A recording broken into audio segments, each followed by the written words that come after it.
Hello? Hello. What's up, guys? Hi. So I am having... I'm having a morning. You guys, it's not even the morning anymore. It's the afternoon, but, like, I'm having a morning. Or I've had a morning. I was about to say, if my webcam doesn't turn on, I am about to lose my mind. So I woke up a bit late because I actually just needed to sleep because I've been freaking tired lately, so yeah, I woke up a bit late. I was like, cool, let's get stuff started. So I sit down to get my YouTube video and stuff ready for the day, and my monitor's really dull. And I'm just like, it's like the brightness isn't there. And so I reset everything, and I pull some wires out, and I plug the wires back in. I then realize my monitor's making like a buzzing sound. I look it up, and my monitor's also trying to, like, it's like trying to light up. You know, it's like trying to be brighter, but it just can't get there. I'm like, no, my monitor's dead. So that was a really fun start to the morning, because then I plugged in and I stole Helen's monitor, which honestly isn't so bad. It actually fits very nicely with the rest of my monitors. So I'm not super upset about that part. That part I'm actually kind of okay with. But what I don't love is the fact that obviously you plug a new monitor in. I'm not sure how much this affects you guys, but you plug a new monitor in, nothing looks the same, right? Like, all the brightness, the colors, the contrast are just completely off. And every time I open an app right now, I'm like, it's so different. It's so different. So that's been stressing me out. And that was on top of everything else that happened. I'm not even going to bore you with those details because the monitor's enough. But yeah, it's just been a morning. And I was like close to getting a new monitor anyway. If I finally ever get paid for EWC, my new monitor was on the list. I was going to revamp this setup a little bit. That may more now be a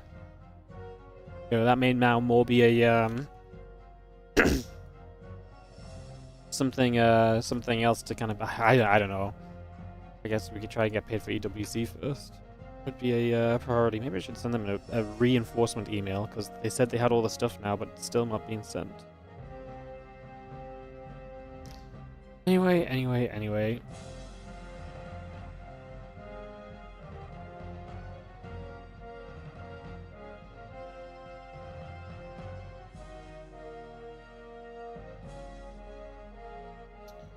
Wonder if I've been paid. No, I'm not being paid. Love that. So yeah, that's all the thing. Anyways, so I'm just like a little bit all over the place. Are the herO games replays? No, herO played the RSL games earlier from replay so that he could play our tournament live. So he will be playing live today. Finally, another tournament took priority and said, "Hey, we will be the replays." So yeah. No, herO's games are absolutely replays. Of course they are. Yes, he played in RSL, which finished. I don't even know when it finished. I have not paid any attention to RSL. But yeah, RSL finished somewhat recently, I imagine. So yes, the herO games are replays. I'm actually a bit surprised because I thought all the games were going to be replays today. And then the players were like, no, we didn't play. And I was like, what do you mean you didn't play already? They're like, oh, we just presumed it was going to be fine to play live. So I'm like, well, good to know that Shin has zero confidence in himself, you know, making it out of those that RSL group or whatever. So yeah, that was a thing. That was a thing. So yeah, we actually have live games today. So we're actually going to start the day off with herO versus ShoWTimE. So we're going to start the day with some replays because I still want to do the PvP first, and then once we've done the PvP, we'll move into the rest of the day. Somehow, I'm trying to make these things in a separate piles, and I'm now realizing that all the things must be stuck together or something. Oh! But you know what? I'm done trying to organize things. I'm just going to cast some StarCraft, and we're just going to see how the day goes, and it's just going to be a thing. Cool. So, you get Clem Shin live, you get Clem ShoWTimE live, you get Clem versus Clem Shin, Clem ShoWTimE, and ShoWTimE Shin all live, as far as I know.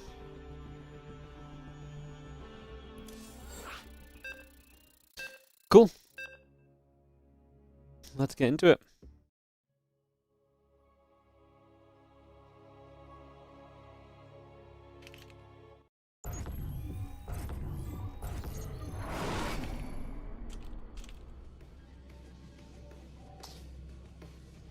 Oh my god. Okay, does this look weird on your guys' stream? This looks horrendous. You know what it is? when people tell me that certain maps are too bright, I'm like, I don't see it. You know what I do see it on? I see it on my screen right now. Holy shoodoodles. What can I do about that? Is it this that's making it so bright? I'm trying to figure out what. Maybe that's where I want to be.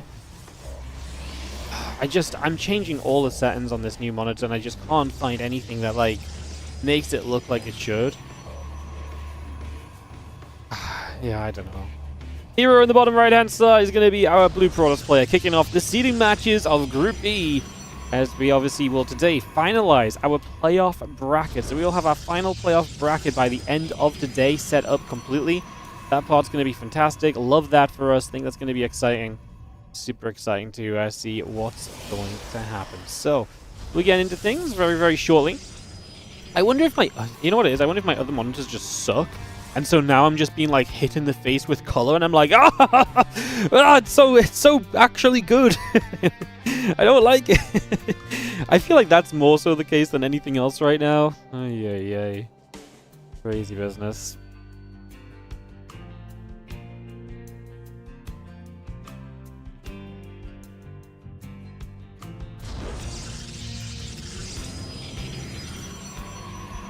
Probe drops down a pylon, gateway coming up. That's going to be seeing the gates and the cybercore. All coming through as well. Just going to keep that online.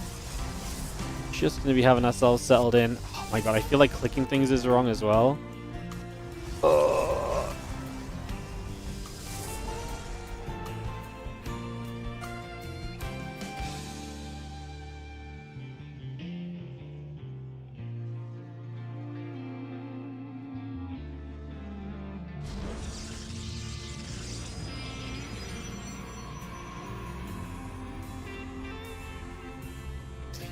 Alright, couple gates, cybercore, all coming up. Just going to see the Proby coming through, so up to the top. Just going to see a hallucination moving about.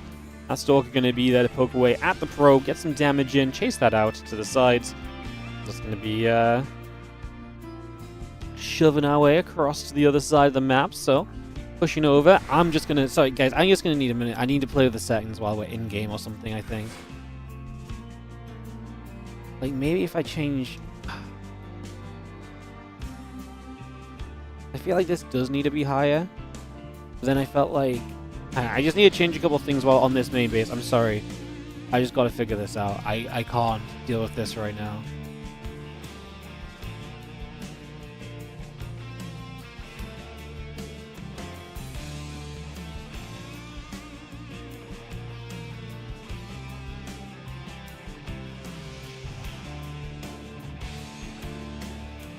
Alright, we'll try this. I don't know if that's going to be it, but... yeah, I don't know. Everything just looks so weird to me. Like, it's probably just going to be getting used to it. It's just, it's really bugging me at the moment.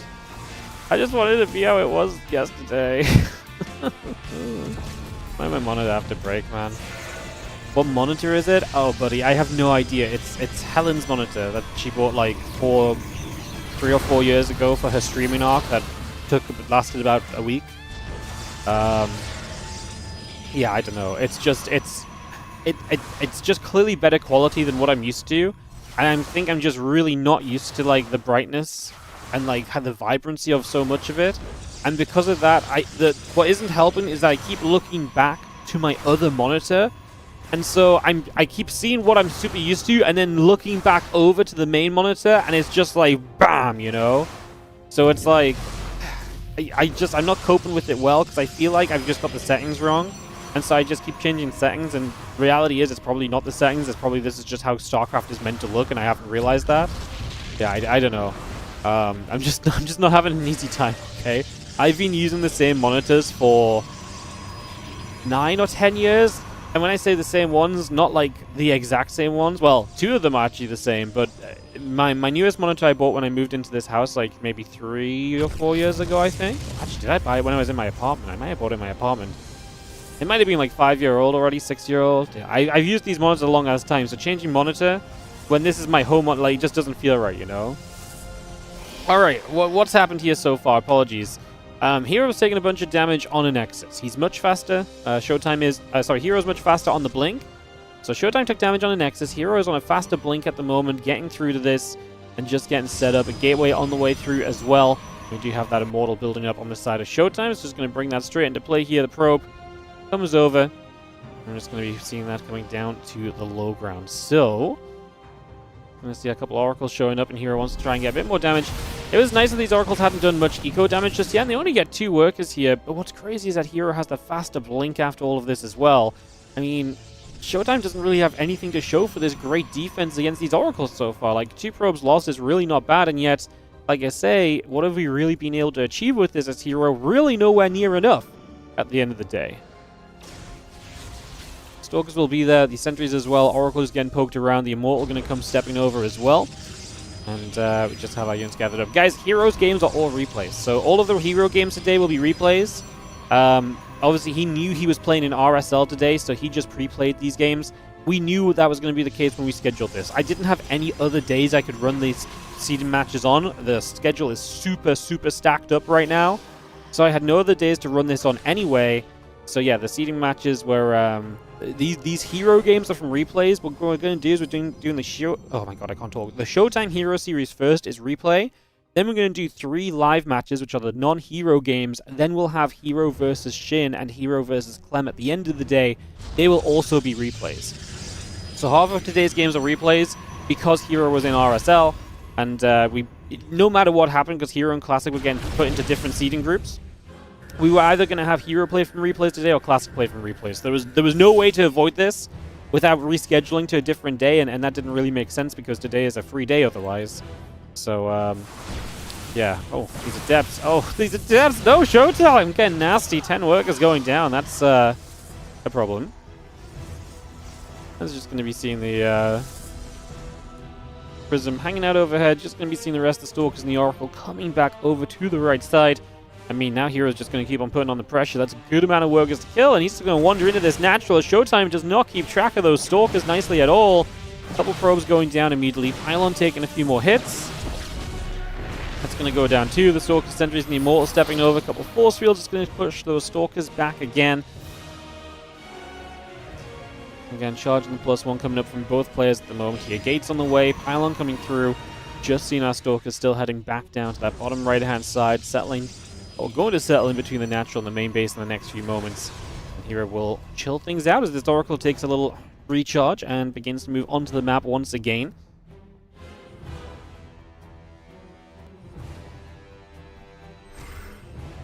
Oracle and the Stalkers coming across. Just going to be seeing the Templar Archives coming up as well. +1 attack. Probe facility coming through. The charge coming about.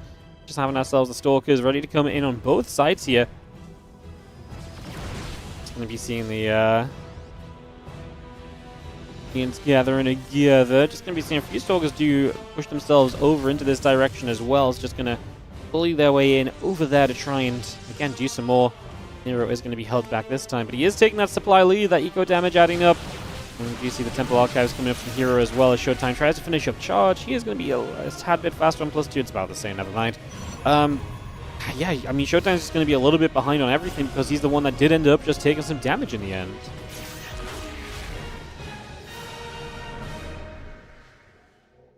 A few probes going down, a couple nibbles coming through, actually trying to get a blink onto the Stalkers on that right side. That does not succeed, so that goes nowhere as well. Again, the Immortal and the +2 attack of Brit still coming about. High Templars and the +2 building on up. Just having the Stalkers going to regather over on the right once more and still pushing forward here, looking to put some pressure in. Those Stalkers already taking some hefty damage.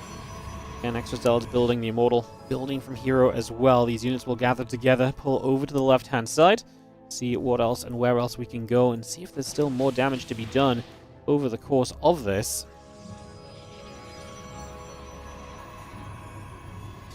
Get on top of this Nexus. It's going to get shot down pretty quickly, so that Nexus is gone. That's a cancellation, and now the few Zealots trying to chase forward as well. We see a couple of those Zealots going down to the Stalkers. This Nexus coming up once again. A few more Zealots on the way on both sides. +2 attack building up. Again, the Nexus coming in. The battery on the way. Assimilators building on the side of herO as well. Over on that 4th base. Just going to get that going too. As the Stalkers pull back over into the center of the map. And we will have the Oracle overhead. See what else is going on.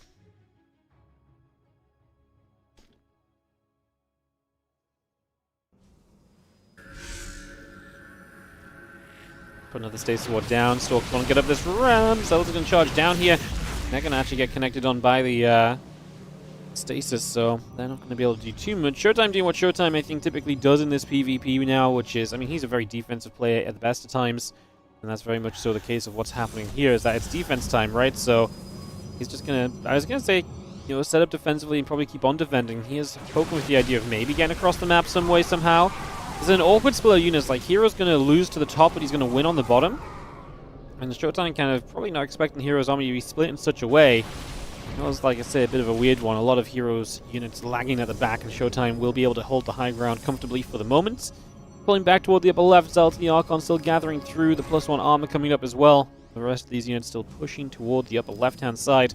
We get ready to push into this base right here. Stalkers will shoot, Archon will take a little bit of damage, you lift back up into the Prism.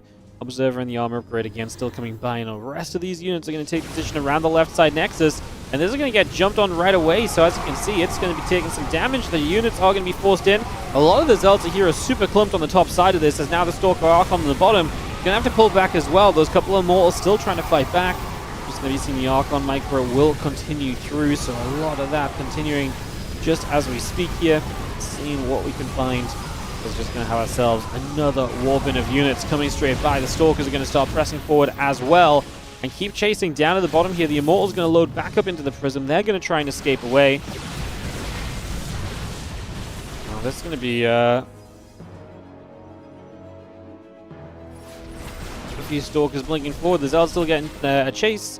The Observer up in the skies, and that army of herO escaping again back over to that right side for the moment. Archon's building, shields coming up.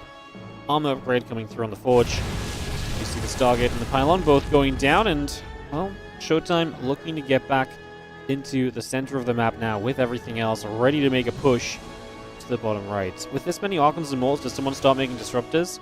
If you make Disruptors, you die, because 1 or 2 Disruptors likely don't do enough, and you kind of die in the process of building them, is typically how it's seen. It's very hard to move into Disruptive Reduction. Also, Disruptors don't really synergize when you have a Mortal Archon of your own, because the Disruptors kind of want an army that can move around the map and reposition, and the Immortal Archon doesn't do that as much, so yeah, moving into Disruptors just gets... It's almost more of a desperation move. This fight from ShoWTimE has been pretty decent. I don't know how far he's going to be able to break through with this. We see herO actually going to start pulling the probes. A few more Stalkers fighting, Immortals dancing around. The Zealot warp in there is going to come through. A couple more Zealots getting warped in again. The probes are going to pull into this. Zealots are going to charge down. We have ourselves the probes coming in from the other side, so we actually really do need the probes in the defense. To be fair, there's not a lot of stuff that kills probes right now here from ShoWTimE. An Archon or 2 extra would have been great. Obviously, no 4th base for him behind this, and that's the issue. This attack was so committed. A 5th base about to finish from herO, and ShoWTimE down 2 bases if that base completes. Kind of means he just has to keep going, but I just don't think he's got enough of an edge to keep on going with anymore.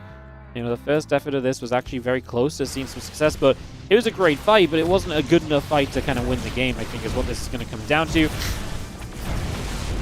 just see the couple of Immortals. I mean, we'll at least get rid of the 5th, but you're still down a Nexus from there is going to be the problem, and that's going to be pretty much a forever problem at this point. Like, that is not something that gets easily solved at any point during the next couple of minutes. Zealot Archon. Stalker Immortal still chasing through the Prism, taking some shots. That Immortal gets jumped on and KO'd as well. Zealot goes down. A couple more High Templar warping through. The Zealot still producing.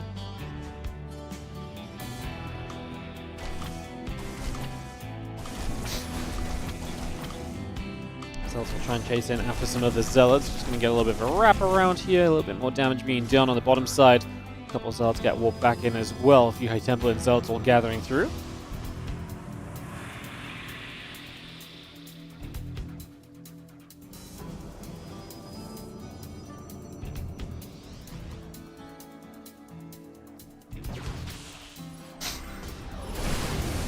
Going to engage straight in. Archons are going to shoot him. Walls are going to be there. ShoWTimE, I mean, army supply-wise, is still pretty even. It's just the fact that you're fighting into the defensive position, you're fighting into those warp-ins.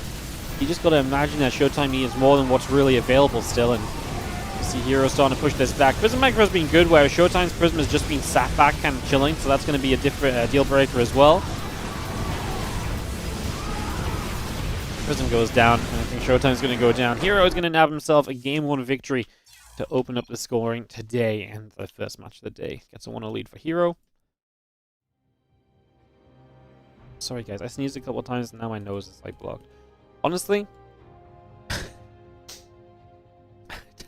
it's just a summary of the day at this point, honestly, like, yeah.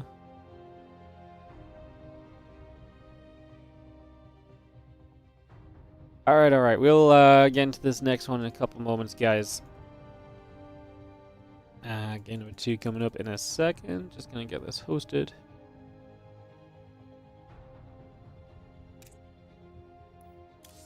Yeah, what's up, Catless God? How you doing? Thank you so much for the 86-month resub. Why didn't that ding? Oh no, all of my things have changed sound?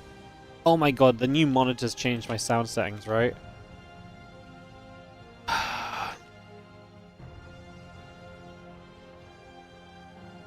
Everything's going through my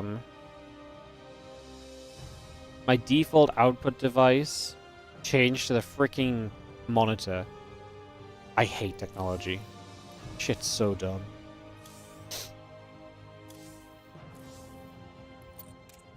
Oh, god damn it. Alright, let's go. I also have WardiTV getting to go on the tree as well. We'll get you guys on together. herO just played in RSL. How is he playing now? RSL was actually pre-recorded. Yeah, RSL was pre-recorded.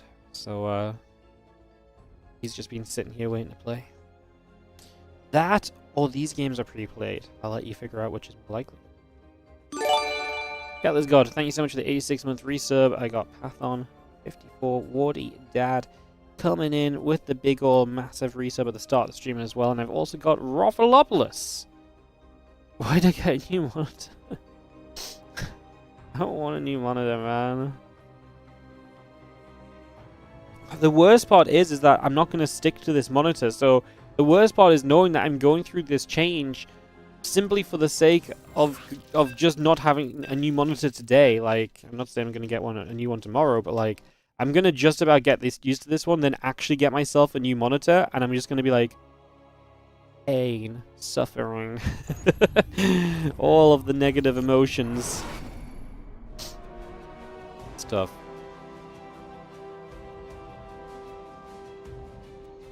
Alright, let me get us in game.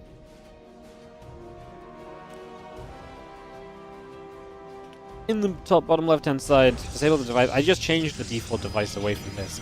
But why is it? What does this monitor, why does this monitor think it can just become my default device? You know, what makes it think it can just walk on in here and just become my default device? Like, no. Buddy, like, why is that a thing? Who plugs in a monitor and is like, man, I really wish my monitor automatically started playing all my computer sounds? Like whoever thought of this? Like, whoever designed this may never have used a computer in the past. Like, seriously. This is freaking rookie level stuff. What's up, Poppin' Mitch? How you doing, mate? 126-month resub. Appreciate you as always. I've got you there, ready to go to the tree. We'll get all that done after this game, guys. We are here on Old Republic. And, yeah, let's see what comes about of this one as we get ourselves up into some more PvP. Game number 2, obviously herO is up by 1 in this series. Let me get this ready to go. It's going to have the probe settling on the left-hand side. I mean, ShoWTimE going to scout. He's going to see that this is so far 2 gateways each, but that proxy is coming down from herO, so definitely some aggression being added into the mix here. So we'll see exactly how that pans out in the next few moments.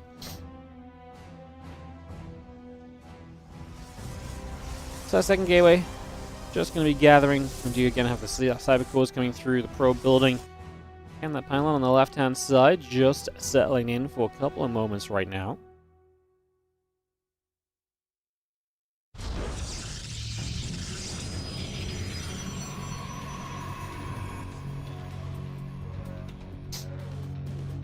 Probe herO just going to come through.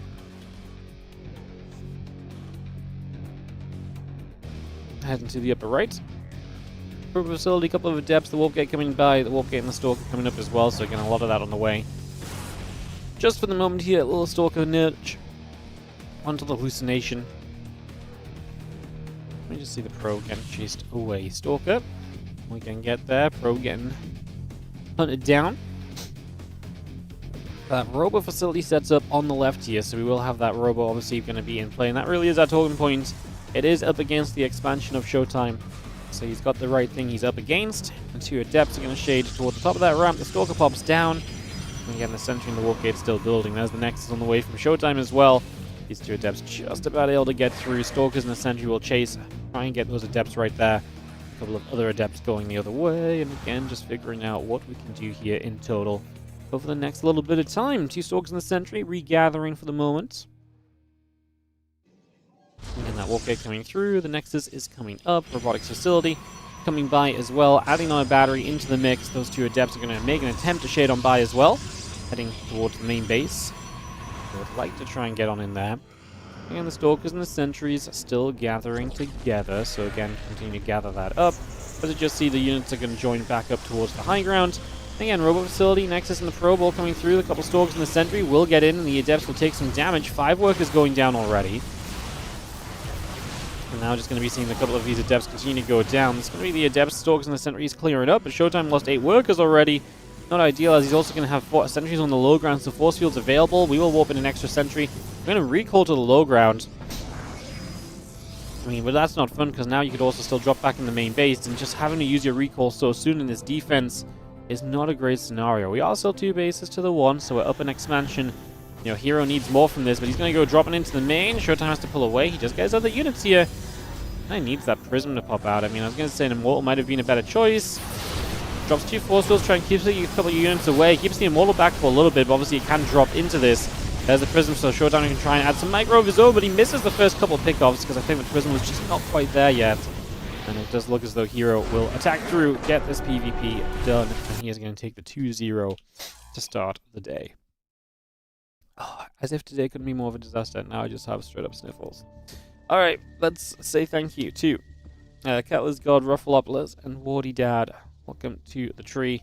And Papa Mitch, thank you so much for the tier 2 126-month resub.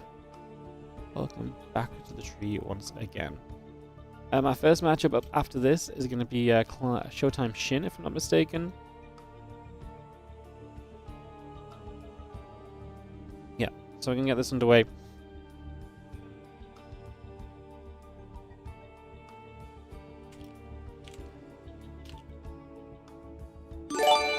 Get that ready to go.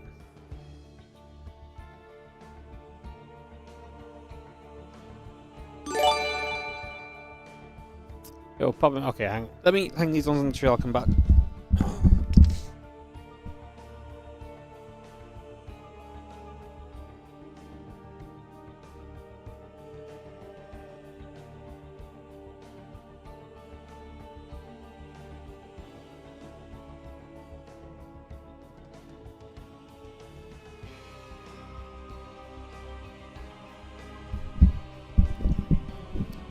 Papa Mitch, with the 10 gifted subs, mate, for the 5+ gifted subs you do indeed get as well. A little color decoration. Let me know what color you'd like, and I'll add it to your polar bear. Thank you so much for the 10 gifted subs. They go out to Bones Broken, Cassiente do Ipo, Mendrith, Flyfinator, Zukelis LT, Camelos 30, Vadi Mr. Odionov, oh god, Nom is Noxed, Metronome, and Lucuael. Thank you so much for the 10 gifted. And also, thank you so much, Curry King 94, coming in with the resub on the 33 months. Appreciate it. Alright guys, we also need to start summoning our energy, because I have no idea if Clem's going to actually show up today. I've got no clue. He's not replied yet. I mean, he should know he was going to play, but then... yeah, I don't know. You know what? Today's the kind of day where Clem just doesn't show up, and I'm just like... Because that's exactly the kind of day I'm on track to have. So... we'll see. No signs of life from him yet. He's offline on Discord. I mean, I only messaged the players this morning because I didn't realize Shin was going to play live. I thought they'd all played from replays pretty much. I think Clem should have known that he's meant to be here because if I told him he would probably have to pre-play Shin, and then he could pre-play ShoWTimE. He was like, "Oh, I don't mind," but then I feel like he's just not actually done either. I don't even know anymore. 1K subs and no fixed roof. WardiTV's commitment to putting his money back in SCT instead of helping himself is too much. Yeah, the roof's a permanent issue. Thank you so much, Curry King 94. Appreciate you. Welcome to the tree. Oh, guys, sorry, I am not feeling good. I'm feeling sick. I don't know why, but though I sneezed like twice, and now I'm just like I'm struggling to talk. What a life! What a life! Ay, ay, ay. Old Republic gonna be our opening map here, so let's get this hosted up. Get this ready to go.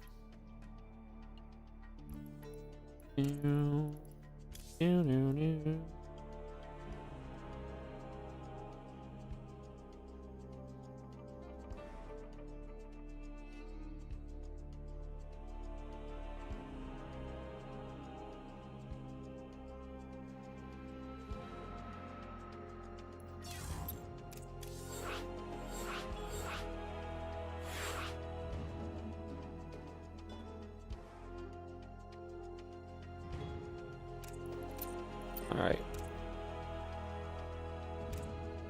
Couple seconds, guys. Get into the lobby. Getting this ready to go.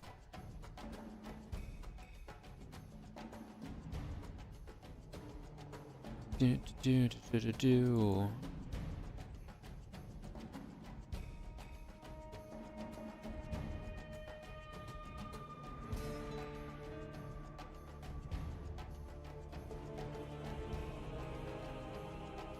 Alright, I think we got everyone here, so I think we can get this going. Check if everyone's good. And we can kick this off, guys. So, thank you for the performance.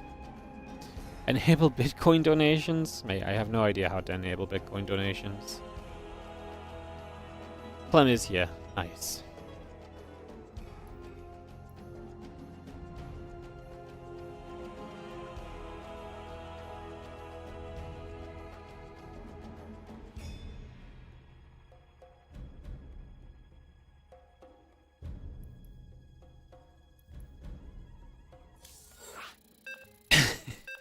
Alright, jumping into Shin versus ShoWTimE. Yes, Shin versus ShoWTimE now, guys, because we've got some live matches coming up.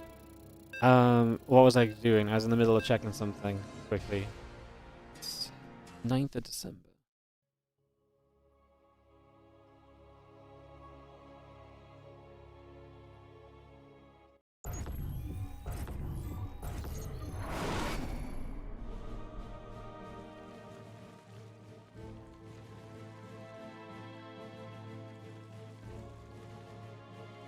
Right, cool. I'm back on track. Alright, let's get back into this and let's cast some more StarCraft 2. Shin versus ShoWTimE in these seeding matches. Every match is so important, guys, because this is a tournament where, obviously, I mean, right now we're in the seeding matches. What that means is you're basically fighting to bypass playoff rounds.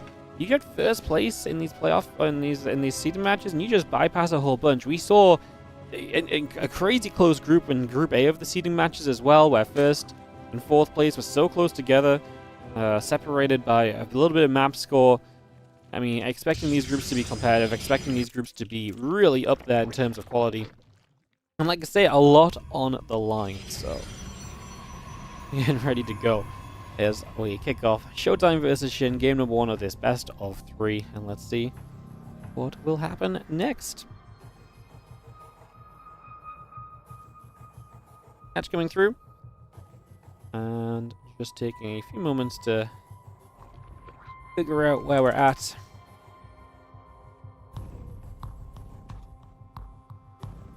I'm taking a few moments to figure out where I'm at. Honestly, I feel completely. I think I said this the other day. I feel scatterbrained today. I've not had a peaceful morning at all, and it's 100% in my head right now. Ay ay ay. Cybercore coming down, Nexus coming up. We do have our hatch gas and pool on the way. The Probie's going to return over to the Nexus as well. So just going to step back over here for the moment. Get that into place. for now.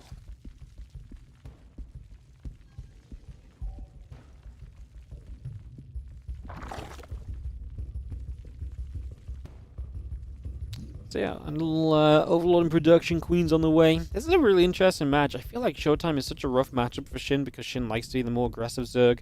ShoWTimE is such a good defensive player. I mean, that's the case with a lot of PvZ, I guess, is that, I mean, especially ShoWTimE PvZ, like, he likes to be the defender, and a lot of Zergs like to mix in aggression, so it's going to be a very interesting to see kind of how that goes. I actually think this group is very interesting in general, because we're just going to have, like, I mean, obviously herO, Clem, big favorites, and ShoWTimE is absolutely one of the guys who, obviously, he hasn't taken a series off ShoWTimE, but I feel like ShoWTimE has a good shot of taking a series off of anyone in this group. He's beaten Clem multiple times in WardiTV events this year, in great series. And then Shin, I think, is dangerous enough to make waves as well. Like, I absolutely think Shin is good enough to potentially come in and make some upsets and to kind of, you know, make things a little bit crazier for us than we expected originally, so yeah. Wardi, is SherO playing? No. This tournament has the majority of players in StarCraft right now, but no SherO, no Maru. There's obviously a couple other players that might be missing. I mean, there's no Gumiho, for example, and so, but yeah, pretty much everyone else is taking part. Nobody here gets eliminated, right? Just seeded? Yes. So everyone in this group advances to the playoffs. If you get first place, you're guaranteed top 6 in the entire tournament. So these matches are super important because you're basically skipping like 5-6 rounds of the playoff bracket. Second and third place will start 1 round further in than 4th place, and obviously there is a little bit of a seeding advantage there as well. Also worth noting, I haven't mentioned this yet, but your seeding here will also determine servers during the tournament as well. So higher seed gets server preference, so winning your group here in the seeding matches can give you West Central West instead of Central West Central if your career, for example, throughout the rest of the tournament, apart from against players who seed higher than you, right? So like, there's actually a lot of benefits to it. Everything is based on the seeding of the players. So basically, invite seeds 1, 2, 3, and 4 go in that order. Then group stage finishes 1st, 2nd, 3rd go in that order in terms of seeding. So server preference is all predetermined. There's no coin flips anymore. It's all predetermined based on the seeds once these groups are done. So, and we talk about server preference a lot for kind of Europe versus Korea and so on. So that's the sort of thing that's likely going to be a factor too. Next, about halfway done, by the way. Probes coming up. Gateway. Pylon. Simulators coming by. We do see the Oracle getting in there. 2 drones going down. The Queen's trying to hit said Oracle. Not quite going to get rid of it just yet. And we pull back over to the sides. ShoWTimE coming through. Drones coming up. Continue to get all of this online as well as we speak.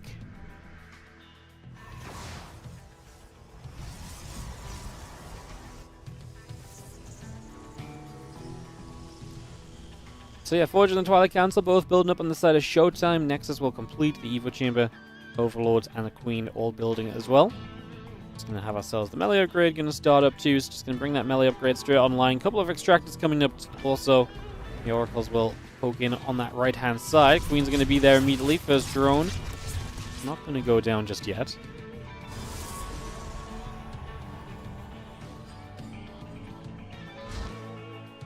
And +1 attack on that Forge coming through. The Blink still coming up and online. Lings will wrap around. Adepts are going to get jumped on as well. 3 workers already dropping. All those Adepts falling. 11 more drones in production. Last still very much so on the way through. Hatch gas. Get double gas. Coming by as well. The Adepts going to connect in. Just going to see the Zerglings able to play clean up on that. So the Adepts will indeed fall. And that's going to be 5 more workers killed. So not bad at all. ShoWTimE getting some damage in here early. 9 drones killed. It does cost him his Adepts, but that's good trading out because the Adepts are not going to do as much later in this game. So getting in and dealing damage is nice. It's not the earliest damage of all time, so it is, you know, more recoverable for Shin than sometimes you see, but still never bad to see worker kills coming on the board. And as the Oracles here should be able to zap down at least 2 drones before we get pushed away. Single Queen doesn't do damage too quickly, so we're able to get in, get some shots, and then get out. Arduous Den is already building here on the side of Shin, so we get that going right now. To accompany this melee upgrade, the Temple Archives and then the incoming Storm is obviously going to be a big story of this game as well, so expecting that to be a major factor.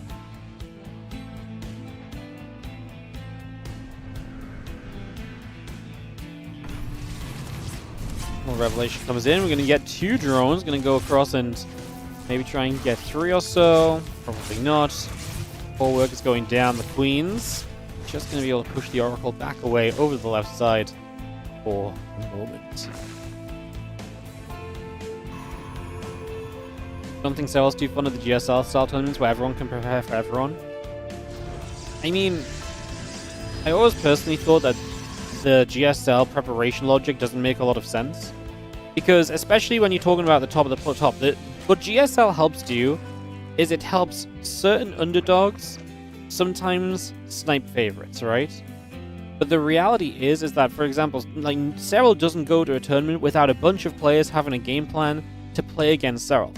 And that is no different to if Seryl played in a GSL group. Like, people aren't showing up to EWC and all the rest, or anything else that's worth prepping for, and thinking, nah, I'm just going to pretend Seryl doesn't exist. I've got no plan for what happens when I play against him. There's 100%, if your goal is to win the tournament, you are studying Seryl. You try and figure out what you think your best style is to beat his sort of style, I think Seryl is one of the most prepared against players of all time, most likely. It's just he's freaking good, so a lot of that preparation doesn't even matter in the end of the day. Across a lot of the series, so... Easy cannons coming down, Stasis Swords coming up, by the way. Stalkers are prepping a bit of a defense. You have that balance speed coming through, plus one missiles, and the groove spines coming up as well. A couple of battery cannons going in as well.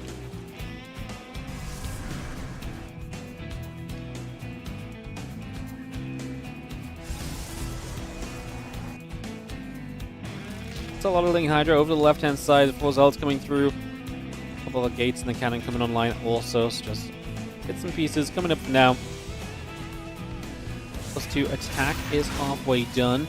We have ourselves the main lanes crashing in at the same time. ShoWTimE already evacuated the probe, so I like this. And the cannon line is going to do a lot defensively. Oh, the Dropper Lords in the natural are actually going to be a bit of a killer, though.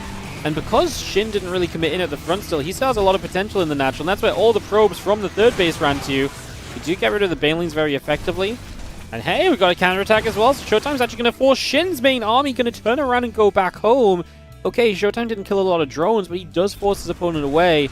The Dropper Lords actually evacuate some units too. We do have a little bit of a connection here with some Hydras. Dropping into the main base. Light attack on the top again gets cleaned up. But this is way nicer for ShoWTimE than if Shin's army was still out the front looking for a fight. I do think one of the main things to take note of here is that ShoWTimE didn't use a lot of storms. Right? Like, he still has a lot of High Templar with a lot of energy. So he still has a lot of potential to come back into play and to actually survive another wave of this attack. And Shin is recognizing that the issue that he's in, he's starting spines defensively, he's starting the infestation pit. Don't get me wrong, Shin was not all in here, he's on 80+ drones. But he was committed to this army comp and hoping it would find some more value. And now that it's obviously not going to be doing that quite as much, it's going to be a bit tougher. It's going to force him to tech up a bit further. And I think he would have wanted to have maybe gone a little bit more leverage with just the units that he'd already kind of made here and this composition before he had to move along from it. And I'm going to see a couple of good preemptive storms. Those storms last long enough now that storming like that on the first few links does not feel as bad as it used to. Because what essentially ends up happening is that those Banelings do end up connecting. Some of the High Templar dying. We don't have a lot of storms left here. That could be dangerous. And 11 pros went down that third base as well. I was just going to say that I do think that there's, longevity to those storms, because now you can put them down on a few links, because it does also, for long enough, block the ability of everything else rolling in that direction as ShoWTimE. I think one of the main things here as well is maintaining the 4 bases, so he's keeping himself alive in that regard. It's another warp in top left, so we'll see if that can take some attention of Shin away, as that will be striking sooner rather than later, I'd imagine.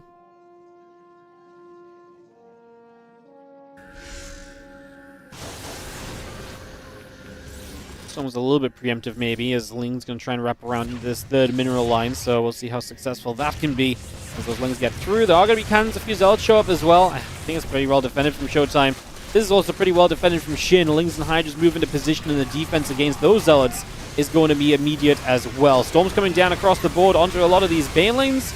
A couple of High Templars getting caught. The Archons pulling back a little further as well. Hydra's still taking damage. You can turn back around the Banelings. Oh my goodness, the Banelings! We morph the Archons. So we're going to at least get value out of those High Templar. To be fair, I think ShoWTimE has held this off. At this point, there's only a few Hydras left. Hydras are not going to get chased down super easily. There's not a lot of Stalkers remaining. Can ShoWTimE go across the map? Right now, there's no Banelings up, so he might be able to, but can he make that call to keep pushing to the other side? That's a whole new question as well. So that's kind of, that part is kind of up in the air also here. And just see our +2 missiles still coming along, moving through. Getting set up right now. 10+2 missiles about to finish. The Zealots peel off to the right. Cannons will go down. 2 more High Templar warping in. 3 cannons coming up from ShoWTimE again, reinforcing the static defense position. It's not like Shin is getting into a crazy good spot behind all of this. It's not like he's mass expanding, taking economy here, there, and freaking everywhere. There's no way you can keep up in this game because Shin's outmanning you. Shin is only just now about getting toward the Hive Tech, as that group of Zealots, by the way, is just out of view of these Hydras and Banes. So they just got over there in time. And that's going to be an awesome backstab for ShoWTimE that Shin is just not expecting because he just came from that exact avenue. And again, if he has to turn around and deal with all of those Zealots, this army is once more not seeing effectiveness when it wants to. There's a drop over in the natural at the same time. These Lings come back in, but there's Zealots over there. There's a cannon there too. That's like an easy cleanup, honestly. And now these Zealots are going to go across multiple different mineral lines. And again, the entire pullback from Shin is going to be so freaking expensive. So many units have to pull back. He's on his way to the Great Spire. I'm not sure if ShoWTimE has that information. When you look at his vision here, he's not seen the Hive, he's not seen the Infestation Pit, he's not seen the Great Spire. He's just not been in the main. So he doesn't know about the switch toward Broodlords, and that might be a little bit of a brutal factor. If Broodlords show up and you're not ready for them, that's an issue, but ShoWTimE's stepping on the map a bit and obviously attacking into the other side of the map against incoming Broodlords could be good if the Broods aren't out already. It really depends on you hitting that timing, but I just don't know if he knows that that timing is there. This would have to be such an inherent just understanding of, hey, I think Shin's letting up the pressure a little bit. Broodlords are probably this amount away. Like, I feel like that would be a very crazy call to make, but maybe ShoWTimE can make it. In the end, he didn't actually push across the map. But he is going to drop the Fleet Beacon, which is going to give us longevity against Broodlords. So we've now got a little bit of a better long-term plan when Broodlords are being talked about. We just need to start getting a couple of those Tempests actually out, so we don't get Broodlord siege in a manner that is going to keep us from doing our job here as the Protoss. Oh, that's a last-second wall-off with the warp in. As ShoWTimE will have those few Lings obviously lingering around the mineral line. Going to go toward the third base now instead. Trying to fight over here. 5 workers already going down, so those few Zerglings do get active and find some pretty reasonable damage to start off with. Now Zealots jumping onto this hatchery here as well. The Lings will continue to run through, just jumping onto the rest of those Zealots. Getting some more damage done. The army of ShoWTimE moves up to the top. Archons, Zealots, all pushing in toward the 12 o'clock right now, getting this into position. Hatchery already going to be taking some damage. A couple of drones will take some shots as well. Broodling's coming down. Archon's still going to work, but hey, we get rid of the hatch, and we never really took more bases. So ShoWTimE is going to kill the 5th base. Now, there is a base coming up on the bottom right side, so that's a fresh 5th base. It's not mining yet. And ShoWTimE a little awkward because that recall only took half the units away. Can he get out of here with the rest of this force? You can see Shin's looking to try and find a way to fight this. We do have High Templars and Storms available. We will have to use those effectively. Try and figure this out, because like I say, this is a little bit of a doomed scenario. He doesn't even let the it's actually kind of funny, he doesn't even really let the High Templars stay in that fight, he just evacuates them. Yeah, maybe could have dropped a couple more Storms. I mean, he had more Storms available for sure, but just didn't think it was going to be worthwhile. Brutes and the Hydras get back over to the right.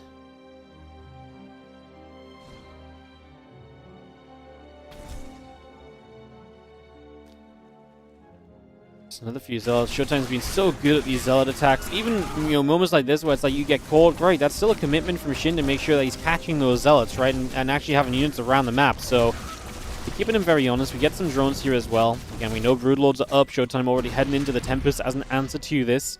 Lings get to the bottom side. Getting a little bit of a cancel on the pylon, so the Tempest popping out, and we'll begin to move out in toward the center.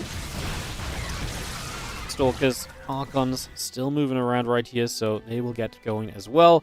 Let's just have, again, +1 flyer attack upgrade, the +3 melee upgrade, all coming through. Corruptors, Hydra, Vipers continuing to come into play right now. Just going to see the rest of these units continue to warp in for the moment. +3 air weapons is ticking along. Sorry, ground weapons ticking along, about to complete. So another upgrade in our favor here as ShoWTimE. Just something else for him to really double down on him to work with as this game progresses on through. The +3 melee upgrade going to be a part of this. +1 flyer attack coming up as well. Adding Neuroparasite into the party here.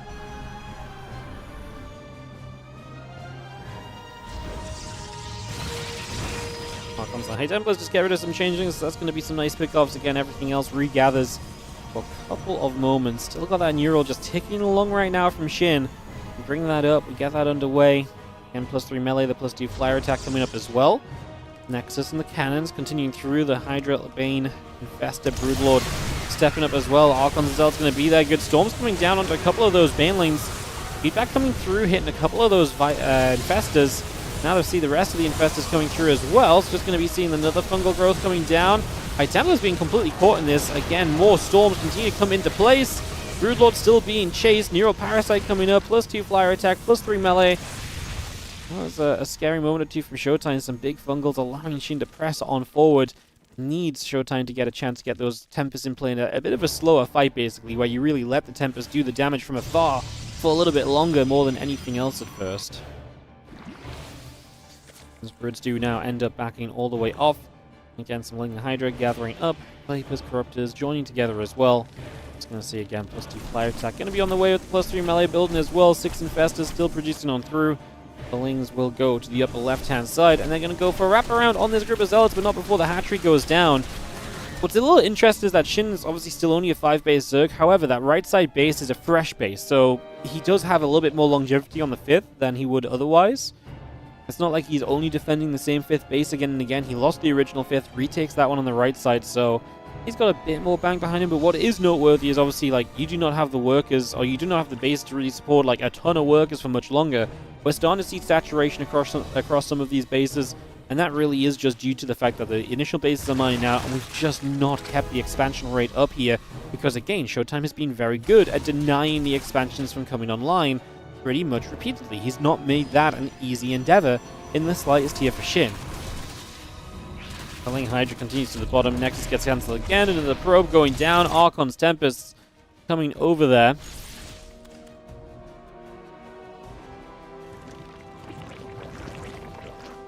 Sculpture Cavern about to finish. More Spore Crawls going through too.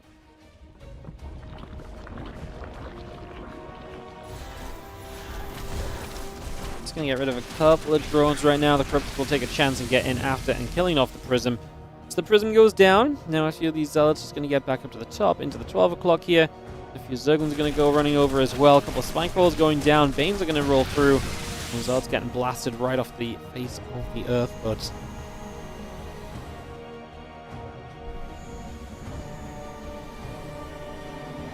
can we take the later game fights as Shin? Like I said, when we started this game out, this is the kind of game I think why ShoWTimE loves himself. Alright, he's gone into the late stage. I think ShoWTimE is much more of an accomplished late game player than Shin has been. That's not to say Shin can't play in this stage. It just feels like we've entered the comfort zone of ShoWTimE. He's gotten through that early aggression. And here we are now, 20 minutes deep on Old Republic, trying to figure out how these fights are going to look. Preemptive Storm there, gets a few changelings. Man, we're so Archon heavy. I really feel like the Archons are going to struggle with those Infestors, especially because not only are you going to not get the Archons in reach, but if you try to, they're going to get fungal, so they're going to be very slow moving trying to get in reach.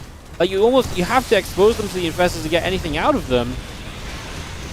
So that part does not feel brilliant. See another fungal coming down, doesn't really land on anything just yet. ShoWTimE staying far enough away to make sure that that remains a, something that's fairly safe as we do pull back again. That the storm comes down, Hydra's getting hit, Ling's getting hit.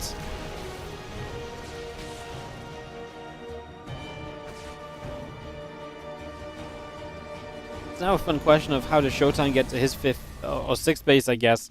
Obviously, once that bottom right corner, and we'll try and reestablish that a couple of times. He just got the 5th base up recently, so he's already holding on to that. So like I say, we'll see how that maybe pans out for him next few moments here. As the soldiers coming through. Again, Zealot's just running by. This is what the Spike Rolls are for, to buy you time. However, you're much more distracted in this scenario than you have been previously. You find the one Tempest that's dealing the splash damage. It was blown away, but now it's not.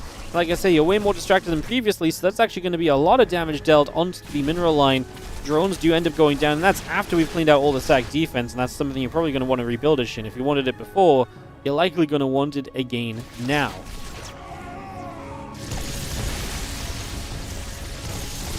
Tempest is going to get through. Cryptium is going down. The Spores taking some more shots.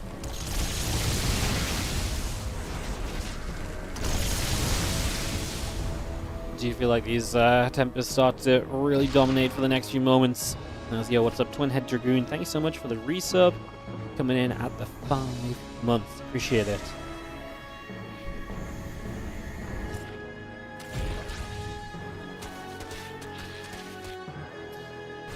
appreciate it. But we're coming up, +2 Carapace coming about, Hatch, Spine Crawler continue to come into play. So again, a lot of that coming by for now.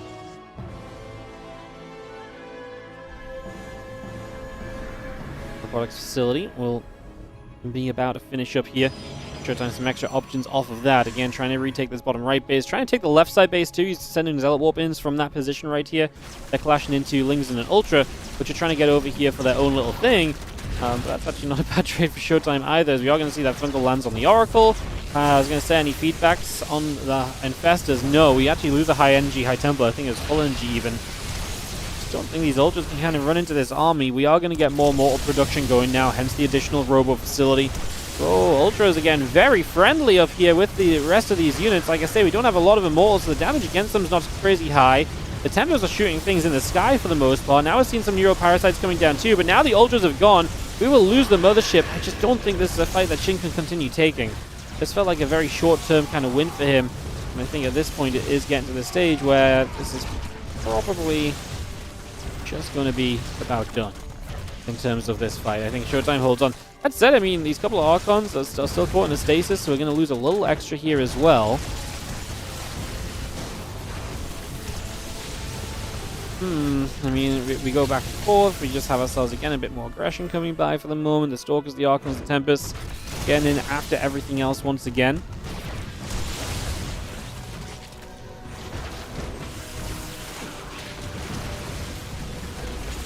We've seen this bigger fight. Oh, ShoWTimE's getting maybe a little bit... I understand you're losing bases, so it's a little bit of a problem, but I mean, maybe Shin just actually dominating these later stages. This was some good fighting from him. Very Corruptor heavy, which is going to wipe out the Tempest. The issue for ShoWTimE is that he didn't get rid of the Broodlords, so he kind of needs the Tempest, but building Tempest into this mass of Corruptors is not going to feel good in the slightest, so I think ShoWTimE is going to find himself getting a little bit checkmated here in the end. He's actually played a great game, but Shin taking some really good fights towards the end of this is, like I said, coming in as a little bit of a surprise, I suppose. Just because I really felt like ShoWTimE was going to be able to do well. Oh, he does jump underneath the Broodlords. Look, there's not a lot of straight-up damage output outside of these Broods. I was worried that the Broods survive, but there's really, that's all that's going on. So if the Broods go down, ShoWTimE chases us away. It's literally going to be Corruptor Infestor, which generally needs some amount of support to see success, right? So...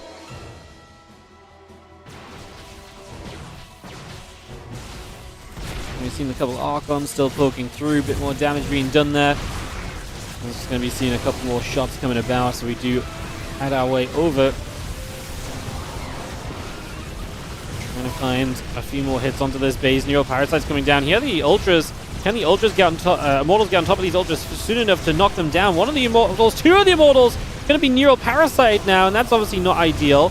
We actually should be able to finish these Ultras off, though, and if the Ultras go down, I mean, ShoWTimE is on 25 army supply, Shin is at 66, these Immortals are fighting each other as Neuroparasites will fade. Again, the Corruptors are dead weight right now. They do get rid of the Prism. We need detection. We can't get rid of these Infestors because of the lack of detection. Oh my god, there's like no money left over either. There's a few Lings and Hydras on the way. Can these Immortals actually do what they need to? Those Infestors are so freaking annoying right now. They are absolutely saving this situation. What is going on? My goodness, we've actually entered a crazy situation at the end. It's not going to be enough from ShoWTimE. He just can't deal with everything else that's going on, unfortunately, and that's just going to be it. That is going to be GG's, and we are going to wrap ourselves up at a 1-0 lead for Shin after all of that. Wow. That really was a little bit crazy. What a close game. Absolutely. Thank you so much, Trinhead Dragoon. We're going to get you on the tree. Thank you for supporting. I appreciate you big time. Let me treat you up.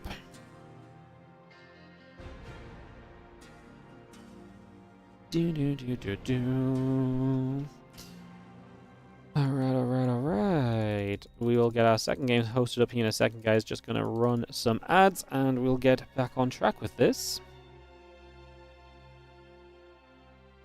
What's our second map going to be? Celestial. And that was very close in the end. Those Infestors are actual MVPs at the very end of this, no? They were so important. So important.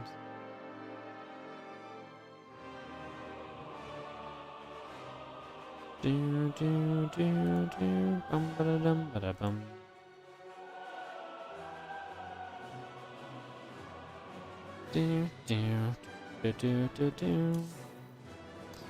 getting everyone online and into game number 2, guys. So let's go. Could be another big one. Let's see what we're going to do. Over 1k subs. Great job saving SC2 all. Yes. It's actually really great to see. Like I say, we don't hit 1,000 subs very often at all anymore. So seeing us get up to 1k really is pretty incredible. So I appreciate you guys and the support. Thank you so much. Shin and ShoWTimE already. And we got everyone in here. It feels like an empty lobby. Oh, I think we do. Alright, let's start it up then. Let's get it underway. Let's get it underway.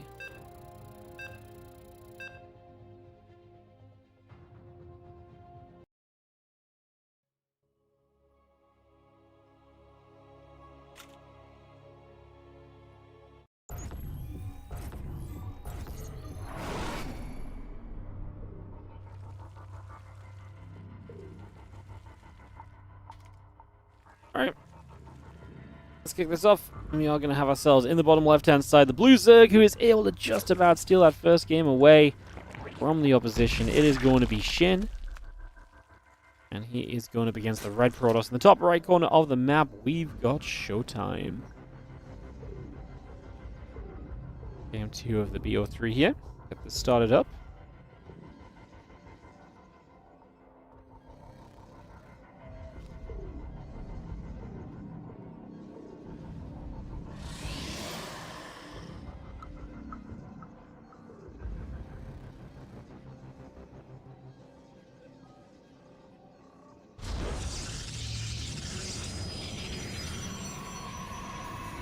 So, gateway and the assimilator coming about. Get settled in. Take a few moments. It's going to be a hatchery on the in-base, which is something that Shin has done fairly regularly, to be fair.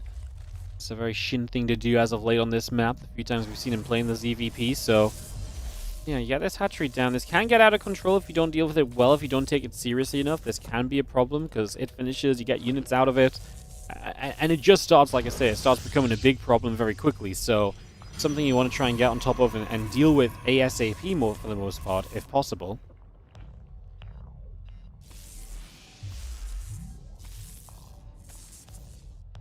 I have our couple units moving around, so we take a couple seconds over there. Again, Zealot and the Cyber Core coming up, patching the pool coming through, drone on the way. Zealot just going to Chrono Boost. And that has to obviously go into the in-base. It takes a while because obviously you're walling right on the low ground over here. So, can be a bit of a problem. Shin is going to finish up the spawning pool now, so he can start a few lings. And like I said, this hatchery is going to finish. ShoWTimE is going to let lings build from this. Queen could start as well. We'll see if that's something else that Shin wants to invest into, because it does cost you money to do so. So, it's not something you're guaranteed to necessarily want to do every time.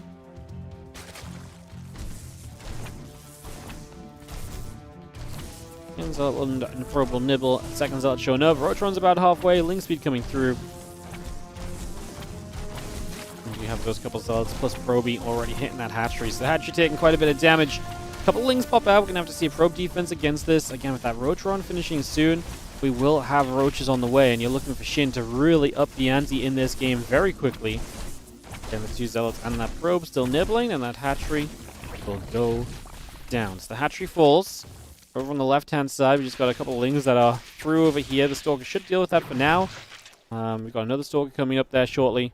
Hatchery's now gone, but we're not done yet. We started the lava in the in-base, so we're going to see a few Roaches popping out.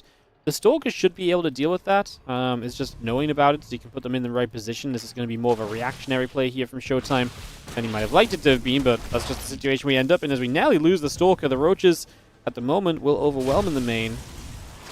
Shin is only on the 1.5 base behind this, so he's only taking the in-base himself, so that's a little bit of a problem long-term, because it does mean that you're not on as much money or as much potential income as you could be.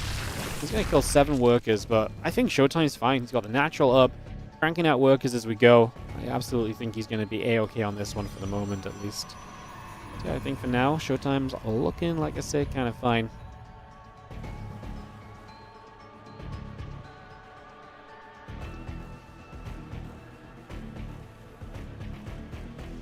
I guess we'll see what we do next here. Sentry and the Wolf Gate still coming through, the gateway coming about. Getting that underway right now, as we just have ourselves a little bit of everything else coming through for the moment. Melee upgrade will start from Shin, so we start getting an idea of where he wants to go with this game. As Eminami 9, thank you so much for the fresh new subscription. Appreciate it. Thank you for supporting the channel and the StarCraft. I really do appreciate it. Thank you so very much. Once again, guys, WardiTV 2025 Championship sponsored by you guys in the chat. Are you looking for a Twitch chat expert? Look no further than the Wardy Twitch chat. Supported by subscribers and other knowledgeable fellows. These tournaments do not happen without them, so thank you so much if you're one of them lovely people in the Twitch chat, being our champion and giving us StarCraft. Zelda Depths and the Stalker just going to be there. Lings get pushed away. Hallucination gets taken out as well. Got a melee upgrade coming by. The Zerglings coming up. Queen on the way through. And make it a Twilight Council and a Forge on the back end of this as well. Just getting that a little additional going on right here. So you have got the few Lings gathering together. Melee upgrade still very much so on the way by right now. Bringing that over for the moment. And again, the Lings will just join up here for the next little bit. Twilight Council Forge and the Robo facility coming up. Nexus on the way through. Add a couple probes into that explanation of what's going on as well. Get all of that on the go. Again, a few extra spores coming up. Drones on the way. Queen building. The blink is just getting started now as well. So can we bring that by? Get that going. See where we can go. We're just going to shoot. A couple of Depths and the Zealots and the Sentry going to be right there as well to help keep the Zerglings pushed back for the moment. Keeping those away as best we can. Again, +1 and blink all coming through. Probe facility, additional gates coming online, probes in production.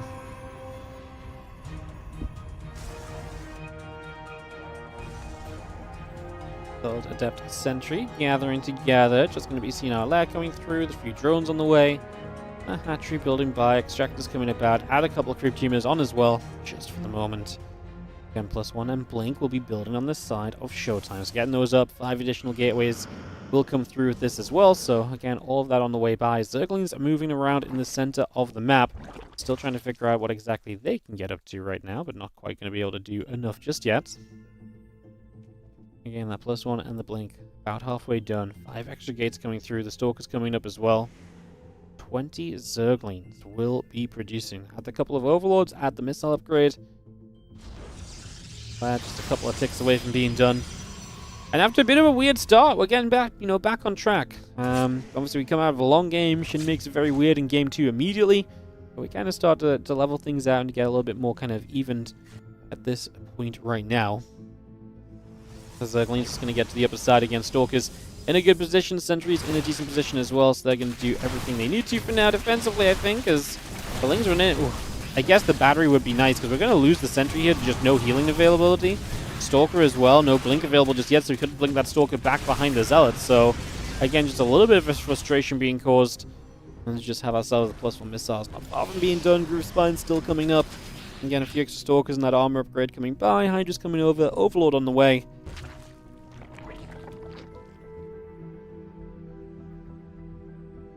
Spine Crawler coming up too, as a couple of Stalkers will be there chasing those Lings and getting some cleanups on the go. Extra Hydras coming by, +1 missiles and the Groove Spines coming up as well.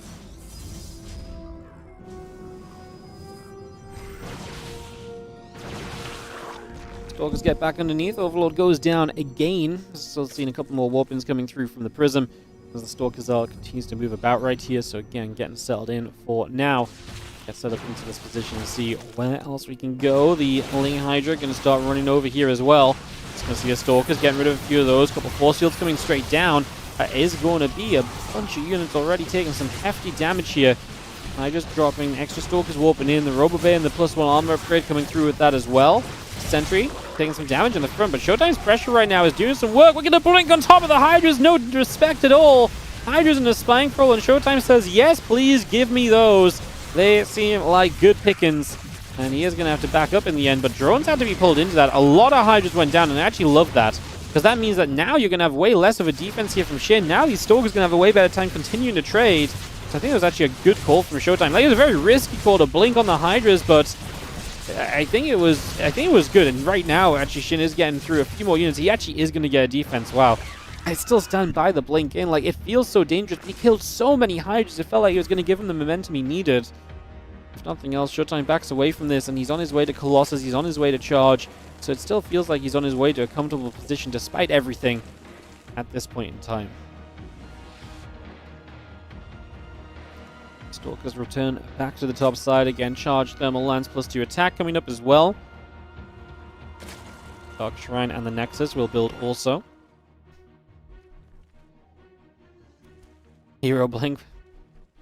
You know what? I would honestly say, like, of all the times we see someone blink forward aggressively, though, that was one of the more successful times, to be fair, so...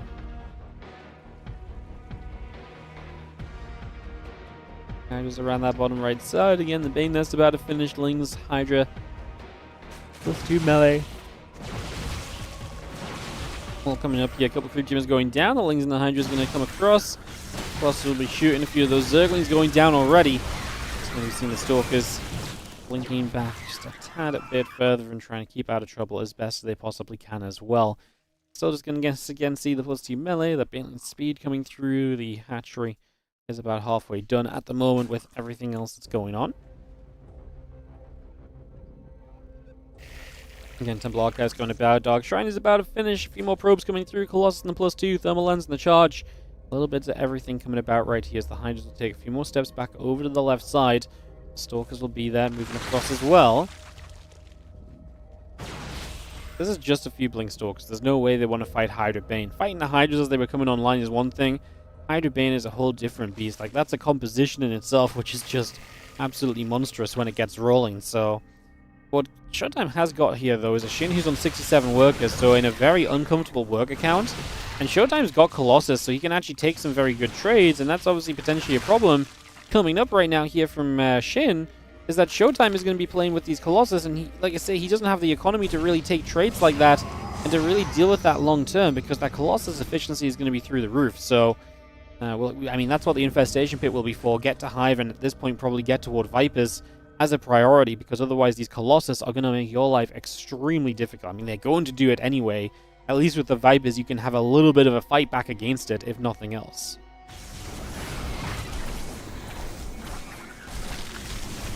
22 more Banes getting morphed in. We are going to be seeing... I mean, ShoWTimE's not afraid to step forward, though. And he's going to find all of these morphing Banelings, which is, I mean, absolutely fine. He saw when they started to morph, so he can get rid of some of them. He wasn't super afraid to stand here. Now the Banes from the other side going to show up. A lot of them go off on a single Colossus, so really not the best Baneling trades. This Shin going to have enough momentum to keep coming through. Those extra Banelings are going to be big. Archon's going to start doing their thing. I mean, the Banes at least crash through the Stalkers, which is nice, but then it's only going to be Hydras left.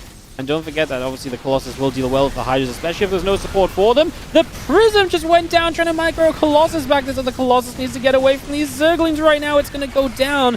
Our splash damage has fallen, and even without Hive, Shin makes an effort, and it goes very well. I mean, he is still down on workers here, and he does get cleaned up in the end, but hey, at least he got rid of the tech units. That makes this army feel engageable still, right? Where it didn't feel as though it was going to be still engageable for a long time here. But now you kind of can still fight this because there's no splash currently in play. I mean, there's a new Colossus on the way up, but it's been, you know, completely reset back down to 0, and you have to go forward from there once again. Lurkadon coming up. Hive on the way through. +2 missiles starting up as well. A few Lings gather together. A few Hydras pull out over to the far right-hand side.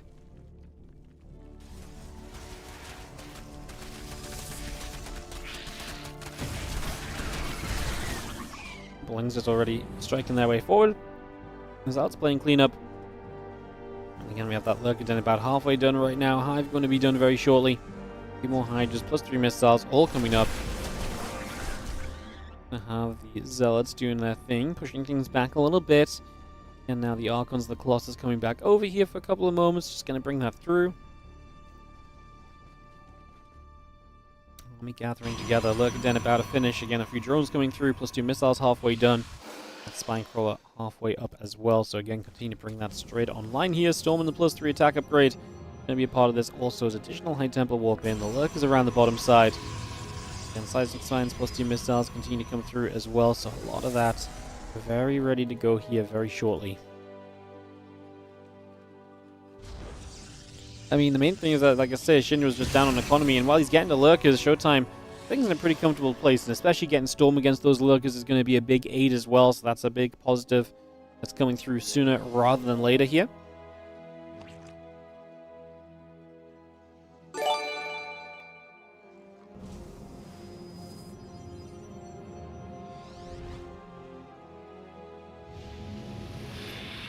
What's up, Soul Man? Thank you so much for the 13-month resub. Happy holidays to you as well, mate. Thank you so much for 13 months of StarCraft love. We appreciate it. I'll get you on the tree after this game. Thank you very much for the Prime.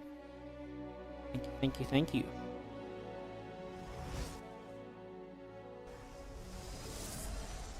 can just see the High Templars, the Colossus, the Archons pulling back a little bit right there. So just resettling themselves for a few moments.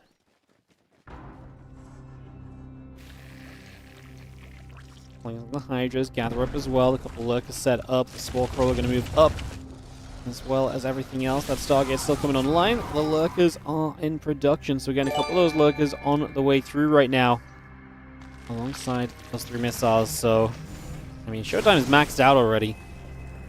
Will ShoWTimE push now while Shin is not really fully prepped is going to be the question, or does he rather sit back and, like I say, let the Stargate develop and, you know, let that extra tech start coming through, or does he feel the weakness of his opponent and feel the chance to get on the map? He is moving on the map. He's going to see the lurkers on this right side. We'll see if he feels like that's a fight he can end up taking or not.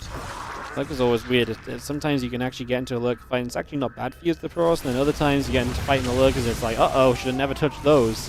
Obviously, that's way too many lurkers for what is just Zealots here. The one High Templar gets chased down, and this little group of units will not go anywhere defensively. ShoWTimE going to relocate around that left side, but that maybe gives you the chance to go back around the right as Shin as well.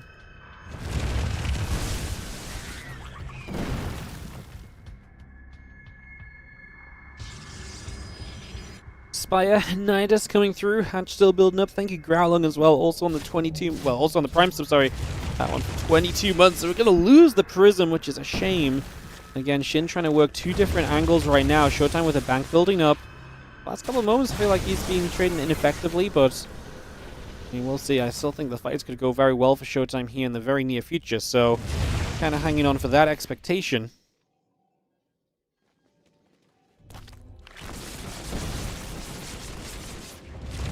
Lurkers whacking.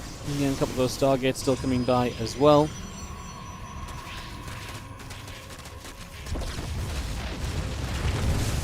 We've seen the lurkers getting in over here. One's trying to deny this base of ShoWTimE. Obviously trying to deny the top left base too. Oh, ShoWTimE's army's right in the corner over there. That feels scary. It's going to end up walking through that storm. I think this is really just the massive lurkers on this left-hand side. Feels like something that's going to be very difficult to get rid of.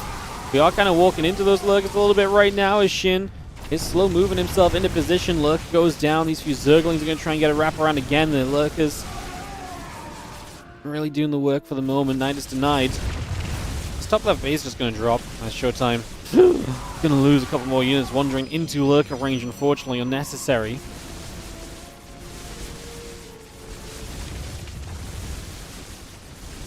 Lurkers. Just going to get rid of that Nexus so it will go down. Like I say, ShoWTimE have control of this game a little bit, but maybe not enough control to kind of get setting up. And we are going to see those Lings kind of getting everywhere. ShoWTimE's attacking the bottom right while this happens. Not a lot over here for Shin to deal with that because he's so attentive right now to aggression. Lings in the main going to be annoying in the front. We do lose this Nexus, so ShoWTimE gets put down to 4 bases here. He will kill this hatchery. That puts you down to like, you know, 5, 6-ish bases for Shin. These lurkers will go down too, so ShoWTimE getting the cleanup, couple storms to help speed it up, and his supply is great after it. So Shin actually loses a lot in trying to be counter-aggressive, and don't get me wrong, he got a lot of damage done, but now ShoWTimE may have a shove in him. I wouldn't hate it if Shin actually took the chance to maybe just dive on this portion of the army. He's going to do it. Because if ShoWTimE can collect everything together, it's only going to be good for him. We drop storms down, we're going to make sure everything has to run through these storms, and then we're just going to recall out. Honestly, he loses 1 Colossus, that was not bad at all. Got the storms off, got the damage done. Those High Templar will now regenerate energy to go again in the future as well. Wow.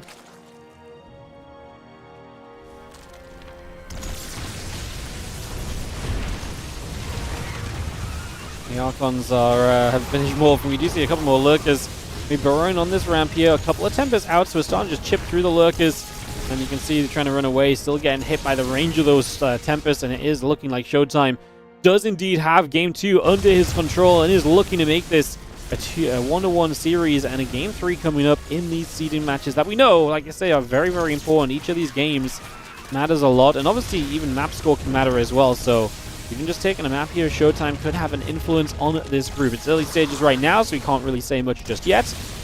But a map score advantage could be the difference of 4th and 3rd place even, which is the difference of one round further on in the playoffs already. So there is going to be a factor there as well that we can also maybe look at.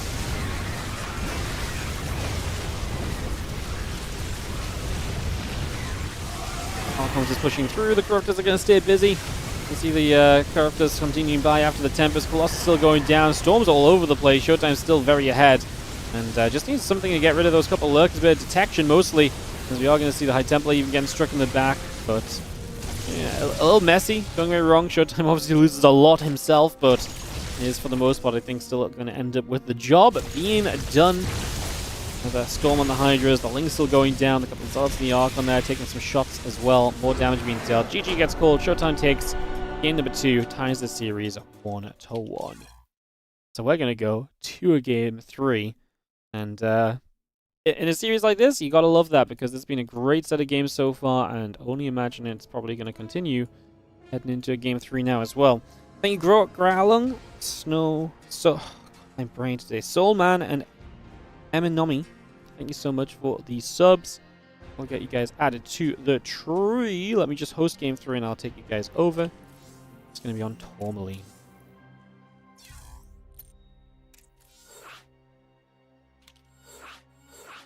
Yeah, you guys on the tree. I'll come right back.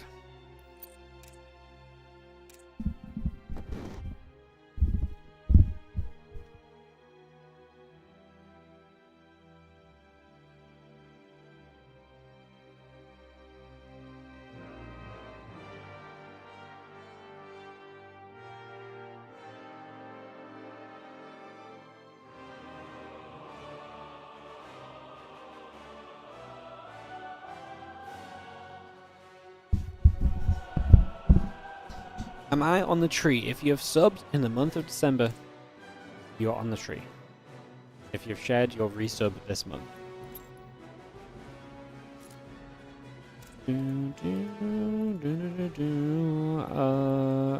Everyone's here, they're just not in the right places. Hang on. Getting there. Oh, Droxy, thank you so much for the Prime sub as well. Appreciate you. It's just confirming ShoWTimE and Shin are both ready. We're pretty much good to go ads-wise. Let's get into this game 3. But after this, guys, we'll be going into Shin versus Clem, and then Clem versus ShoWTimE will be the next couple matches coming through, so that is going to be coming up.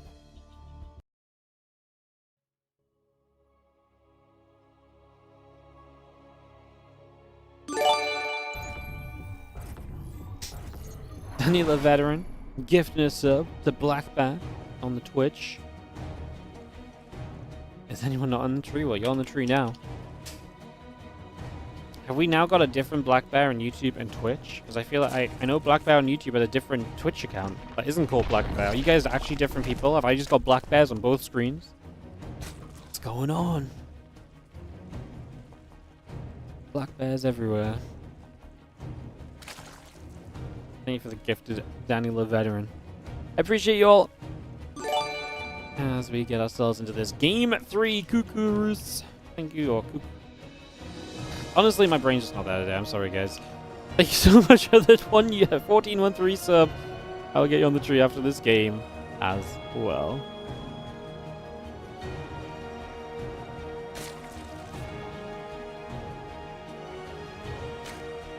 Oh. Thinking all Black Bears are the same in 2025. I know. Basically, basically asking to be cancelled at this point. Breaking news. Wardy hates StarCraft so much he's looking to get cancelled. Ah. Pain. Alright, look at this from Shin. A different kind of hatchery across the map. So this time, he's obviously, there's no in-base expand to hatch on. He's actually just going to hatchery just out the front. I would imagine Shin maybe doesn't feel super great about how these longer games are typically starting to go against ShoWTimE, so kind of makes sense if you kind of take that feeling and you decide, well, you know what I'm going to do with it? I'm going to take us into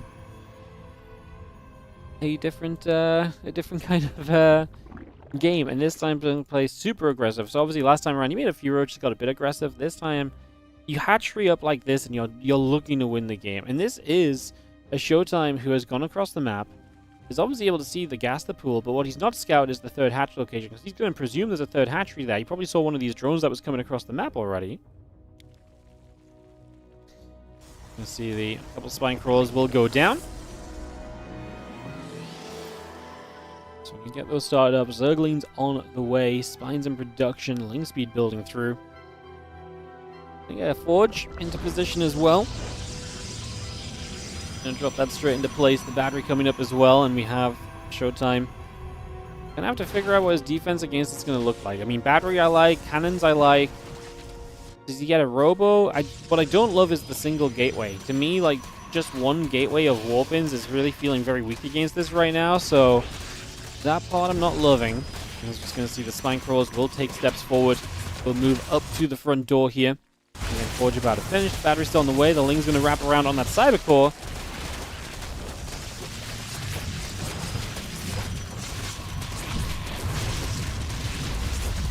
Third core already going down. A couple stalkers still hitting at those Lings. The battery gets broken down as well. I mean, I like the SimCity that we're working with here. Another battery about to finish up. It's going to go down so soon. Third Stalker pops out. Is that going to be our final Stalker of this game? Oh my goodness, that Stalker gets to take so much damage as well. But at least staying away from the spines. We're going to need a new gateway in the main base, no? That's going to be very tough. Oh, he puts all the pressure into... Okay, that's actually very smart. So you put all of the Stalkers in there to try and dive on the Creep Tumor. What that does... No, ShoWTimE! Loses another Stalker. That was just a misclick error. Like, he needs to hold position these, but he's not. What that does by denying the creep is obviously the queen doesn't have energy to build another creep tumor, so you can only come so far forward with the queen, and hence the creep spread at this current point in time. He's going to lose this gateway. I really think losing the gateway is just such a bummer, because now you can't get anything else really on your way up at the moment.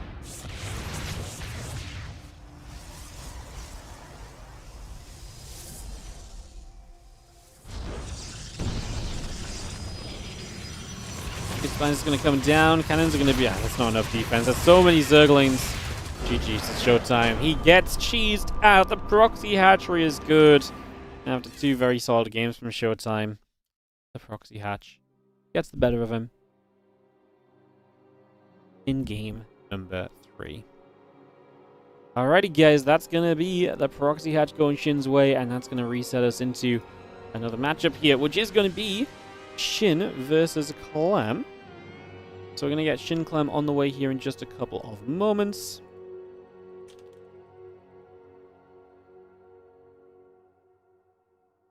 Set this up and we will get this on the way out, guys. So we'll get that going. I'm just going to take a quick couple of moments to BRB on the break screen. Before I do so, thank you so much, Kukurus and Druxy, for the subs. Keep them coming, guys. Just because we passed 1,000 doesn't mean we got to stop there. So keep them coming. We appreciate it. And I'll see you guys in a couple of moments for more StarCraft action coming in very, very soon. So I'll see you guys in just a couple of moments. It's going to be Shin Clem coming up.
Hello guys, how are we doing? Welcome back to the WardiTV 2025 Championship. Hope you're all feeling good as we are having some good games. I mean, Shin ShoWTimE was awesome. Clem Shin coming up. Unfortunately for ShoWTimE, he's 0-2 in this group, and obviously getting a win against Clem will be a little bit of an ask, so maybe that is something which will be difficult to recover from, but we will see.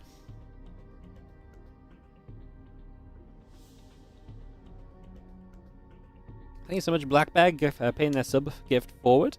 Going to Ralph 020590.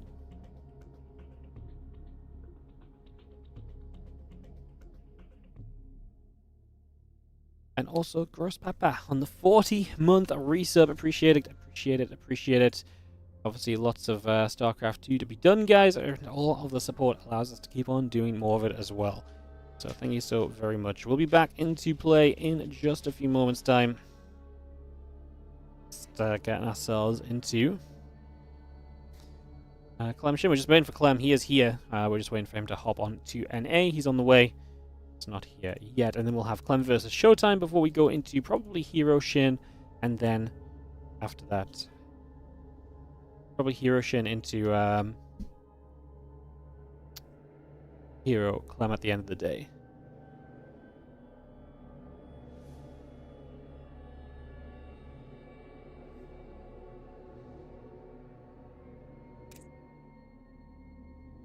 Alright, there's Ralph and there's Gross Papa. Welcome to the tree, guys. The tree which is looking so full. I was doing some VODs for YouTube earlier, and I had a VOD of like the first day of the tree, and I was like, oh my god, it's always so funny when you look back and it's just so empty in comparison.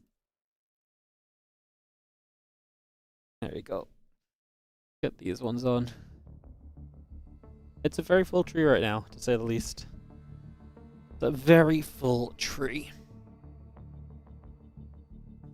That's only a good thing. Just means loads of support, loads of subs, loads of you guys helping us to make more StarCraft 2 happen. It's actually been really cool lately. We've just seen a lot of love kind of across the board, honestly, but I mean, the Patreon has actually continued to be getting some love as well, and obviously never forget that Patreon page is patreon.com/WardiTV. 100% of anything pledged on Patreon goes directly into more StarCraft 2 content, so do check that out. We actually had 19 new paid patrons over the last 30 days, which is obviously a really incredible amount to be at, so thanks so much if you're supporting on the Patreon page, guys. Again, all of that helps us to run more StarCraft 2 content as well. It's patreon.com/WardiTV. Clem versus Shin, yep, coming up right now. Just waiting for them to veto. Celestial Enclave, Tourmaline, and Winter Madness vetoed so far. We'll get into the rest in a few. Get that ready to go.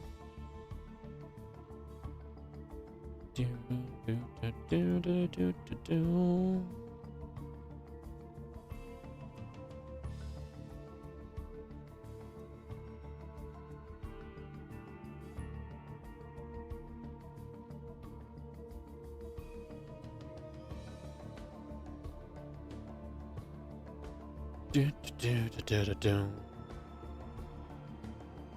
waiting for another couple of videos, guys, and we should be good to resume. So like I say, I got some great matches still coming up. Shin gets a good start of this group. He's going to be 2-0, 1-0, 2-1. herO up at 1-0 as well.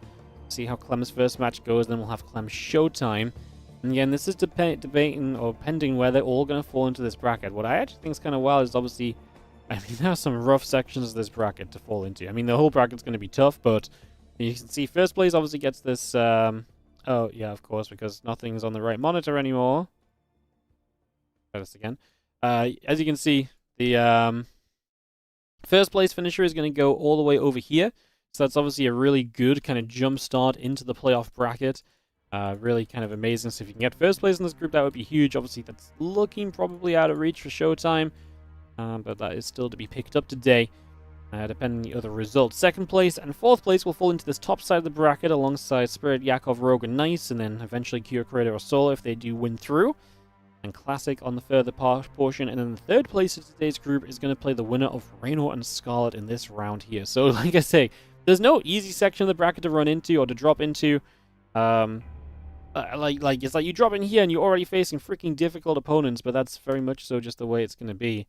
So, yeah, there's just no easy kind of section of this to really look at is the TLDR. So we're going to open on Tato Citadel, so let's get that hosted up. I'll get this ready to go for you guys in a couple of moments.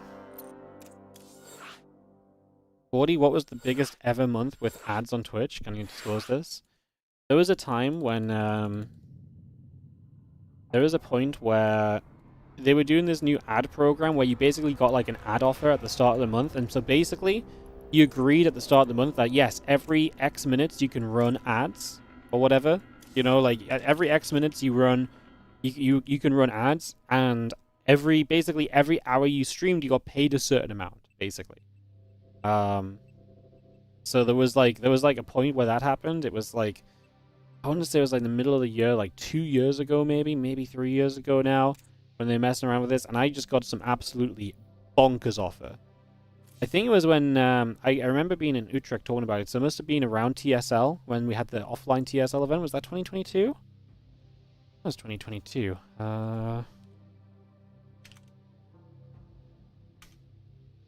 TSL 9, right?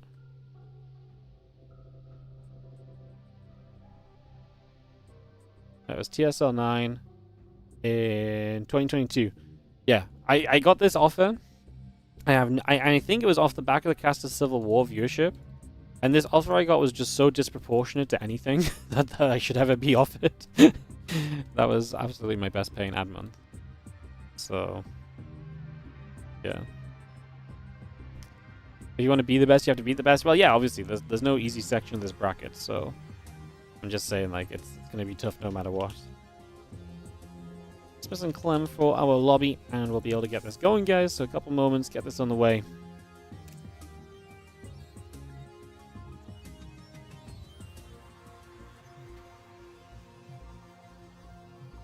Yeah, no, that ad period was ridiculous. Like, I was literally streaming like because I got signed up to do like 137 hours or something in the month.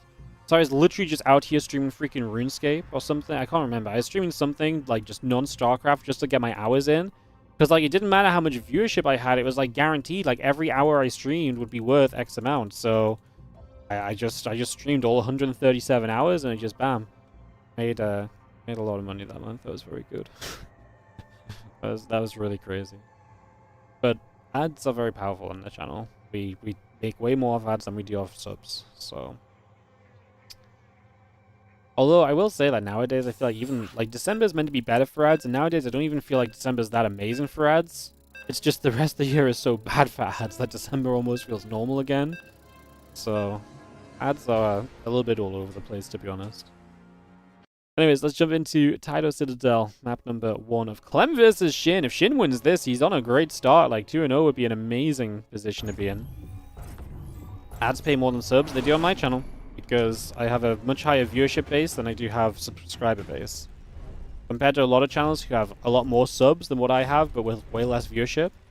So a lot of my monetization comes from advertisements and sponsorships. But the ads themselves on Twitch bring in...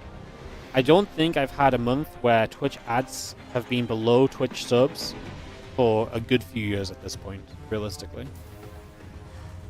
Like, probably since 2020, 2021, maybe. Like, there was a time where we obviously had more subs, and we weren't as aggressive with playing the ads, but, yeah, nowadays we're, we're a lot more ad-based.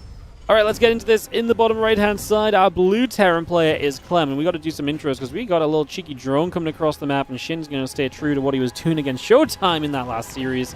Hatchery down in Clem's natural expansion. So Shin in the top left with a win on the board already against ShoWTimE with a good start in this group because of that. Let's see if he can follow up with a dub against Clem here as we move on through and we get this underway. We get some action. We get to some games, and we look to see what exactly is going to go down in this one. So a little cheeky forward hatchery from Shin to start us off and get that going to begin with. herO played this on RSL offline qualifier versus Mario. Haven't watched it, so I have no idea. I'm not an informed StarCraft caster. Oof. big SCV pull from Clem, so he's going to get the SCVs down here. He's going to get those nibbling at that hatchery right away. So he wants to drill through this hatchery and stop that from coming through. We see the command center dropping down in the main base as well. So he will expand high ground. He's not going to be slowed on his expansion, but obviously he is going to be slowed a lot on the economy he's working with. Big response, as he clearly doesn't want this hatchery to have a lot of HP to work with.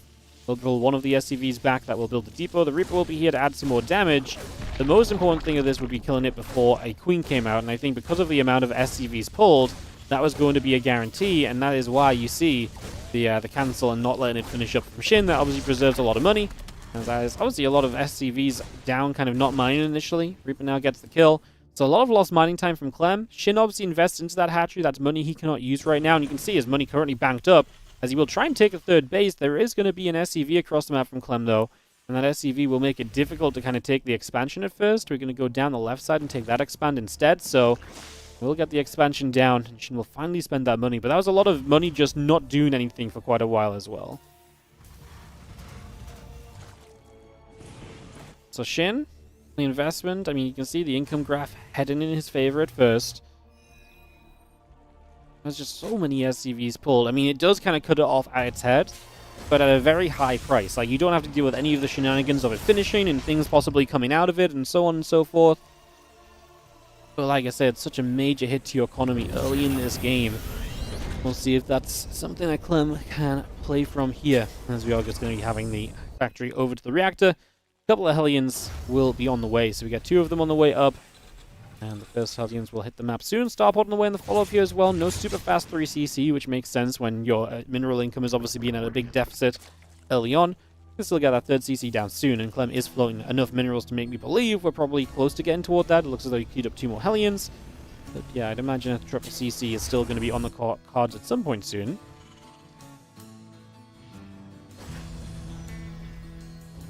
And link speed is about to finish. A couple Hellions coming through. Starport going to move over to the tech lab.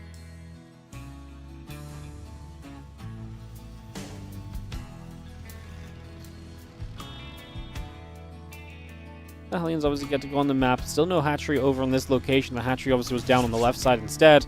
We'll get the Banshees up from Clem. Don't hate that, especially against someone like Shin, who you're always a little bit kind of wondering how exactly his approach is going to be in the next stage of this game. So you get the, the hatchery down that left-hand side, and, then Clem doesn't really know what else is going on, so you get the Banshees up. It's going to keep you safe while giving you harassment potential. And because that hatchery's on the left-hand side, was my point, is that you can kind of somewhat go from third to natural quite comfortably as well. I guess if it's on the right, you can go from third to main base, and you have more dead air space to sit in. There is a possibility you get trapped between the bases there too, so...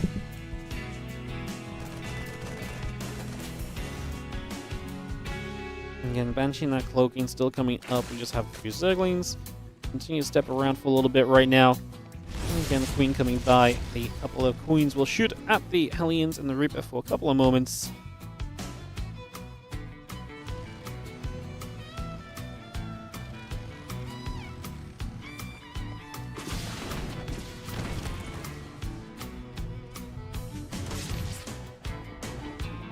Gonna be seeing the Reaper coming about, just gonna be having ourselves the lair coming through, Spore Crawler coming about, Hellions and the Banshee gonna be right there as well.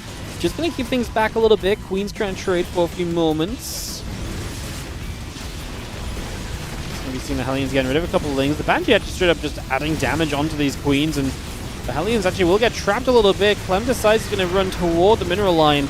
He's gonna lose most of these Hellions though, so it's gonna be a lot of his early control of this game being taken and stripped away from him. That gives Shin a much freer map to play on. That means you can much more comfortably at this stage as Shin basically say, cool, I can throw my group spread out on the map way better. I can spread that all around. And I mean, those sort of things are going to become a major, major positive here over time. As you see the Queens still taking hits, the Banshee's still putting work in. A couple Queens going down already, another Queen or two being chased away. Spore Crawler is right there, keeping those Queens safe.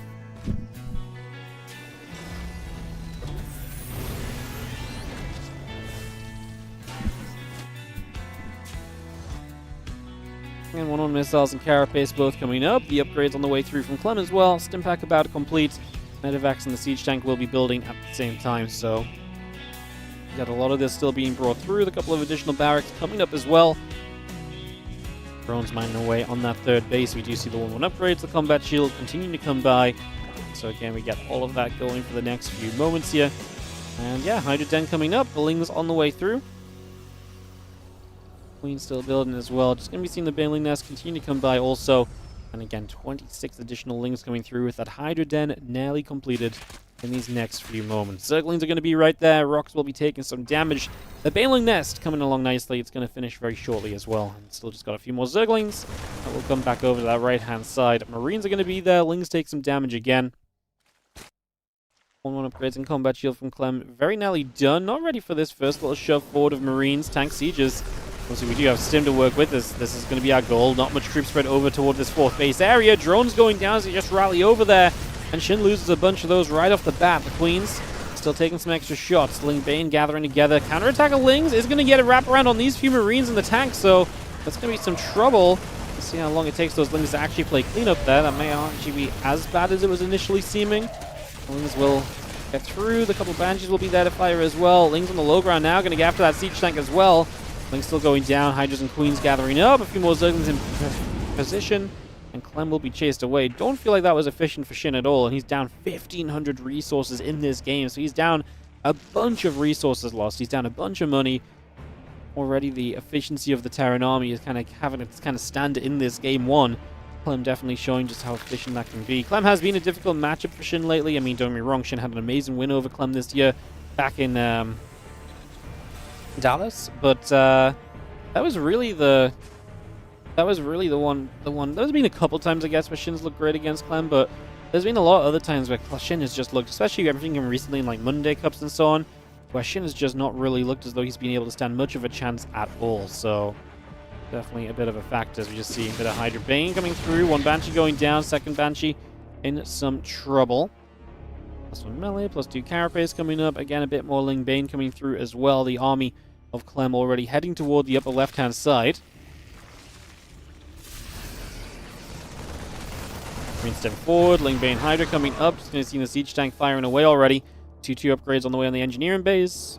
And we are lagging, so hopefully that's not us. Pommy.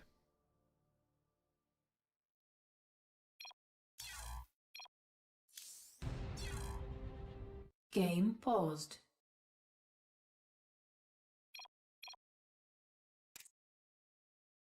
Game resumed. Fix up and get back on track, as we do have a few Banelings coming down the right side. They're going to go rolling toward the mineral line here. And just get ourselves into position for a couple seconds. Clem going to lose a lot of those SCVs. He didn't lower the depots. The SCVs got stuck, and suddenly we just lost 22 workers to a simple Baneling run-by. That is going to be a lot of economy being taken out pretty much immediately here. So economy going down immediately. Some big hits right there. And now Marines pushing into the center, knocking down a Ling or so on the watchtower. A few mules dropping down onto the third base. A couple of Banelings pulling back. The Marines still stepping forward.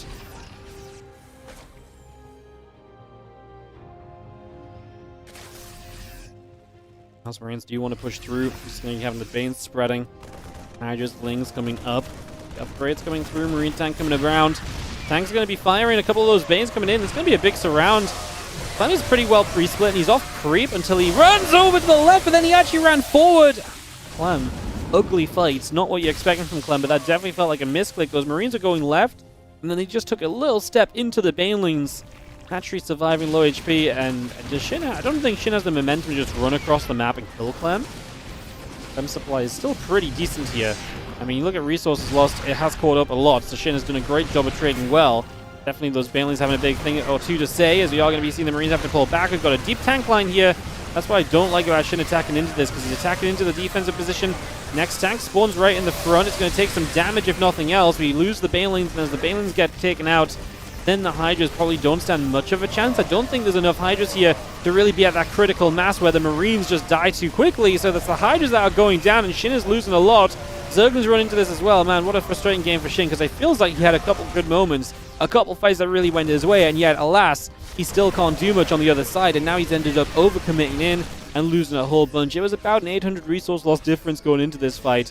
It's now a 3,500 difference. It was like 7.9 to like 7k, and now it's like 14 to 10.5, and that's the deal breaker there. Shin just lost so much, especially those Hydras, so expensive. Now is he ever even going to get Banelings up again? Okay, he will protect those few that are morphing, apart from the Widow Mine that actually blows up a couple of them, and then the Banelings do go down. Wait, what did they go off on? I guess, did they go off on the Widow Mine? I'm not even sure. So the Banelings need to get up and online, though, because we need some Banes against these Marines. Otherwise, we're going to be in trouble. But, yeah, I fear that this has maybe already been a little bit too much. He shot his own Banes. I thought he attacked his own Banes, too, but I thought it was just being crazy. It happened so fast, I wasn't really a believer. But apparently, yeah, you guys saw it, too. He shot his own Banelings. Damn. That's not great. They ran into the revealed mine after it shot. Yeah, you know, I think that's what happened too, but it looked... yeah, you know what it is? I think it looked like the Hydra shot at the Banes, but the Hydras also shot at the Widow Mine, which is what the Banes also rolled into. So I actually think it looked like a combination... The combination looked like the Hydras shot the Banes, but the Hydras and Banes both just went on the mine. But I also had this moment in Twitch chat today. I was like, maybe I'm not as crazy as I thought I was being. Wow, that was a... That was a pretty crazy little game that really went one way and the other very quickly back and forth. Gonna head into game 2 on White Rabbit here in a couple of seconds, guys. Get this hosted up and we'll be off and away. That was Shin's server preference as well, so going into Clem's server preference now for game 2.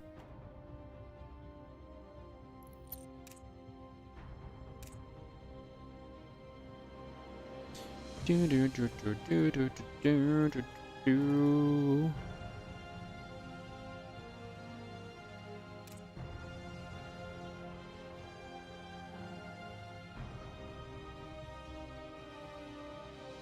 Sorry guys, a bit yawny.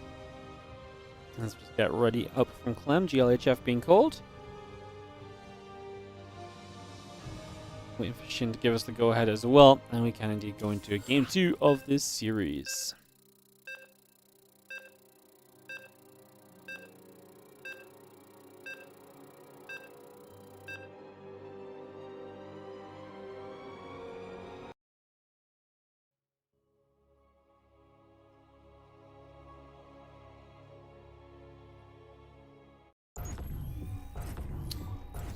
Alright, let's jump in to game number 2. As we have ourselves on the top right side of the map, Clem doing what Clem does, which is winning, and winning effectively. He takes the 1-0 lead here over Shin in this series. He's the red Terran in top right corner, taking on Shin, the blue Zerg in the bottom left corner of White Rabbit for our second game of the series here. It's ready to go.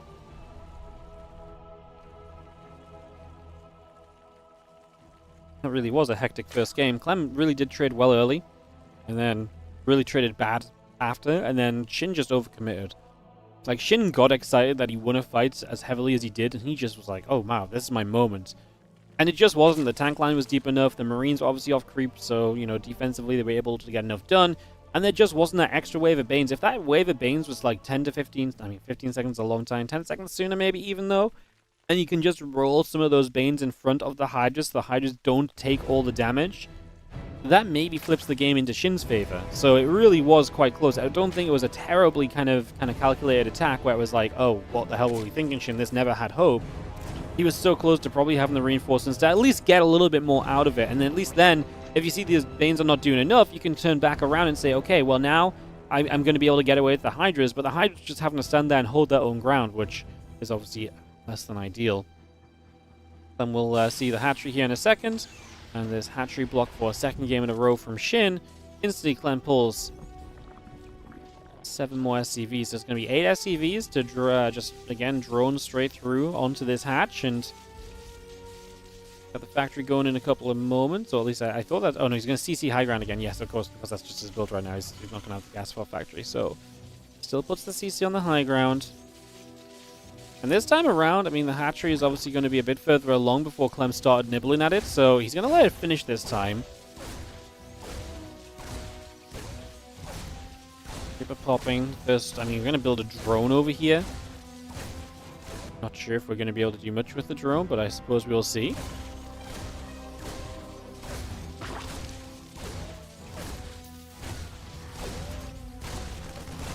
Prince shows up, River shows up. Yeah, I mean, just obviously got to run away from the broodlings. Just going to pull the Marine back already. Reaper can run away from the broodlings a lot more easily. And that means the broodlings are going to do absolutely nothing. And the hatchery will sit there. Obviously, we do have the lava we can build from there as well if you want to get something going from that, but we shall see. You second-guessed yourself so much you had to go look back. He definitely killed him himself. I'll have a look after this game. Hang on, I'll just get it open so I don't have to scroll back up later on. I'll have a look after, because yeah, that was kind of a kind of weird to A-click your own Banes back to back, but you guys did not do your job. You deserve to die to the mine.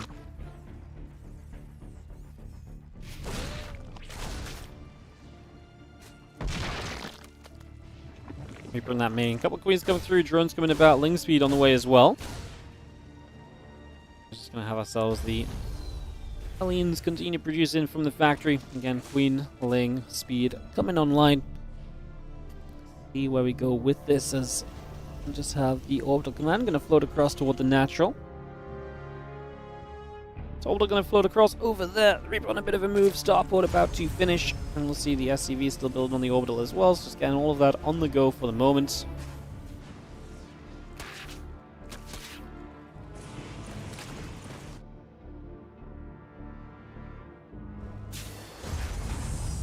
Still just seeing that Zergling speed coming along.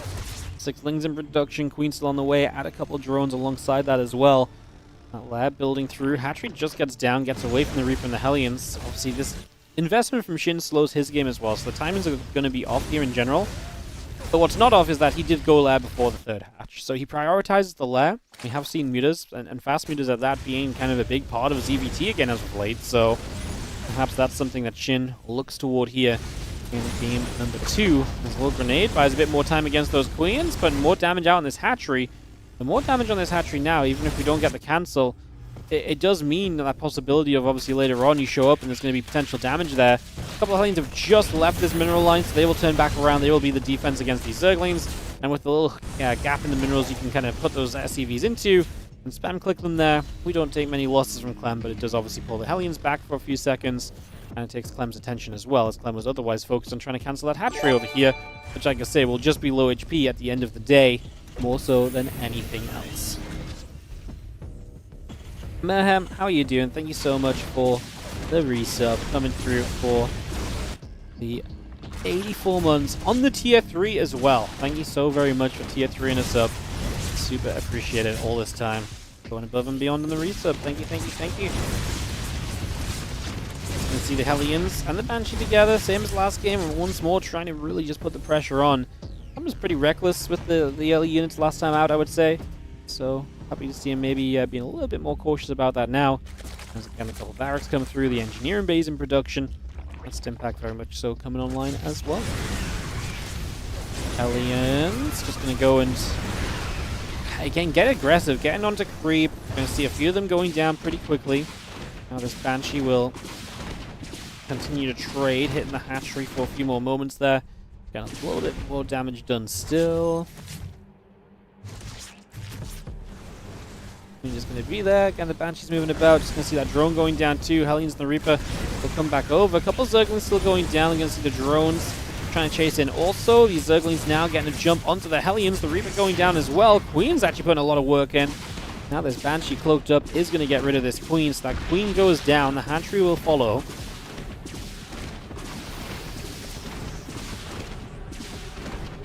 Why Hydra range first, not Hydra speed? Hydra speed is a go across the map upgrade.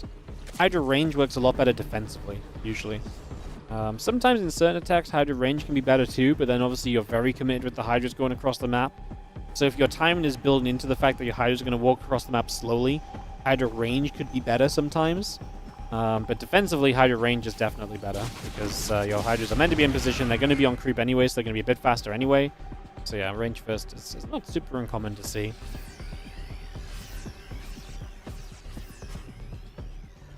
And Marine Tank, Medevac still building through. A few more SCVs coming about. The reactors are on the way by.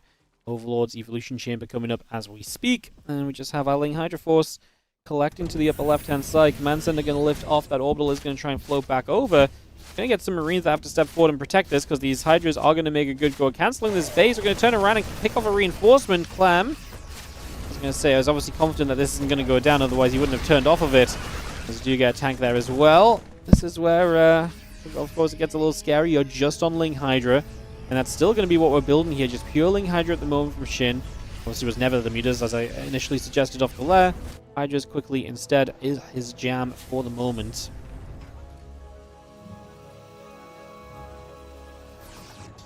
Again, one of my missiles coming through, the Ling's coming up, the infestation pit continues by, Spore Crawler about halfway done currently from Shin, so that's Spore coming up, Baneling Nest coming by, the SCVs transfer over to the top. Like Hydra will just move through, a couple of Marines getting jumped on, and we are going to see this army of Clem heading down to the bottom left.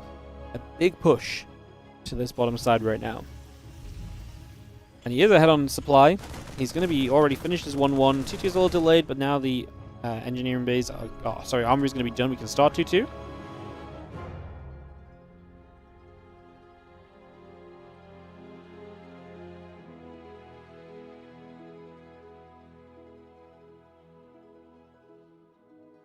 A lot of Marine tank moving around. That hatch still building up. Infest is coming up. Plus 1 missiles and plus 2 carapace coming over. Cats cancel on that hatchery again. It's 7 more infestors building through right now. The Lings are all coming up as well. G2 upgrades coming about. Just going to see the 3 Marines stimming over towards the left-hand side. Those Zerglings going to get chased. Infestors coming about again. Banes and the Lings coming over. The Marines are going to take a chance to jump into this position. The Lings already going down. The Banes as well. Lings all full. And now Clem will settle in. 2-2 upgrades and the plus 1 vehicle weapons coming about. The medevac sitting overhead.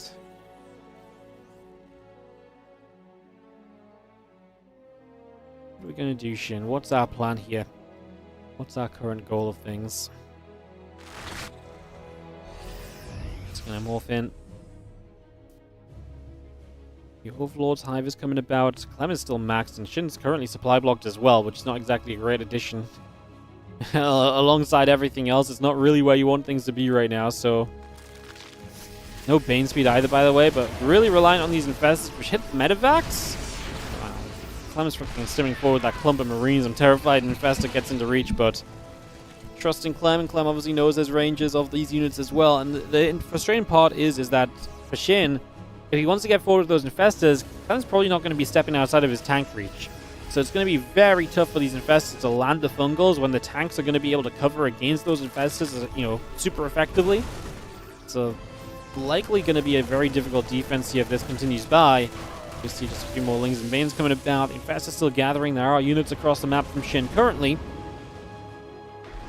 Artifacts load up. Just going to unload once again onto the high ground. The defense against the run by already being made. Enough Lings. Not enough Lings to fight against the bio army that is there already. And now Clem's starting to take advantage of some of these ledges and positions. There's a narrow avenue down here as well, as this tank on the high ground is going to do a lot against those infestors. Those infestors! Kind of like suicide missioning, because that was kind of crazy. Is that the only way that Shin takes the fight? I think Clem takes such bad fungals because he just thought there's no way you're going to run the infestors up that close to my siege tanks. And there's no way that Clem sees this as a bad thing either. He killed every single infestor that was made. All of the tech units of Shin just got completely reset in this game. That is a major win. No doubt about it. Yeah, that's kind of wild. What a crazy play from Shin. I mean, he obviously just wants the fungals. I get that he wants the fungals. But if you're going to commit all your infestors like that, you need to be making a game-winning fight. Don't be wrong, like, you push the army back, you trade well against the army. It's just not what I'm going to call a game-winning fight. And like I say, you just paid so much for it. It's definitely going to shoot the efficiency trades back into Clem's favor, or more so into Clem's favor at this point of time.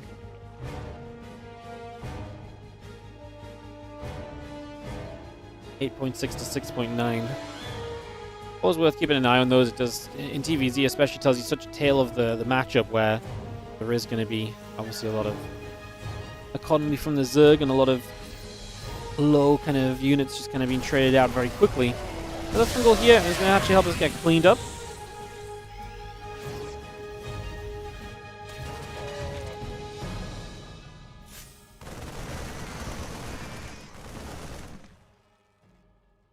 And 3-3 coming about, plus 2 vehicle weapons coming about. The Ghost is coming up as well.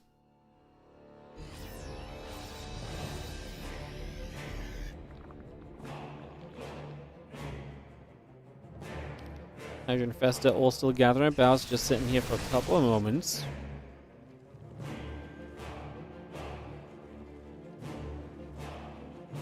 Very 3. Halfway done. Bio's going to get rid of a couple of crit tumors here. Lings, Hydras. Trying to step forward. A couple of tanks beginning to siege.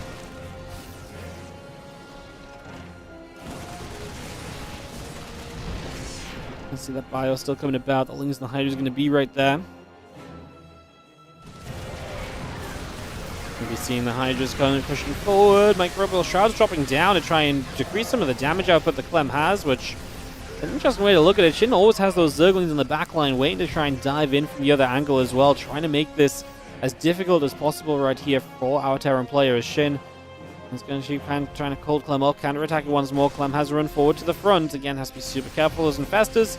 I think there's one fungal available, but with the Ghost here, EMP could be massive. We get rid of one Infestor immediately there, and you see a couple of EMPs go down. Like I said, that one Infest towards the front has a lot of energy, but I feel like we would have seen the fungal by now. There it was. It came in and it was super low after, so it might have just gotten it. As Clem actually going to end up in a bad fight. That fungal goes behind the army of Clem, but that means he stepped into the army of Shin, and Clem is going to get pushed back. And Shin's going to win a massive fight here. That's going to be absolutely huge for him. So that's big, big stuff right now. See the rest of these Marines pulling back. The Planetary Fortress stays active. And Clem is now going to have to find a defense after losing the fights down to the bottom side. He's going to see the Hydra stepping forward. Planning Cloud on the high ground siege tank. The low ground one will go down quickly enough anyway. I don't think there's a defense here from Clem. These Banes are going to keep rolling through, and Clem's efficiency just fell through the floor. Just was not there anymore. And again, a couple of bad fights. Fungal's absolutely landing, and Clem not having the best of positions against it all. SCV's going down as they pull in to try and add a defense on, but these Hydras are putting in work. GG is called, and Shin is going to bring us back and take us over to a Game 3. We will have a third map of this series coming through right here. So, third map coming up, getting on the way. In a couple of moments, we will have Shin and Clem going the distance in this best of 3. And you'll love to see it. Alright, we will get that started. I'll also run ads because they help to support the stream, believe it or not. What is our third map going to be? It's going to be Ruby Rock to decide the series. Alrighty. Ruby Rock.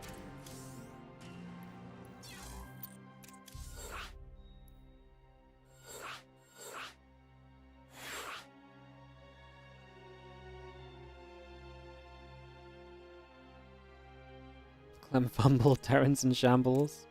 Oof. Hey man, if Shin beats Clem, this group's gonna get very interesting, because then heroes 1-0, Shin's 2-0, but obviously hero Clem gets interesting as well. It's gonna get very interesting very quickly, no doubt about it.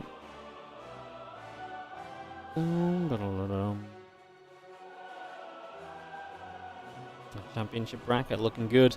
I'm excited to get through. I mean, obviously, once we kind of get past the halfway mark, we're going to start figuring out where people are going to finish in this group, and that's really exciting because it means we actually, like I say, are going to be filling in the bracket.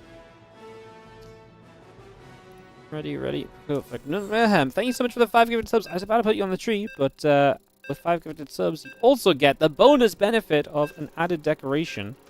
Do you have a preference in color?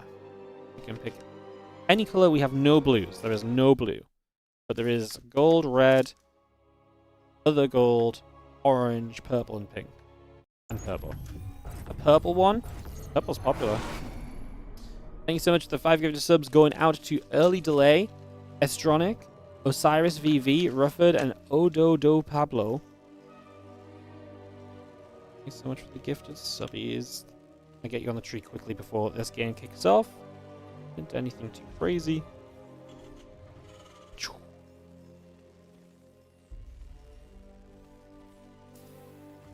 I'm putting a lot of the ones with baubles on the front because they're fun to see. Alright, let's get this in game. Thank you so much for the 5 gifted subs. Man, talk about smashing through 1,000, guys. We're on our way to 1,100. Feels like 2020, guys. The road to 2K subs is now. Okay. 2K is a very, very long distance away, but yeah, very generous month. I appreciate you all. Thank you so much. In the bottom right side, we're going to have ourselves the blue Terran player not keeping enough kind of edge in that game and losing out in the end. It's going to be Clem. And in the top left-hand side, our red Zerg player is going to be Shin.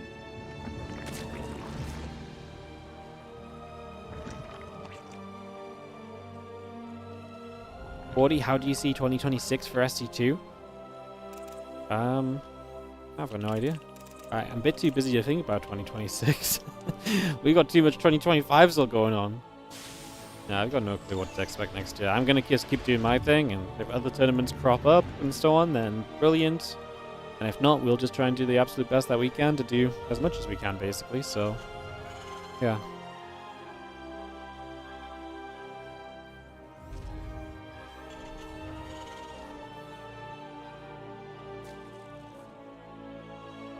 Just a quick mention, guys, as we get into this Game 3. Once again, if you're enjoying the stream, do consider supporting the channel. If you're on the YouTube, it's super simple. Hit the like, hit the subscribe button. It's free to do on YouTube.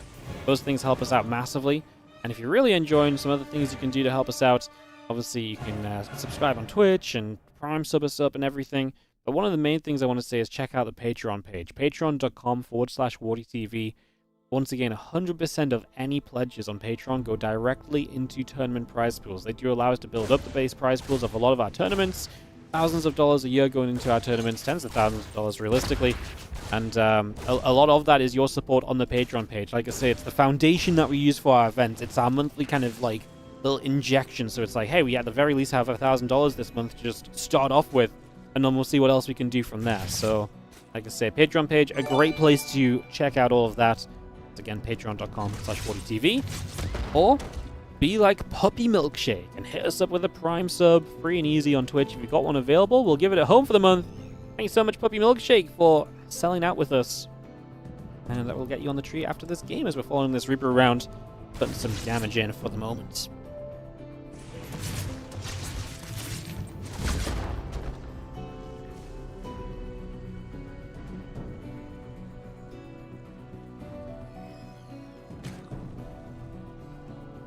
These Zerglings will take that chance to continue chasing the Reaper. Chasing that around for a little bit of time right there.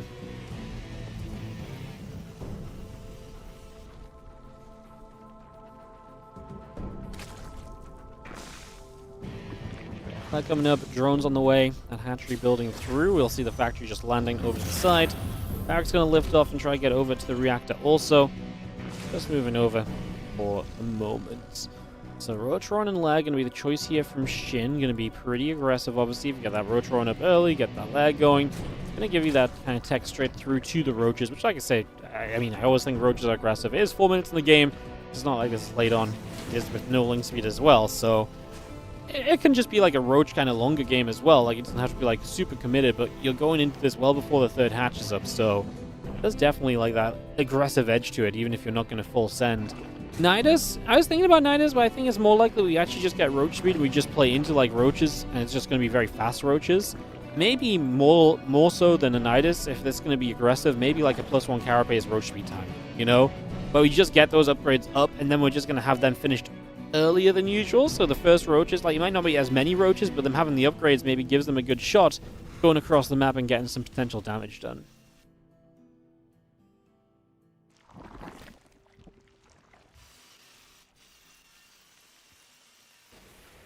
And 1-1 on the way up then.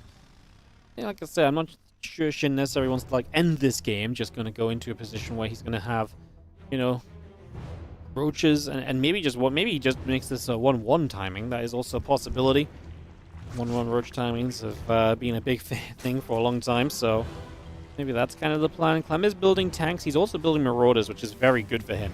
Any Marauders is going to be great damage output against those Roaches, and it's going to go a long way, so that's the sort of thing you love to see right here.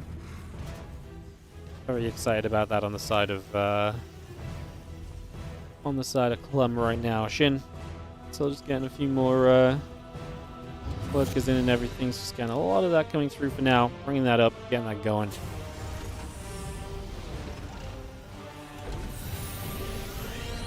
Orbital will lift off. Going to move over to the sides. Just going to pull straight around with that and again see where we can go.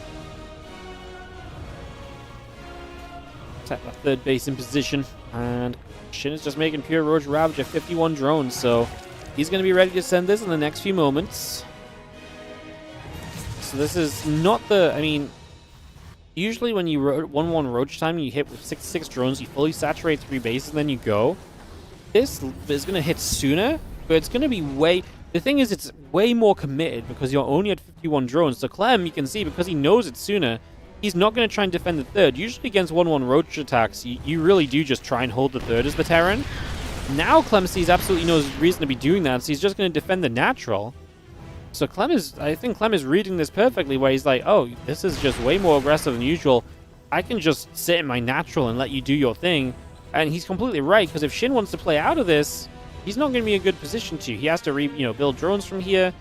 Like, he's not at 3 base saturation, so it's not just about like, oh, just add on a 4th hatch and we can get the workers going later. Like, no, you got to finish the workers for your current hatchery setup as well. And Shin does not really do much at all on the entry. Clem tries to poke in with the Hellions. He's just going to see the roaches are back over there, which does give him a bit of confidence to step forward and take the orbital into position. And with more tanks having come up, at this point you probably can safely defend the 3 base setup as well. And I don't really know what Shin does. I don't know if he's going to try and still go for this to some extent, or at least poke around.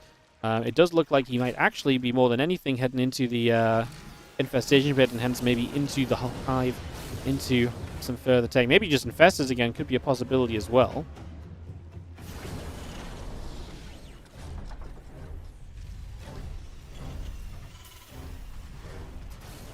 T2 missile upgrades coming through. The Zergling speed is building as well. So again, a lot of that continue to come into play right now.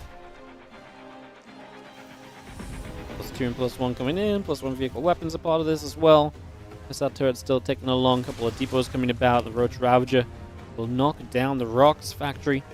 Going to be done very shortly as well.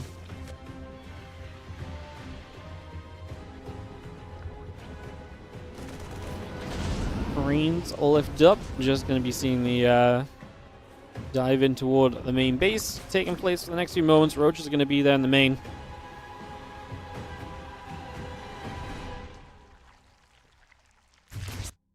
Speed coming about. Infest is going to be there, but Bioforce is going to stem.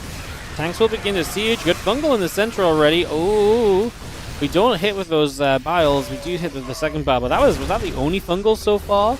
Okay, there's one more infestor in the back, so we'll have a couple more fungals still available here, just waiting to try and get them in position, as we just have to pull back a little bit with that Bioforce. The tank's doing that thing, hitting those roaches nicely for the moment as well. Well, Ravager's morphing in the front, need to stay careful too. He's just going to be seeing the bio still trying to get that corrosive valve, taking another connection. And again, a couple of queens will be in some more trouble also. We just have a fungal coming down. Clem in great position though, especially having the tank so far forward.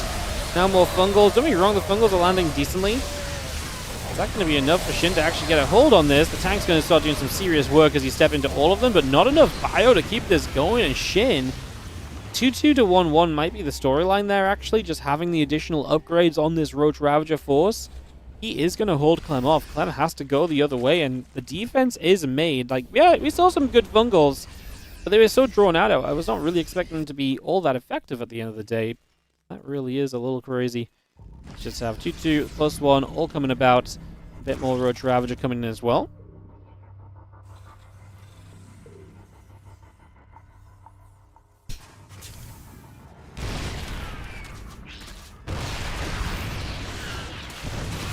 Gonna see a couple more biles coming through. Tank gonna go in. Just gonna see a couple more biles gonna go in after the tank as well. Roach Ravager still pushing through. The Infestor is gonna be there. All right, this next shove. I mean, the big thing is we cleaned out all the tanks, right? So the defenses of Clem are not going to be as strong as they were. Gotta try and bait this fungal as well. Oh, it lands on the bottom clump of units, so Clem does not manage to dodge away from that as he would have wanted to. Now see this Roach Ravager still stepping forward. The Bio still trying to hold this out. A couple more corrosive biles coming down. The Bio still trying to hold the Roach Ravager away. How is this going to end up? I want to say I don't think Clem actually gets broken through here. I don't know if that's Copium, but I feel like there's a defense coming, but maybe the reinforcements are a bit too much. You can also see, obviously, Clem is not exactly going to love mining from this left side base. He can maybe give up this base for a bit if he really needed to. The new tank spawns. Oh, yeah! Oh, no! He saved it, and then the medevac he saved it in went down to the piles. The tank spawn was like, well, that's the ways that he saved it. I was like, oh! And before I could even exclaim the save, the biles killed it. I was like, oh! That was a sequence of events. Clem is going to live. There just wasn't quite enough for Shin to get through. And Clem eventually finds the defense. At the end of the day, this is still equal work account, which Clem is going to love with mules on his side. 4 bases to 4 bases. Like, Clem has all the makings of a good game in him here, but he had a great start, and it does feel like he floundered that a little bit. So now we'll see if he can kind of keep it going for himself again into these later stages now, or if that's maybe going to become a problem as we continue through the next couple moments here on Ruby Rock Game 3. And what's an important match, because the winner of this is going to give himself a lot more hopes continuing through this group. So going to be interesting to see, as we just see a fungal there. Going to land on a couple of Marines straight away, so that's going to land. You see the rest of the bio gathering up once again.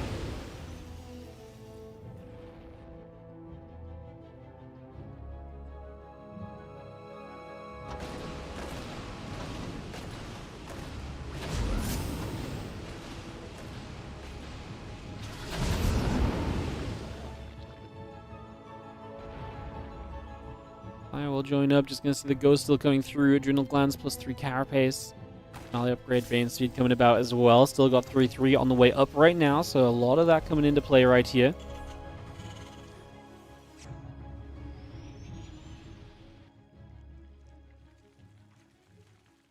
Again, melee upgrade going to finish very shortly. Clem pulls around over toward the right-hand side. Bio and the Medivacs join together. A couple of the Ghosts coming through. The Marines and the tanks coming up as well. Is this on West? Yes, it was West, Central, West. So they actually won on their opponent's servers originally to get to 1-1. And now playing on Shin's server for this Game 3.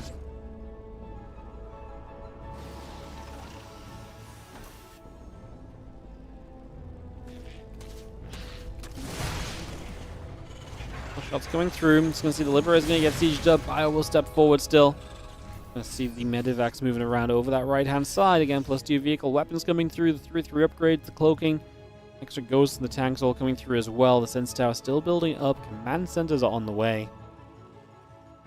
So much being added for the moment here as we just have tank will siege again. So tank already just sieges up. Again, a couple Ghosts will join in there. And herO, plus 2 melee, and the Kindness, and the plus 3 Carapace. Again, a bit of everything just coming through for the moment. Bane, Roach, Ravager, Infested joins in between the bases to the upper left-hand side.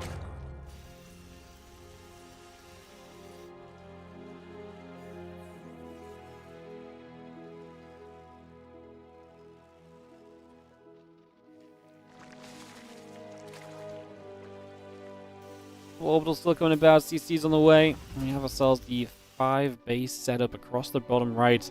Sense Tower on each one. Starting to make some rings on the map. Clem might just be saying, hey, look, I don't love attacking into you, so I'm just going to sit back, defend, and go even later in this game, and let's see who wins in that super late stage of the game. I mean, that might not be a bad thing necessarily. Fungal Growth coming down. Bling Bane going to come through. EMP's going down as well. Bio units still getting hit. Planetary Fortress and Siege Tank together trying to do their thing. The Ghost still pulling away there. The Planetary will go down. The Liberators being cleaned up as well. The rest of this Ling Bane is still rolling across. The Bio pulls back. The Banes go back the other way. Liberator gets shot down once again.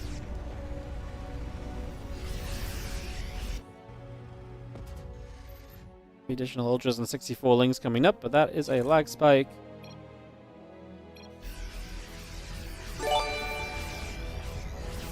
What's up, 60th? Thank you so much for the 2-month resub on the Prime. Appreciate it. Thank you for supporting.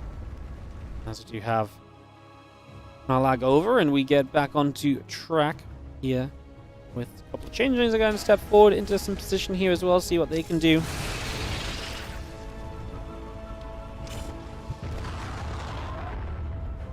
And then they're going to float down in position. Bio, Ghosts gathering together as well. It's going to be seen still at Spire coming about. Currently about halfway done. Plus 2 melee.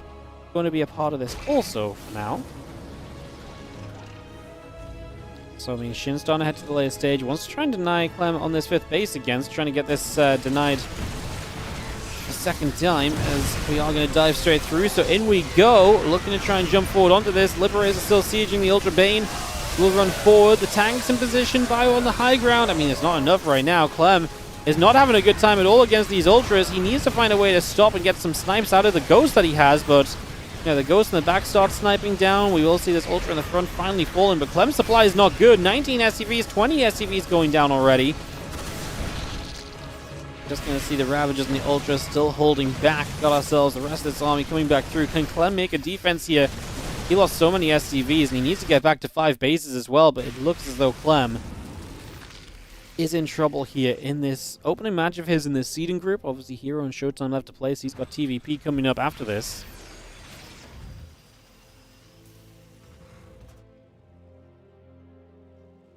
Shin through the center. Lings want to die. I mean, they're just going to catch. I mean, Clem just didn't know where Shin was coming from, so a couple of reinforcements.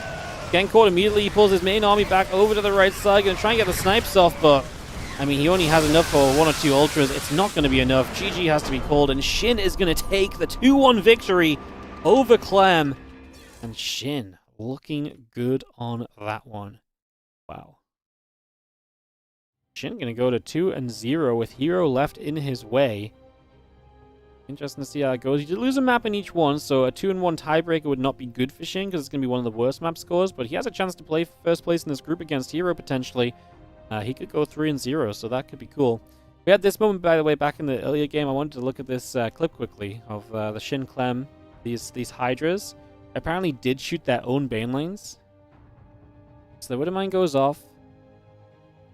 Yeah, he did. He shot his own Banes with the Hydras. Yeah, that's exactly what happened. That's so wild. No idea why, but it did indeed happen. That's so funny. What a weird... it was just so random for him to attack his own Banes. We were all kind of confused for a few moments. Great stuff. GG's, and we're going to head into Clem ShoWTimE. It's European server up next, guys. For Clem and ShoWTimE Terran versus Protoss to come on through. Thank you so much to Puppy Milkshake and 60 for the subs. Appreciate you guys. What is the viewership today as well, by the way? We got 1,800 viewers right now. 500 viewers on YouTube as well. Hello, everybody. Thank you so much for watching some WardiTV 2025 Championship action. We super appreciate you. Where's this gonna go? I'm trying to just find an empty branch that's nearby because I'm not feeling like standing up today. Bam. Alright. Clem and ShoWTimE coming up in a few moments here, guys. We'll get this ready to go. Just trying to locate Clem, who I think might still be on the replay on the other server, so give him a couple moments to figure that out and come across, and we'll go into Clem versus ShoWTimE up next. I just want to mention one of the last few days of the Star Trek sponsorship as well. By the way, guys, if you want to check that out, !star in the chat will give you the link through to download and to check it out. Helps us out a bunch, obviously, so do check that out if you fancy it. We do appreciate it if you do so. Anything that comes through from there, like I said, it all helps us out, so thank you so much indeed. We're probably going to take the promotion of it down in the next few days and call it a day, so yeah.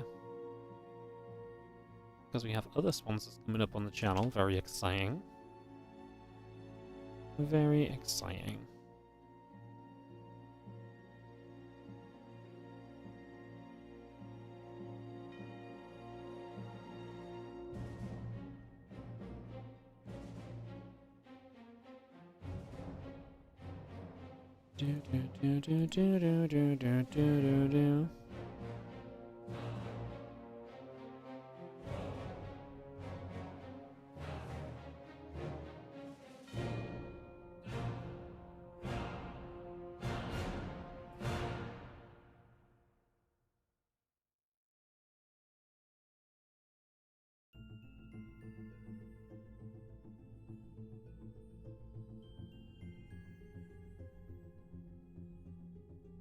Alright, just waiting for Clem to hop on over.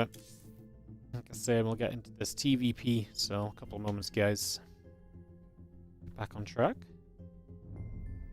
No SC2 themed Christmas tree decorations. I mean, yeah, can't you see? All these people are StarCraft 2 fans. Like, every decoration on there is a StarCraft 2 fan. So, yeah, they're all StarCraft 2 themed. Duh, clearly.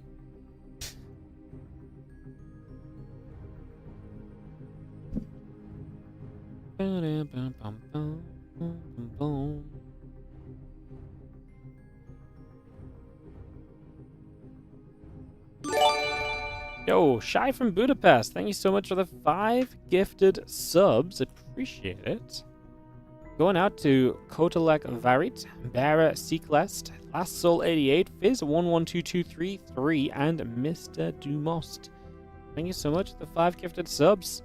You do get a choice of decoration color added to your name for the tree. Let me know what you'd like. There's most colors, but no blue. We're out of blue. Without other colors available. So let me know what you would like. Or if you don't care, I will just pick one at random. Green.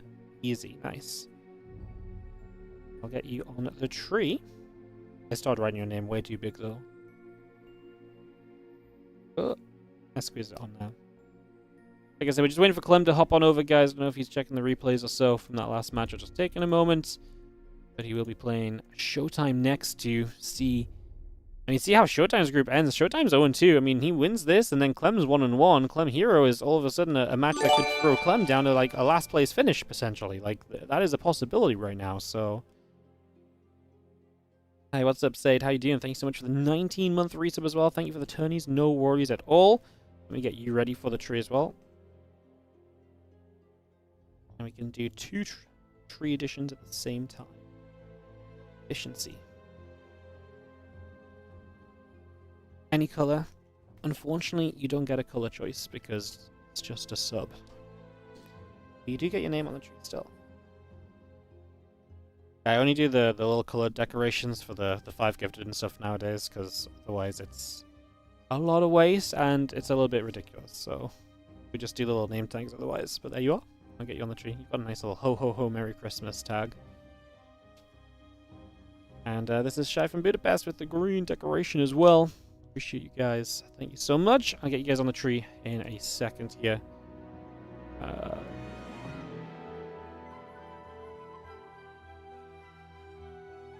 Right, let me put this on.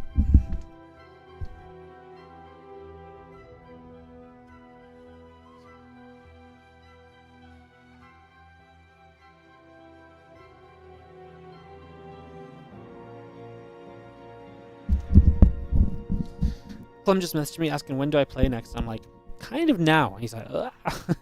So that probably explains why Clem's not here. He had no idea what's going on. All good. Got that sorted and we'll get back on track ASAP. Alright.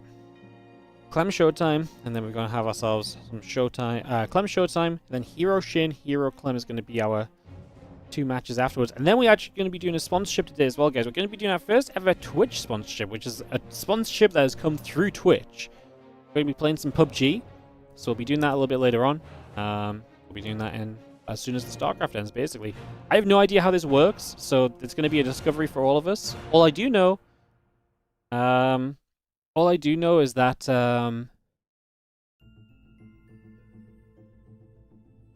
what was I going to say? All I do know is that it does depend on viewership, so stick around for a few minutes of the sponsor and it will help a lot. Apparently don't, like, it's not based on average viewers over the hour like the bounties are. It's based on, like, if you are here for, like, X amount of time, you count as a viewer for the sponsor. And that viewer then adds, like, money to the sponsorship, basically. So, it'll be fun to see. Alright, we're just waiting on Clem. It was just, still not on the European server. Hey, what's up? Black Jakku, thank you so much for the 11-month resub on the Prime.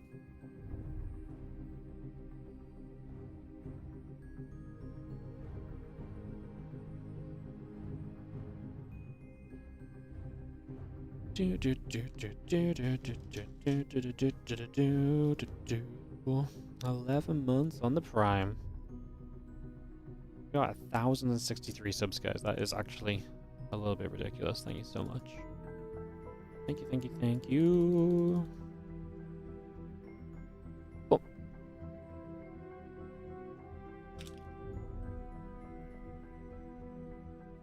I never thought I'd be so good at typing AB, AB, AB, ABC. Boom, Black Jakku, thank you so much. Are we talking PUBG or PUBG Mobile? Just good old regular PUBG. We've got to, like I said, we're going to try it out. I have no idea how these Twitch sponsorships work. Like, I have to press some certain buttons and it's going to work, but, like, I hope they're worthwhile because I've accepted a couple of them lately. I've got no idea how they're all going to go. Yeah, we'll see what happens. Alright, videos are starting up here for ShoWTimE and Clem, guys. So there'll be another minute or two Let me get this ready to go. Awesome games. Yes, no, the games have been awesome. Again, hello everyone on the YouTube as well. Good to see you guys. Don't forget to stop by and give a like if you're on the YouTube. Scroll down underneath. How many likes are we on today?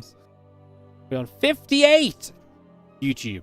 YouTube. I know for a fact. I'm refreshing this because I almost don't believe it's 58.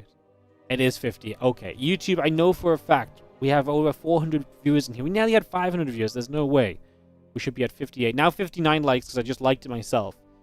Get on the YouTube stream. Scroll down a little bit. Give it a like.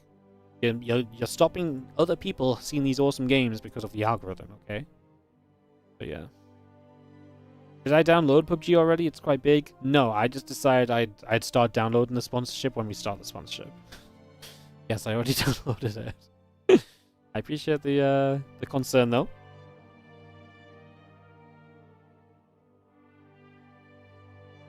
Is it possible to block a group of units forever using multiple stasis, one after the other on the same location? There's a little bit of a cooldown when a unit pops out of a stasis to being stasis again, so it'd probably be very difficult to hit that exact timing repeatedly, but I'm theoretically, like, it depends how fast moving the units are, maybe. Everyone like the video, you chumps.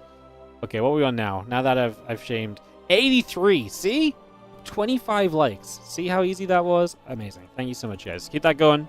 If you're down there, hit that sub button as well, because subscribing to the YouTube helps us as well. Our road to 50k YouTube subscribers is well and alive.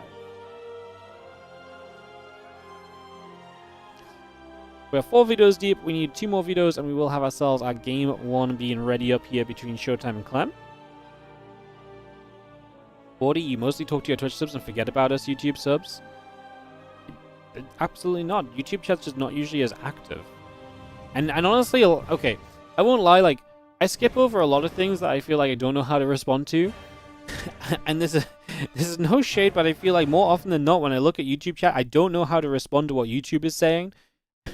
But because YouTube chat's not as active, it's a lot of the chat that gets caught up on. I look over at YouTube a fair amount. I mean, sometimes I get a bit caught up because stuff happens over on the other screen, but I do try and read YouTube chat. It's just a lot of stuff gets said on YouTube. I don't know what to say about it. Yeah.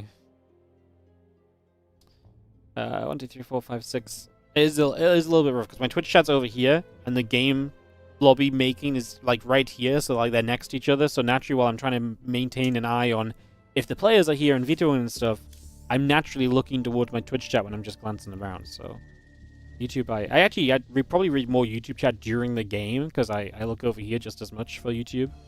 But I just naturally read Twitch chat more when I'm hosting up, which we're about to do in a moment or two. ShoWTimE and Clem should get us hosted in a second.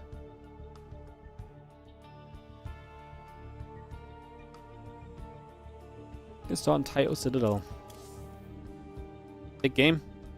Because again, ShoWTimE is sitting 0-2. Clem is 0-1. And like I say, if ShoWTimE wins this, he could put Clem versus herO becoming a very, very important matchup. So, very exciting to see how that plays out as we are on our way into the lobby, guys. So, again, ShoWTimE Clem in just a moment or so. Thanks for the patience. Appreciate you all. You went and subscribed on YouTube. I appreciate it. Coming across from the Twitch to subscribe on the YouTube. Some commitment. herO has been really poor. When was the last time he won any kind of ARS tournament? What's happening with him? I mean, when was the last time anyone won any kind of ARS tournament? Is there really very many of those going around?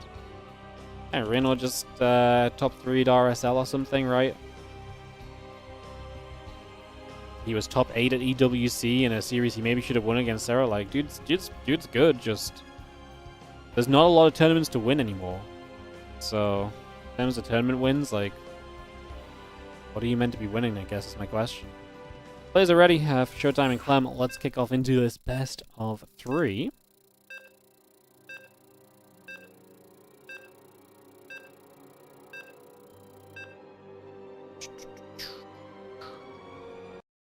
I mean, you could argue that winning the RSL offline qualifier is in itself winning the tournament, because that's just a single elim bracket, so...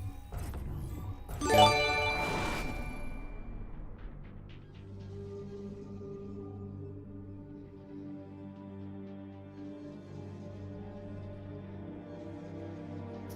Alright, yo, what's up, Luca KPC? Thank you so much for the Prime sub. I'll get you on the tree after this game, but right now we have got ourselves our red Protoss in the top left corner of the map. This is going to be ShoWTimE.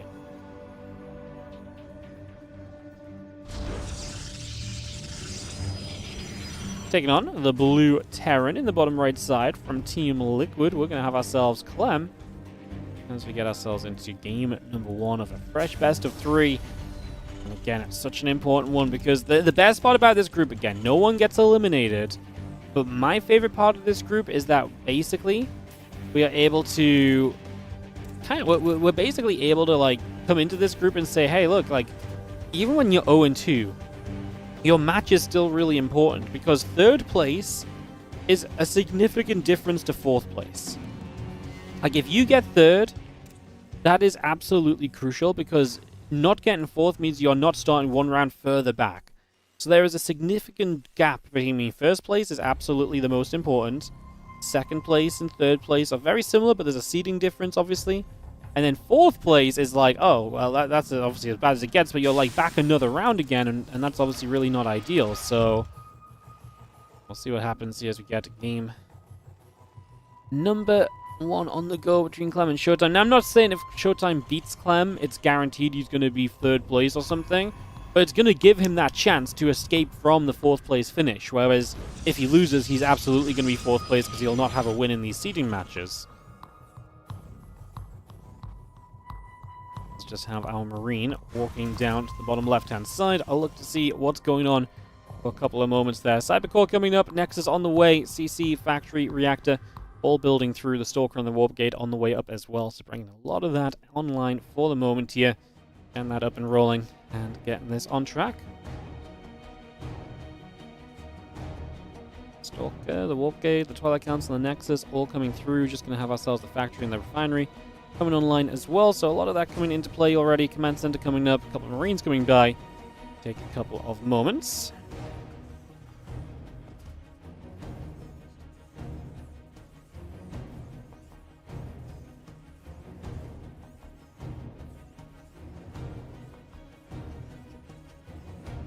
Again, Twilight will finish up just a moment or so, so we're going to see ShoWTimE with his initial tech put into place very early and very comfortably. The Warp Gate coming online, the Command Center and Starport building through. Orbital, hopefully see for the Command Center. Get that on the way, get that on track. Can Clem battle against the ShoWTimE, who, like I say, actually ShoWTimE's been surprisingly good against Clem all year. ShoWTimE has consistently shown up and been such a mainstay player against Clem, so yeah. Look at that history. I wonder what how it's been kind of recently, and then kind of just this year in general. Kind of intrigued. The most recent time they played, ShoWTimE beat Clem. That was back in September, though. So in September, the last time they played was September. That's a long time. To be fair, ShoWTimE stopped playing Cubs for a while. Then Clem won 2-1, 3-2. ShoWTimE won 2-1, 3-2. Yeah, I mean, their recent history is very close together. And then before that, it was a bit more Clem dominated. So ShoWTimE and Clem were going back and forth. But that was, again, at this point, that was a few months ago as well. This is a series we just have not seen for a hot second. Let's just see how Orbital finished on that natural. Blink is coming through. The medevac will go boosting up toward the top side of the map. Siege Tank, Marines, Viking on the way through. The Marines are going to be there to hit that hallucination as well for a little bit more damage as well.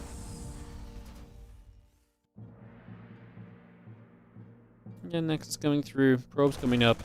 A few Marines will go in after the hallucination to just keep on chasing for a little bit, and obviously just trying to deny any further information gathering. ShoWTimE would like to know everything that's happening if he can. There is going to be a Widow Mine drop into this main base, so Widow Mine into the main mineral line. Going to get straight through there. The couple of probes pulling away for a second. Widow Mine goes for just a single worker in the end. Barracks still coming up. Viking and the Siege Tank coming through as well.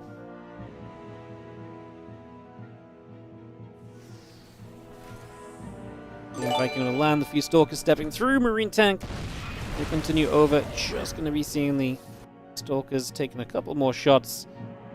I'm just going to be kept at bay, so no real access point there for ShoWTimE. Clem has got 2 more barracks on the way, but man, I really feel like Viking, Tank, Marines, very aggressive push coming across the map in these next few moments. Let's see what that turns into as the couple Stalkers here they get the medevac. It does cost you some stalkers, so it wasn't for free, but getting rid of the medevac does obviously make some issues here from Clem, because now there's going to be less micro potential on his side, and that's definitely going to impact things as well. And zero healing, so these Marines, if they take a couple of chip shots here and there, are not getting healed back up straight after. So, yeah, and we built a Viking after this as well. My only issue is that ShoWTimE really lost a lot of health on these stalkers coming in this process. And does he have an answer to this army now sieging up? I mean, I think he's just going to give up the third base. If you're going to give up the third base, that already feels like a very, very tough situation to be in. Because it feels like you're already kind of just paving the way for Clem to kind of absolutely dominate in this game already. Marine tank gathering up. Factory going to lift off, go to the reactor. Nexus sentry coming through. Charge about to complete. Again, that stim pack continuing to build by as well, as we get everything settled in here. Reactors coming through. Marine Marauder on the way out. Barracks is going to float over to a tech lab for a few moments.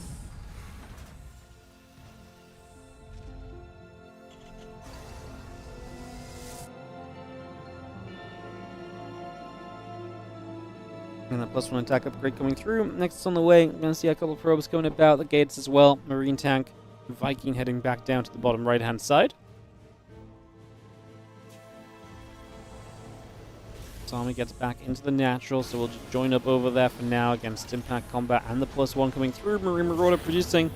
Medevac still coming up. The factory moves over, going to drop a tech lab down. A couple of Vikings just going to continue to peruse around the edges of the map currently.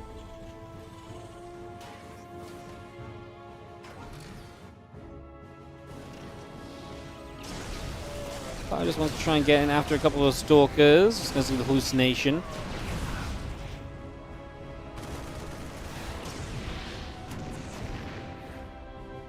Pushed up the right side against Dim Combat +1 will be coming through. Everything else on the way about right now as we just have the attack on the robo facility coming over, the couple of pylons are coming up, the barracks coming through, command center about to finish, concussive shells, +1 combat shield, and the +1 attack upgrade building also. Let's continue to push in toward the upper left-hand side for the moment.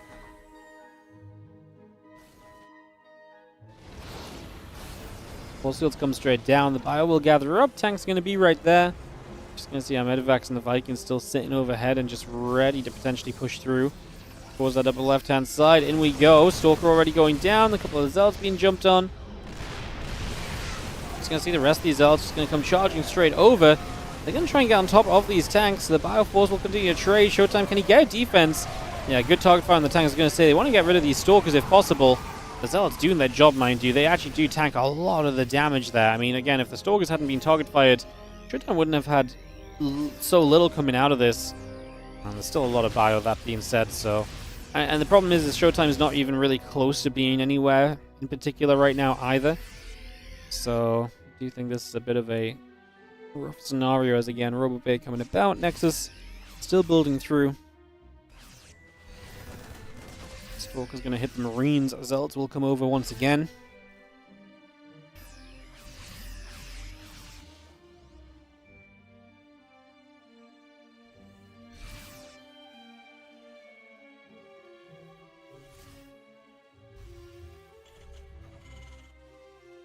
RoboBay will be finishing shortly. Add a robo facility on top of that. Different bits and pieces coming through. Marine Marauder Viking coming up. Armor upgrade coming over as well. I'm definitely in a very comfortable spot here. The supply is very good. ShoWTimE is on the map. I mean, if he gets caught on the map, I feel like his army's going to melt in seconds. So I feel like that's something we got to be careful of here. Just going to see the Stalkers. I mean, they get a Marine. ShoWTimE is really digging deep for anything he could possibly find, but he loses a Stalker as well. So, +1 Marine, -1 Stalker. Turns out not to be a good trade, believe it or not. Fire coming back over. Actually going to kind of catch this army. We have force fields that will help us to get away, but that's a lot of sentry energy, and you can see how much Clem really believes in his chance to get damage done here, because he loads up a couple of units and just drops them to the other side of the force fields. Chasing, recall comes down. We do get a sentry at least, but yeah, ShoWTimE, he's catching up a little bit on supply. He's building 2 Colossus at once, so he's getting some tech online. He's on +2 to, a +1 upgrade, so there's a little bit of an edge there as well, perhaps.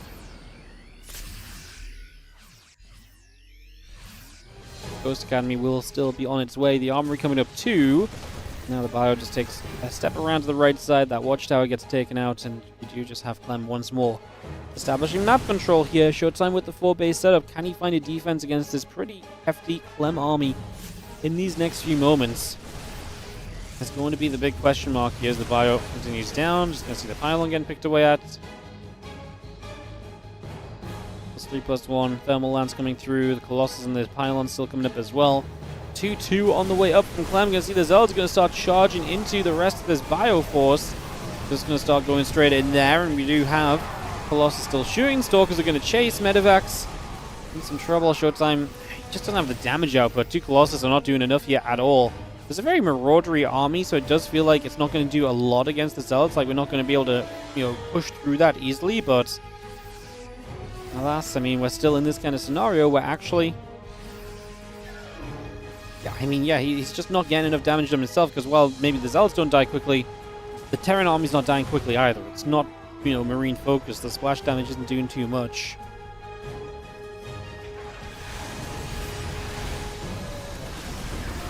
Colossus trying to hold the ramp. I mean, Stalkers are doing their best job possible of knocking some Vikings down.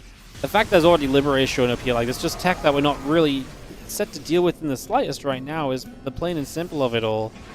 We're not set to deal with this at all just yet, as we do see the couple of advanced Melissa. So a couple of the Liberators still sieging up.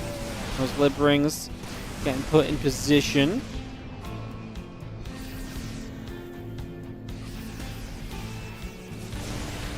EMP goes down. Zealot's going to get hit. Two more Zealots going to warp in. The Colossus halfway done there. 2-2 upgrades.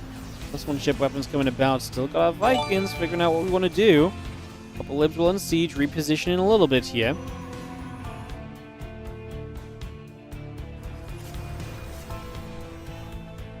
ShoWTimE's going to get maxed out, which I think is one of the more important parts of this right now. Like, a maxed out ShoWTimE is actually something of great importance, because this was not a game which was looking easy for him. Now, don't get me wrong, we're in a game where we're playing against, a Clem who's now going to have all of the tech in the world kind of in his favor and so on, but, I mean, there's more than you could have asked for a little while ago, simply put, for ShoWTimE. As you can see, the Stalker Zealot, Colossus coming through, Command Center taking some damage as build, and we're actually getting rid of this base. Clem is just out of position, so that's the benefit of being maxed out. You're actually going to be able to make moves, and all of a sudden Clem loses the nearby building CC, loses the planetary as well. That's going down immediately.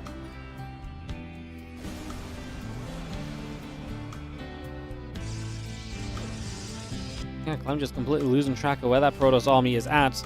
Now going to swing around to the right-hand side. Same deal. He feels like he's still running away on the left, but ShoWTimE is actually attacking on the right side. So Clem out of position again. 2 more of the command centers that are building. Likely going to get cancelled here at the very least.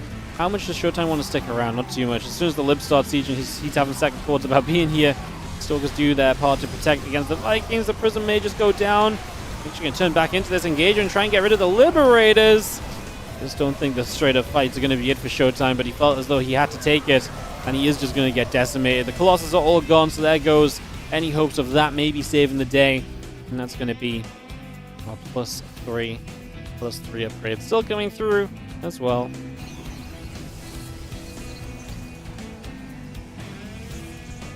Clem will be now moving to the bottom left to get rid of that bottom side base, and at this stage does obviously feel like he's going to take utter total control of this matchup at this point. As now just knock down the pylon, gates get depowered there, the Nexus will begin to fall. I like that we have some gates there, by the way. It's one of those scenarios where if you end up in the base trade, those gateways being there on that bottom side is like, hey, it's just somewhere else you already have production, so it's just kind of like banking for the future, essentially. So I actually kind of like that. That's pretty neat. Let's do take a couple of moments then, and we will see the couple Colossus still set up as well. Maybe having them in production. I mean, ShoWTimE is just going to try and get maxed out again here. Resources lost 6k in Clem's favor. So he's been trading, like I say, very well, which we know and we have seen.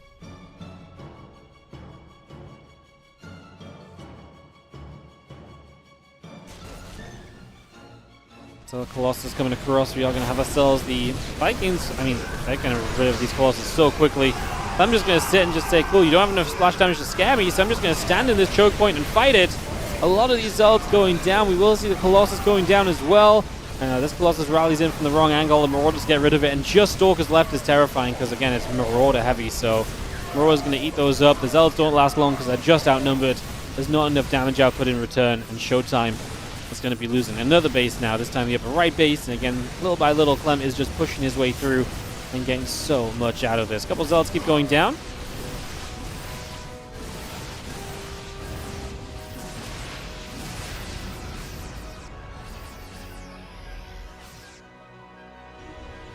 Again, the Ghost coming about, +1 ship weapons.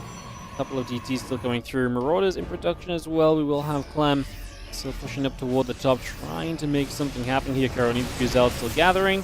Just going to stim our way up. A couple Stalkers start to go down. Going to see the Sentry going to get Guardian Shield on the way up here as well. A couple Zealots getting pushed back the other way.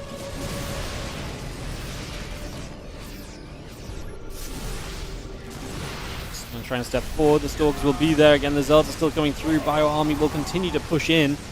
That is going to be the rest of this bio still stepping across for the moment. Vikings on the way up. A couple of Marines, a couple of Ghosts coming through. Extra Zealots coming by as well.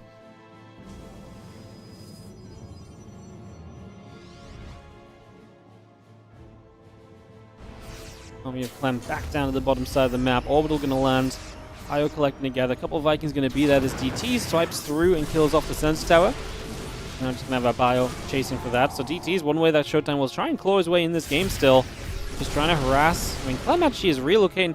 It's wild. He was building like 4 command centers at once at some stage, and ShoWTimE actually managed to nullify most of them. So the main base orbital is that forward location, which is kind of crazy. I mean, ShoWTimE is somehow hanging on in here with 5 bases. His economy is good, up 20 workers. It's the army supply I'm concerned about, and the fact that his army has not won a fight, really, in a lot of this game. I mean, it's been such a tough one for ShoWTimE. He really has just been stuck on Colossus too. Like, he's not even been able to move away from those. So that leaves him in a difficult position there as well. Marauders will get the Stalker. We do see Libs and the Zealots still coming through. Ghost on the way by as well. Just now seeing the few Zealots going to charge forward. Trying to jump on everything else. We do have a few Stalkers coming in from the backside. I mean, it's nice to be chasing, but then Clem starts to chase back, and then ShoWTimE's worried, so he goes scarpering.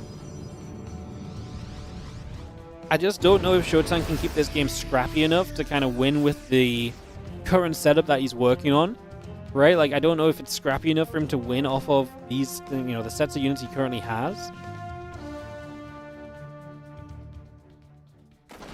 I don't think he's got the time to sit back and build into something better than what he has either.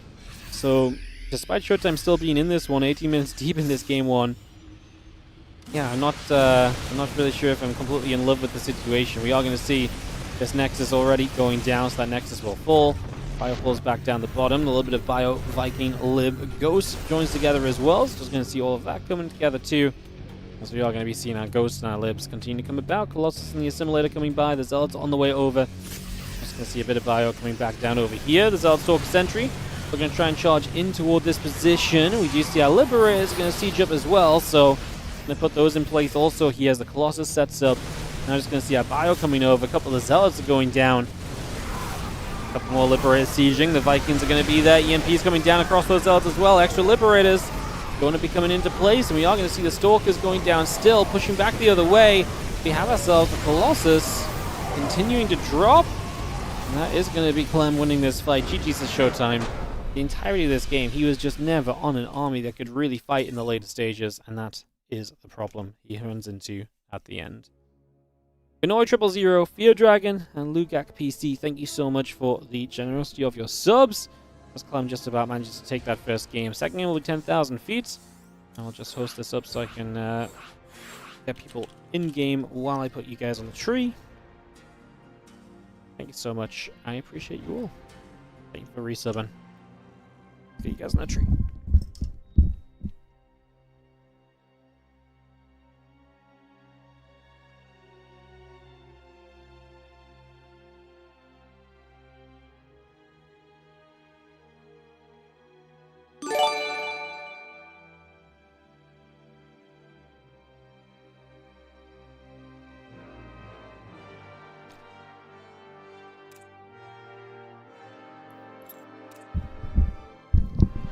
Warrior154, thank you so much as well for the Prime sub. Appreciate the support, and thank you so much for also supporting the channel and the StarCraft 2 that we got going on over here. Clem readying up, just waiting for ShoWTimE to ready up as well, and we'll get this going.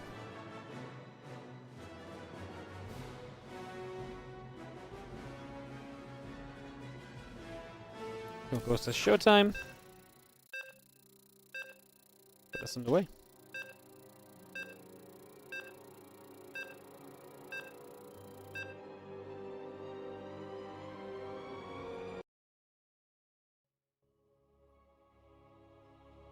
Thanks so much, Warrior154. Appreciate you. We'll get you on the tree while this game starts up here.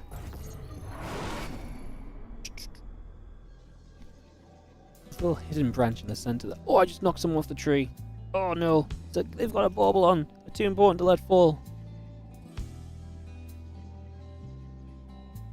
You guys saw nothing. Bottom right corner of the map. And Red Protoss player down a bet game in this best of 3 series. This is ShoWTimE. In the top left, our blue Terran player from Team Liquid, it is Clem.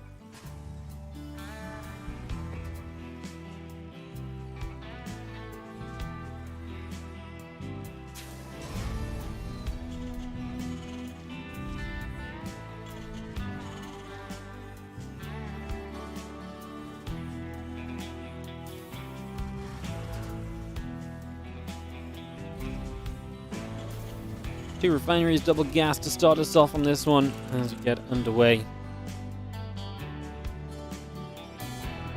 Get up and running. It's going to be seen again. Racks in the gas coming straight online. The SCVs producing nothing really wild going on just yet as we just settle down. See what will happen.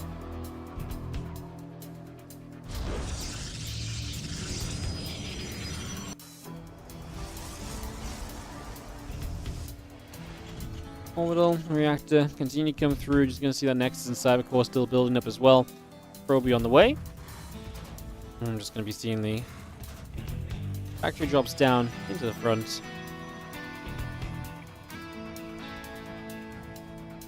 Again, if ShoWTimE loses here, we'll know he'll be finishing 4th place of this group. And we'll know what he drops into on the bracket. Which is fun, not because ShoWTimE's last, but because we get to fill out some more of the bracket. We're very close to getting that completely filled out today. By the end of the day, it will be completely filled out, so that will be super, super fun. No doubt about it. There's a Stalker will Chrono Boost, Warp Gate on the way through, and get that ready to rumble. Nexus dropping down in position. A couple of Reapers still setting up. Taking a few moments there. Continue to bring that by as well. For the next little bit of time. Just going to be seeing the CC and a couple of Reapers then all on the way. Nexus, Stalker, Sentry coming up as well. All of that coming through for the moment.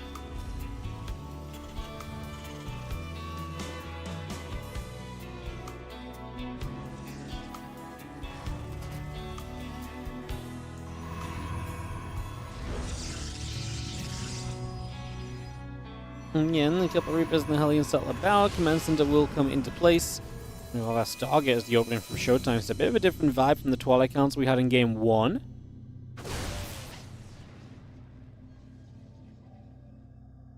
We've seen our Reapers and the Hellion coming about, the Stargate coming through, stalking the Sentry, going to be there as well. Again, just going to be seeing our Gateway coming about, Starport coming online, Command Center coming through as well. The extra Marines also in production.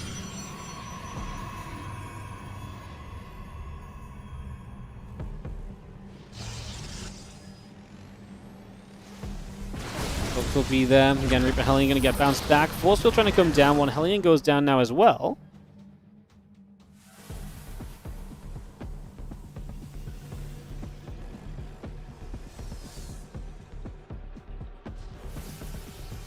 Again, Marines in the medevac sets about. What am I going to be there?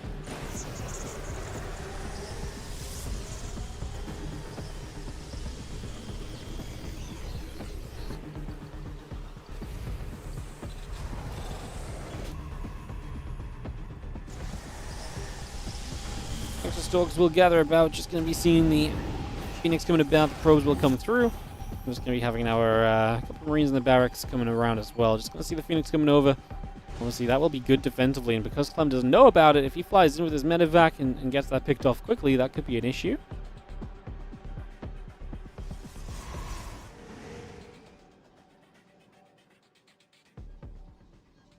And Phoenix still moving about again. The Nexus coming about. Assembler coming over. Let's see the Banshee and the Marines coming online. The Marines going to be the hallucination, taking some shots as they drop into the main base. But a mine comes in. The Phoenix want to try and lift these mines before they can burrow. This one will go off.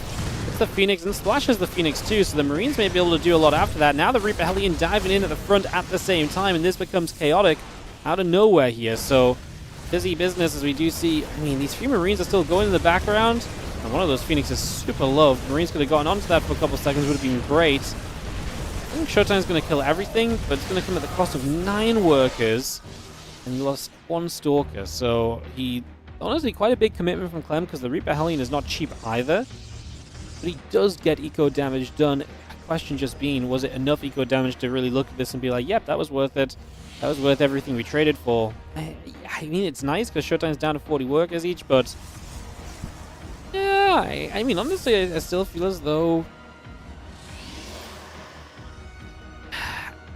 like this is okay for ShoWTimE, because like I said, like you got rid of everything from Clem early, and now Clem won't have anything else to follow up with for the next few moments.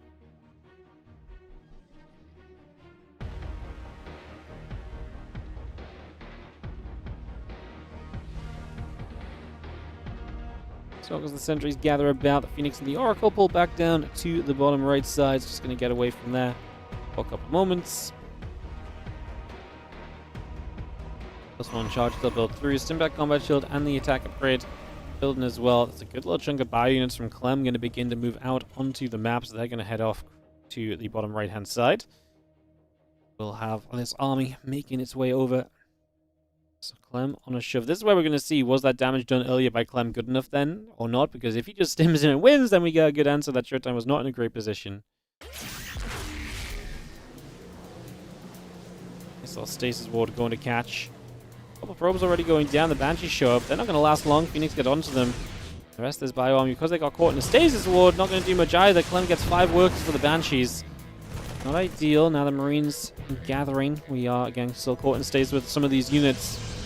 That does slow you down as Clem. I wonder if that impacts him wanting to attack. It probably does. Now you probably don't feel there's as much kind of chance to really run forward into this army, because there's a little bit more preparation made already from the Protoss player.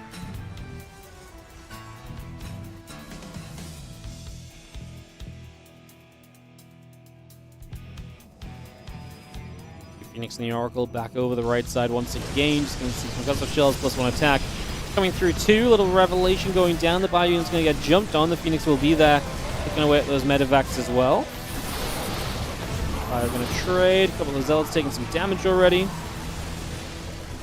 The Mortal in the front going to take some more shots as well. These few Zealots still going down.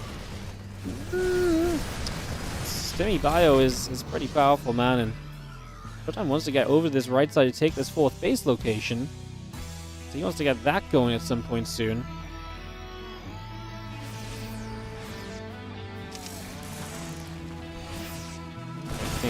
The bio will shoot. Gateway taking some damage. It's going to be seeing the Colossus trying to come down this ramp as well. Obviously no 4th base there. He does go 4th in the bottom left instead. But again, there's just a frustration pressure point. ShoWTimE can't walk down that same narrow ramp. And so Clem will just pick away at the structures over on the edges. You can only do that once, but that's obviously a drop location as well. And that's one more thing you're going to have to keep track of and pay attention to as ShoWTimE, because the last thing you want is for that to be coming about here as well. Come back over. Again, the armor upgrade coming up. Marine Marauder producing. Clem even adds the 2nd starport already straight to a reactor, so he'll have himself a lot of Vikings producible against the Colossus, and of course on top of that he'll also have himself a lot of not just Vikings producible, but Liberators too for the later stages of this. Something else we're likely to kind of get toward here sooner rather than later. The triple medevac now boosts to the left side. I get the feeling that this Nexus is going to be very unprotected unless ShoWTimE figures out what's going on, and he might get the feeling, because this Observer sees the lack of army over here now. So it's what's missing that may kind of make ShoWTimE realize. Now the rest of the units show up under the Observer though, and ShoWTimE, he can't start to step to the right. He's going to lose the Nexus though. We have nothing to really chase the medevacs with. Blink's not done. So these medevacs just load up and retreat completely for free. And now we run up over here, and Clem's just going to try and fight. He has the choke point to run back to if he wants to. against these Zealots, which obviously is probably going to make this a very good trade as well and very difficult to really do much about on the other side. Yeah. Feels like Clem just kind of winning on two different sides, and ShoWTimE is going to agree with that. He's just going to tap on out of here. He's not clearing this up well at all, and Clem is going to get a 2-0 victory and a win to advance him into a 1-1 position with herO left to play, and we will be heading into that herO versus herO versus Shin game next, and then herO versus Clem. Excuse me, sorry. To round out our matchups just after. So herO Shin coming up next, and then herO Clem after. Clem will be 1-1. Shin is 2-0. We have a three-way tiebreaker situation potentially as well. Shin is not in a great spot for map score because he took a map loss to ShoWTimE and Clem. So if he was to lose to herO, there is a world where his map score maybe isn't good enough to get him first place still. It can get very interesting here in the next few moments with the way that, like I say, the map scores have been different. We will see what the games give us. We'll see what we get and see what happens over the next few moments, guys. I'm going to take a quick couple moments off screen. We're going to hop servers and get some replays hosted. These last two matches are replays because herO's in RSL today, obviously. So we'll be doing that. It does mean ShoWTimE will be 0-3, finishing 4th in the group, and he'll drop into that section of the bracket. We'll show you guys more of the bracket later, though. Let's take a quick break, come back, and then we'll jump into herO versus Shin for some ZVP. BRB.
Welcome back, guys.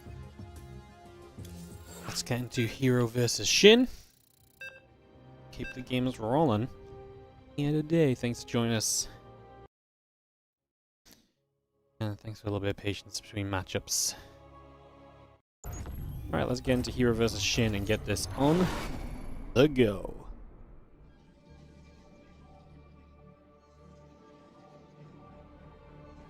In the top left-hand corner, our blue Protoss player is going to be herO.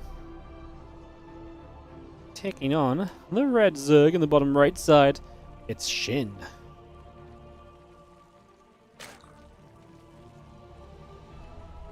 So we get Shin on the way, we get this set up. And ready to rumble here and figure out what we want to do over the course of this one. So we have ourselves a... I'm just going to come moving through. A couple drones on the way out, gateway in production, probe on the way. And we have ourselves Shin not proxy hatching, which is something that he's done a lot of lately, so not open with that, at least in this ZVP right now. Let's see how that continues to roll out here in the next couple of moments.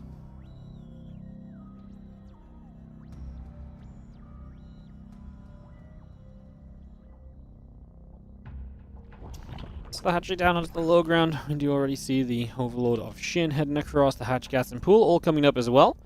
Bring that into position right here. And just the overload heading to that upper left-hand side. A little bit of movement on the way. Initially on Winter Madness, but nothing too crazy just yet. Everything in a very sustained and controlled environment. The first few moments, I mean, this is a big matchup because this is, you know, herO is 1-0.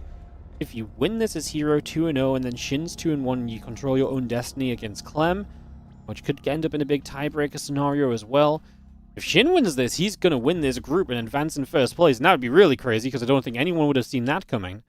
But obviously herO's going to be a tough opponent ahead of him still, so we'll see how this plans out. We'll see what happens as we get this underway. Cybercore and the Nexus coming through, the couple Queens and the Lings all coming up as well. You can get this on the way right now as the Cybercore will finish.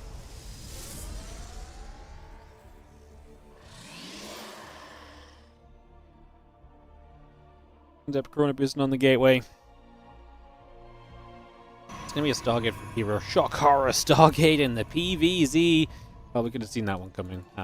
Yeah, very normal. It's a very standard, basically, is what we'll get into for now. Even standing on the side of Shin, which, yeah, okay, it's not super deep in the game. Maybe it should just be normal right now. It's 2.5 minutes in. Like I say, Shin has not been a player to kind of play by the rulebook for the first couple of minutes in recent history. So, get this drone over, ready to drop the hatchery down. So the third hatch comes into place. Ling speed will be starting up in that spawning pool. The Adept still heading across as well, trying to see what else we can do with that over the next couple of moments as well. Obviously trying to poke around, find some drones. If you get some drone kills, you're going to love that overall. Let's just see that Adept going to continue to shade, but we'll cancel for the moment. Zergling speed still coming up.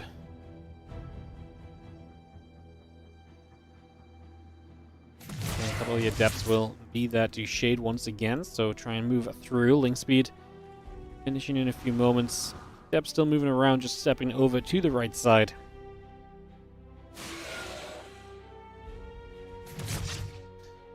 I mean, two Adepts shading together can always be dangerous, right? But they're going to be shading backwards for safety, so nothing to really be done just yet for the moment.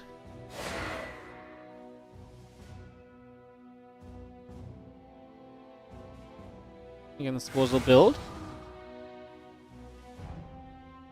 So get those spores up, a little bit of extra defense going against the Oracles. Warpgate building through here from herO as well. A couple of Adepts still shading downward for the moment there. Just going to see the few circlings gathering up over on the other side. So again, everything joining up for the moment. Oracle on the way. Warpgate coming up. And you see the couple of Adepts and the Oracle continue to move around a little bit. Also, Queens and the drones gathering together. And that Oracle just peels back away over on the left side. But now, there go the Adepts down to the south. Try and take position for themselves here over the next couple of moments. See what they can do. Still not much opportunity just yet. Again, I mean, really, if you wanted to talk about textbook opener for PvZ, I feel like this is it, right? Like, herO's just building triple Oracle, gonna go Forge Twilight, get Blink on the go more than likely. Shin is just playing good, solid defense, by the way. No units lost at 4.5 minutes. It's great defense on the side of the Zerg player. We'll see if that continues now, as these Adepts may commit in more aggressively here. And also the Oracles are nearby, so they have that potential too, but... yeah, herO is absolutely one of the best players at finding damage early. And so far to not have gotten anything at 5 minutes ticking over, that's actually pretty wild. The fact these Adepts haven't even killed a Ling is surprising. It's so rare to see nothing happen early game on the PvZ.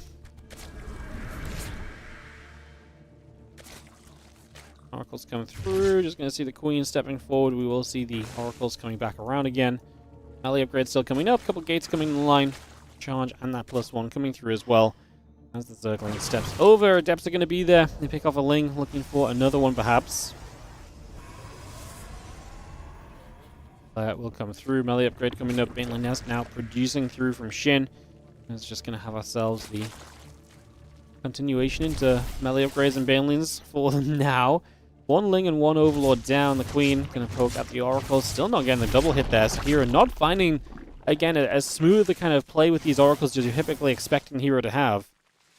I'm just going to be seeing the Oracles in between bases.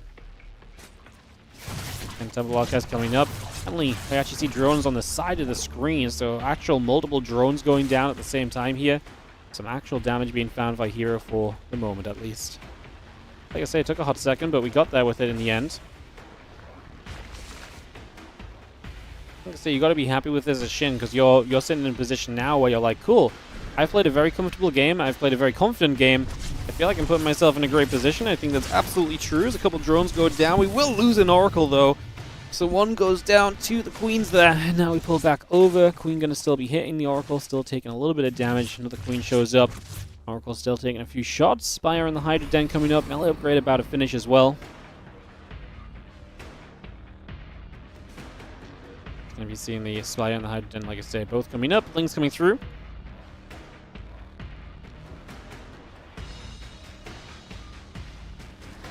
Just going to be seeing those Lings around on the left. It's just a lot of Lings. It's not really much else yet. Obviously, Hydra Den and the Spire is going to be our first real addition of the techs here. So they'll be coming up shortly. Now having the Elamber upgrade coming through. The Immortal and the Robo facility coming up as well. And the Oracle will just activate onto a few Lings.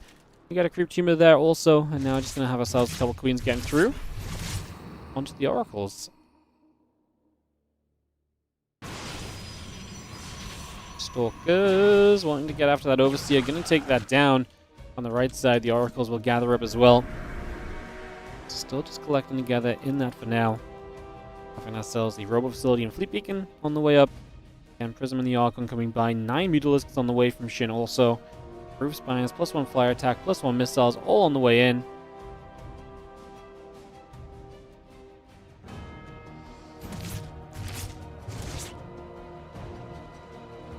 Lings will just get back to the upper left-hand side again. The Queen's going to be there in a nice position. Ling's actually getting a good wrap around here on these Zealots. So he'll get some catches right away. 4 Immortals and the Phoenix coming through. The Ling's going to get a good wrap around there as well. That Immortal is going to get jumped on, so Shin going to find the opportunity for a little bit of damage. He's going to finally kill this Immortal, and he should be able to run away with a few Zerglings as well, so we'll have some maintenance. Maintainment on these Zerglings right now. Just going to turn them back around, get some more work in. 7 probes going down. We're actually through with the mutas onto the natural for the first time showing up. We're going to get some work done. 13 workers going down initially. Now on the other side of the map, it's going to be Stalker, Archon, and Zealot moving through. The Overlord goes down as well, so that's going to be quite a KO. The Zerglings still having to peel back for the moment as we just have the Queens. I mean, we have to make a defense here, and the mutas are getting involved in the fight. You don't love to see that. We're going to get rid of the Archons. There's only a couple Archons after those Archons, and then the mutas would clear up after that, and that's going to happen. So herO will lose everything trying to attack across the map here on Winter Madness, and that is going to be his army gone. So herO loses everything, even reinforcements that are out in the middle of the map too. They're getting cleaned up next. There's 1 Immortal left, and Shin gets an absolutely sweeping fight on herO. And all of a sudden, Shin is going to be in more than just control of this game. He's winning this game, and herO needs to figure out a hell of a way back into this. He's going to try and make Phoenix with Phoenix range. You know what it is? It's actually such a non-way back into this game. Like, yes, will it help against the mutas? Sure. Is Shin far enough ahead that if a Phoenix are an issue, you could just do something about it? Absolutely.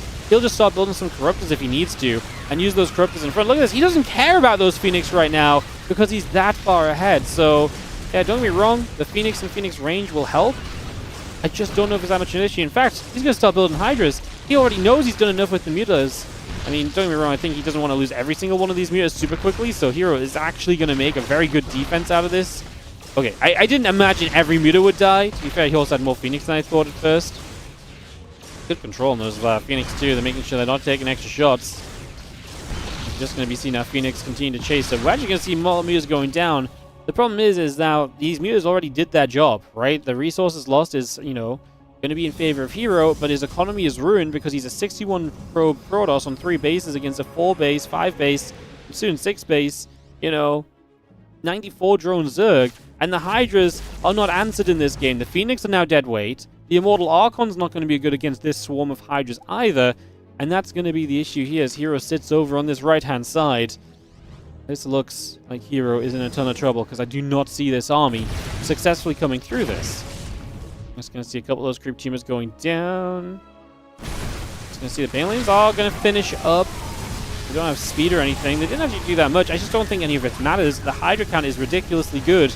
I'm going to see those Hydras straight away coming up with a defense. Zealots are going to run through. Can we get enough damage on these Hydras, you know, behind those Zealots? Have a lurk down the way as well. herO desperately trying to attack in. He knows rebuilding is not on the cards here. But yeah, Shin made such a good call. You know what it is? I think so many players kind of decide, oh, I'm going to keep building, as Shin does get GG. I'm going to keep building mutas, right? Because it's going so well. But Shin was like, oh, you're really shutting down mutas. Let's switch. And because of that, this attack from herO doesn't work. herO might have been better off actually just trying to rebuild the 4th base and go from there if he knew Shin was going to build Hydras. But because he didn't know what Shin was going to do, he just decided, I'm just going to go because I'm in a bad position.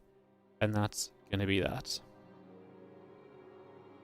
All right, herO is going to drop down the first game, and Shin is going to open with a 1-0 lead, which, I mean, we're now staring down the situation that is potentially Shin is potentially going to get first place in this group and be top 6 guaranteed in the WardiTV 2025 Championship. Shin, by the way, is one of our WardiTV Championship champions, by the way. He is actually our 2020 champion, and funnily enough, 3 out of our 4 previous WardiTV championships, or year-end championships, have been in favor of Zerg. Maybe there's just something about that. But yeah, Shin, looking good in this seeding group so far. Obviously, we're not done yet. We've got at least another map, but we'll see what happens. Get this ready to go in a moment. Invite everyone in. Get ready to go for game number 2.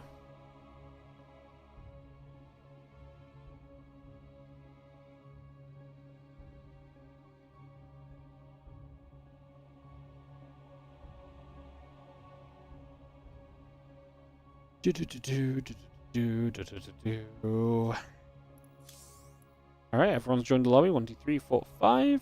And we can go into game number 2. Perfect. Let's do it, guys. Here's Shin game 2 coming up. Let's see what happens. Let's see what happens here. White Rabbit going to be coming on in. It's going to be seeing. That's going to be our map. Put that on the go. Game number 2, in the top right-hand corner, down a map. It is going to be our blue Protoss player, herO. That's going to get very interesting. If herO wins this series, like I say, there's going to be a good chance of him being able to win this group. And him versus Clem is going to be very important after this. But if he goes in with a win, he's playing to guarantee himself first place. If he goes in with a loss, him and Clem are going to be basically playing for 2nd and 3rd place in this group right now. So, big deal right there in terms of what might happen. Very exciting. A little Chrono Boost on the Nexus to begin with. Just see a few probes coming about. The Overlord producing through here from Shin. Going to pop up and drone to the low ground. There's a probe there. The most inactive probe block of all time. Probe is actually just AFK as the drone pulls across to the 3rd hatch location. Looks as though Shin doesn't actually want to take it.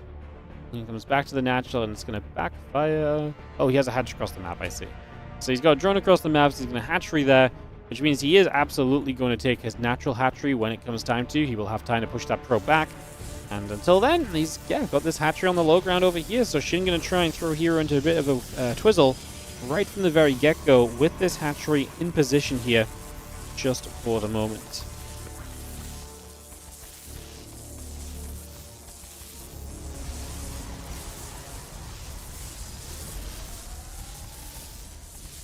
So a few probes nibbling about, put some damage in. Nice hatchery. is taking a lot of shots. Just going to see the hatch, the pool coming through. The drones on the way up as well. Cybercore is going to build here from herO also. So going to see that Cybercore coming about. Again, the Zeld coming over. And just going to have ourselves the hatches, the spawning pool coming through for now. A couple of those probes continue to nibble about. Nibble, nibble, nibbling.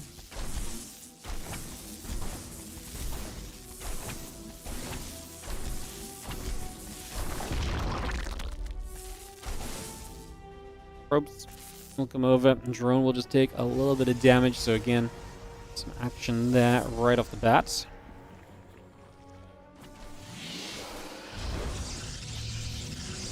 See our hatches coming through. The links be coming up. The Zeld and the probe can nibble at the extractor. A couple more probes coming over as well, so we will be able to again nibble through this. We finally got a simulator down to just herO again. Facing some annoyances, and that really is all this is. It's not like this is a committed attack or anything. Just an annoyance and trying to, throw herO off his timing, throw herO off his game a little bit early. We do have the Adept heading down to the bottom left-hand side, so making a move to the bottom, get in position, see what we can do. And Link speed coming up. The Lings and the Queens coming by. The drone is on the way. Take a few moments on that one as well.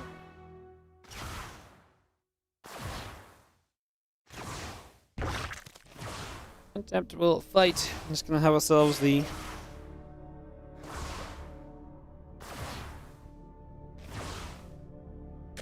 Adept going to shade out. I mean, it's just a few Lings that Shin's making, but I don't think they're going to be for anything more than just typical map control. This doesn't feel like... Yeah, okay, he's on 22 drones, but he's adding some drones as well. I think he's just a bit afraid of herO attacking him, and he's just going to make sure he's got some map control available for himself, so doing what he can there. Offload moving up, Adept in the warp gate coming about, the Stargate building in the main base. Two Adepts pulling over the side, the Zergling's just going to gather together.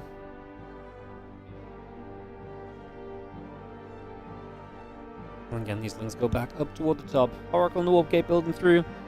Probes and the Adept coming online. So far, so good.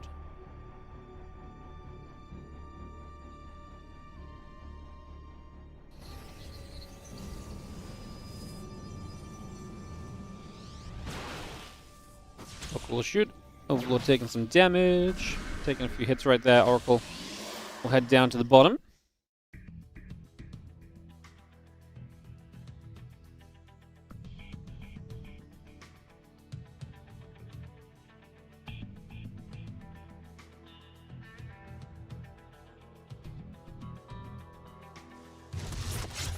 Queens immediately in position. Remember that Shin had a great defense last game as well. We really didn't lose any workers for an extended period in this game, and we'll see if we can kind of do more of the same this time around. The Nexus on the way up from herO on the third base now. Coming in over here is just going to put this down, get us in position, and it's going to be seeing our Depth continue to shade about. Again, just to clarify, guys, this is a replay. herO played these games a day or two ago, so this did not clash with RSL or anything like that. So it's not herO playing late at night after having to grind out another tournament. This was actually played on herO's schedule, so all the herO games were played a little bit ahead of time because RSL. But these Adepts do get surrounded, Queens and Lings together. I'm going to get in after those Adepts, going to clean those out. Oracle's back over the left-hand side, will boost over. Another upgrade coming about, 7 drones on the way. Next in the Twilight Council building in as well. The Oracle's a herO, get back around to the middle of the map again. Drone still building through. Blink is going to start. Bring that about right now also. 2 more gateways and the Forge still coming up. Nexus on the way. About a complete lair in production. It's a melee upgrade again from Shin, so again, eyes on where we take this. It's such a success story with the mutas last game, but do we play mutas back to back? Will herO be a bit more prepared for them if you do so? Those Oracles are going to just drop the Revelation down.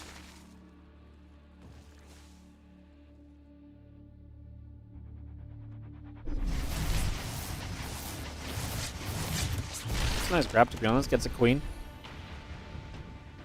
Just keeping an eye on this right side base. But the 4th is over here, so herO is not going to find any denial over on the right side. As you see additional gates coming down, the Blink and the +1 the next step. Nothing really too surprising about herO's kind of pathway. Let's see what Shin does. A lot of gas, a lot of minerals banked actually. Lead just finished up, so Spire an option. Hydrogen an option too. What do we want to build? Hydrogen and instant infestation pit. So yeah, gonna steer away from the Spire for a second game back to back. Wants to, preferred to kind of mix it up here a little bit instead, so we'll go exactly down that route. As yeah, Hydrogen infestation pit both coming through. The few Lings coming about, drones on the way, +1 missiles coming over as well. Well, Oracles will get back over to the right side with those Stalkers. They're just going to gather up also. Stalker's going to be in position, and now Stalker's going to go in after the Overlord for a couple of seconds, knock that down. More Zerglings in the center moving about as well. Blink about a complete, cannon and pylons on the way. Stasis Ward coming through. We do have our Stalkers already pressuring at the front. A little bit of a cancellation there as the Zerglings come back around, looking for a wraparound on these Stalkers. We are warping in an aggressive gateway here. But those Lings are putting in some serious work, and the Oracles not doing a good enough job of protecting these Stalkers. The Oracles are meant to scare the Lings off, but the Lings have not been threatened at all. And herO loses a bunch of the Stalkers right away here. 5 Stalkers dead. That's a lot of depth this game too. This Stalker blinks away for now. Lings will threaten the counterattack. Obviously, herO will try to start pushing to the front. This is where the Hydras are going to come into play. Their DPS can do a lot defensively. herO does a good job of target firing down one Hydra, then blinking back, trying to minimize this overall situation from going too far wrong. As a Cyber Core will fall, and we're just going to have ourselves the Lings moving through into the main. Stalker goes down, just going to grab the other couple of Zealots here. So again, getting another couple of units picked away at. We still have unit Stalkers gathered on this right side. They're still waiting, poising themselves to attack into this bottom side location. The Hydra's all gathered up. Is going to be a target point. Again, charge +2 attack. The Zealots coming through. Cybercore halfway done. Infestation pit in production. The Stalkers blink away from the Hydras.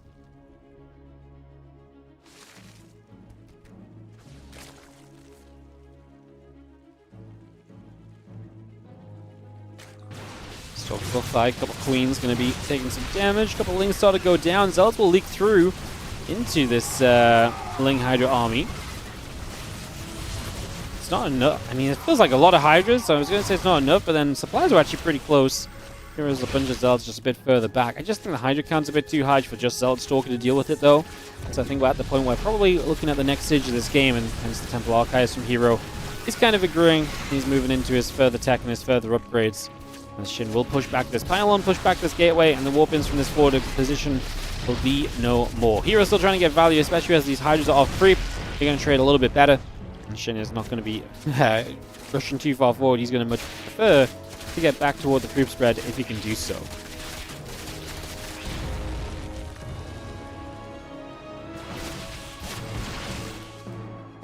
Stalker showing up. Hydras will be there. Lings coming around. +2 and Storm both on the way in. On the left-hand side, a couple of Zealots are just going to chase through as well. A couple of drones already going down.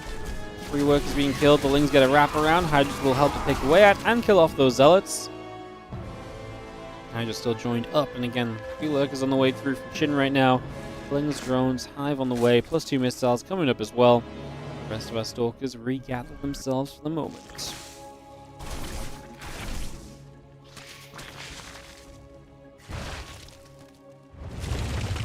And Storm +2 coming about. Just going to have ourselves the Stalkers back around. Really do just need Storm, as obviously with lurkers coming out as well, this getting into a much more teched up game here. These lurkers are out, but Hive is only just now finishing. We delayed the Hive a long time under fear of that Stalker attack, I think, so we're a little ways off the lurker upgrades, but we're not, super far off. We're just not as far off as we might have been otherwise. Again, a few lurkers continuing through. Lings coming up. Size expands and +2 missiles coming online. Getting rid of a couple of Zerglings over here. Oracles overhead. As these Stalkers blink back a little bit, it's just going to be getting away for the moment. And more lurkers. Morphing once again.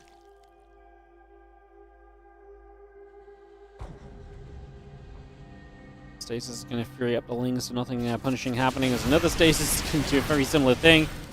Obviously, herO believes in these Stalkers to be able to get away. Shin has no real good way to run for those Lings. If he runs further up here, you can see the trap he's running into, essentially, so he just has to eat the Storm, and that's a lot of Lings going down. You can see Shin is still trying to jump on this army. Storm on his own Stalkers an issue, which did kind of land on the Lurkers after. Lurkers, again, slow to burrow. No adaptive talons just yet, but that is not stopping Shin. He's going to run up this right side ramp. There's going to be a Storm there as well. Lurkers, again, they just don't care. They're going to sit in it. They do not mind. High Templars, oh no, what are we doing? Running down the ramp, and now they're going to get caught. The Ling's looking for the wraparound. If we storm the Ling to storm the High Templar, they morph one into the Archon, but the other Zealot, High Templars all go down. Zealots are running through over here. An absolute mess of a fight. herO with the misplay on the Templar, initially getting them out of position. Shin just having Lurkers to help carry him through a lot of these engagements as well. Still splashing through the Zealots. Lurkers should go down in the end. They are revelated, so we will be able to see them going down and detected, and that is going to be the cleanup. My goodness, what just happened? Meanwhile, a couple Lurkers in the natural, a couple Lurkers in the main base, so the front wall has been broken down too. So Shin keeping herO busy and now putting his Lurkers all over the place. I love this, just spreading those Lurkers out, forcing different revelations to be utilized. You know, there's only, you know, limited Oracle energy, and Revelation has a bit of a cooldown too, so, you know, forcing these, you know, multiple Revelations is nice, as that Lurker just borrows freely. 2 Tempests and the Mothership coming up, so we do see that on the way. herO gets back to mining here. He's oversaturated heavily, and that is an issue. He's got a few workers. I guess main base could resaturate now. A couple of assimilators over here could take workers. But it is a sign of things to come. Eventually, oversaturation will be a thing if you don't get off the 4 bases. It's not an issue for the immediate next minute or two, but it is something to think about in the fairly near future of the game.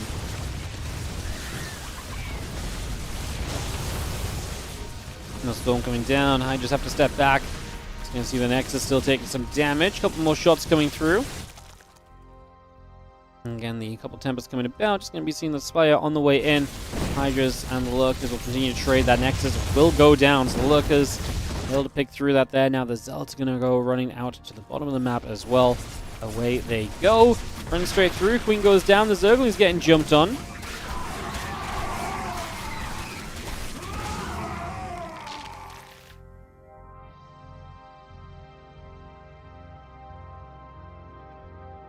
And a lot of these Lurkers gather up. Just going to see the Tempest, the +1 armor coming through, the Spirelings, Overseers, Lurker, plus big missiles. A little bit of everything coming about still. Lings gather, Lurkers burrow.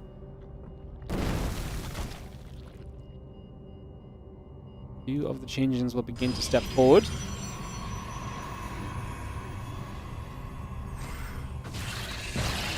Get rid of those easily. Stasis denied. Storm at the front there, going to get some good damage done. The Lurkers trying to burrow up over to the edges. Now going to run forward again. Another Storm coming down. Zergling's taking damage once more. So those Tempests are going to get into a little bit of trouble. The High Templars and the Archon coming back and forth. Shin still pressuring through here at 130 to the 190 supply of Shin. The 60 supply down in this game. Lings, Hydras, and Lurkers going to run around this right-hand side. Going to get on top of the cannons. Shin has been so good at just, I mean, it does feel like heroes struggle to deal with, especially this location here. But I mean, this topside base, set of bases is going to be in trouble. I mean, heroes already down to 3 bases now. You can't really afford to lose another, and you've got Lurkers setting up in multiple places. I mean, this right side probably gets cleaned up, but at the cost of the left side sieging your natural. And Shin's not getting too greedy. He's not running too deep. He's just happy to sit here and do what he can, which in this case is to start off by picking off the wall. But I mean, hey, if you get past the wall, what are you going to do? You're going to walk in there. Hydras, maybe just run up here and get in after those Tempests. Oracles need to be careful. Now they're losing one of those immediately.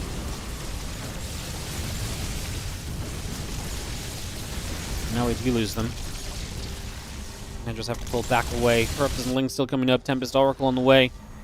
The army of heroes settling in the front there. A couple Zerglings going down. Gonna clean those up already. Single Zergling still nibbling through on the assimilator as well. The rest of these Lurkers and Hydras back down to the bottom. Again, Adrenal Glands coming up. Plus 3 missiles on the way through. Oracle building. Assimilator and the pylons coming through. You take a base to the left-hand side here from Shin, so another hatchery coming into location already. Getting that up and running.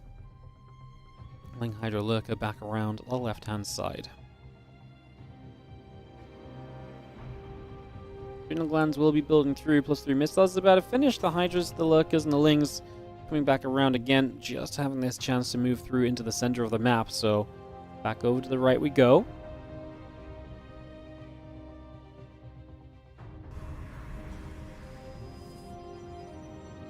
Probes onto the mineral line. Just going to see the Tempest firing up a few shots. And a little bit more value. Just going to see the Hydra still trying to step forward as well. Lurkers going to be shooting on away. Corruptors are going to dive on up. Going to go in after the Mothership. Going to go in after the Tempests. That's a good dive from Shin. Ooh, hero's just going to say GG. He does not have enough to get rid of those Corruptors. We don't even get to watch everything die, herO. This is going to be a beautiful ending, but GG is called, and that is going to be Shin 2-0. These groups are like the toughest of the toughest, right? Like at the end of the day, like these are the groups which are made up of the best players I've played in our tournaments all year long. And Shin just says, cool, I accept the challenge. 3-0. Played some close. I mean, I actually think ShoWTimE gave him some very close games. Clem obviously gave him some close games. He actually looked great here against herO, and Shin is going to take 3-0, first place of this group. That is a little bit balmy. That is a little bit balmy. All right, we are going to go into our next and final matchup of the day. We will have some sponsored content after this, guys, so stick around for that maybe if you're feeling like you want to support the stream for free. But it will be Clem versus herO up next. So this is straight up a difference between, so we basically know where this is going. So this is going to be second or third place. So this bracket is actually going to start getting filled out a little bit here. We kind of know who's going to be where. So this is what it looks like. So we come over here and take a little peek. So basically, Shin will go over here. So Shin is going to start here. ShoWTimE will start over here. And then the winner of this series... So, herO and Clem are going to start in the same session, but the winner of this series starts here. So the winner of this series will have ShoWTimE, Spirit, Yakov, Rogue, and Nice as their potential opponents. The loser of this series has herO or Scarlet as their potential opponent. So that's actually kind of a big matchup, because that seeding difference is a pretty big factor.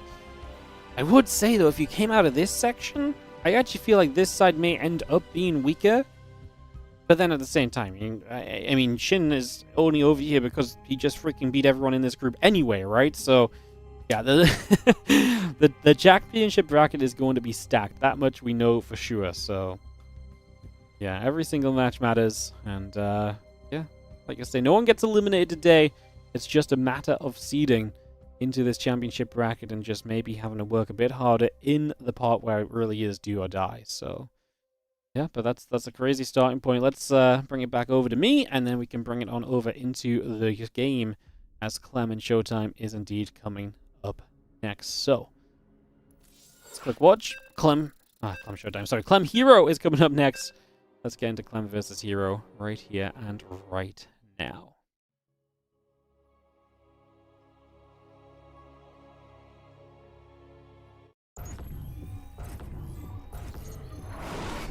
In the bottom left-hand side, we're going to have ourselves the red Terran player. This is going to be Team Liquid's Clem. And he takes on the blue Protoss up in the top right corner of the map. We're going to have ourselves herO. Let's get into game number 1 of this best of 3 for second or third place. See what will happen.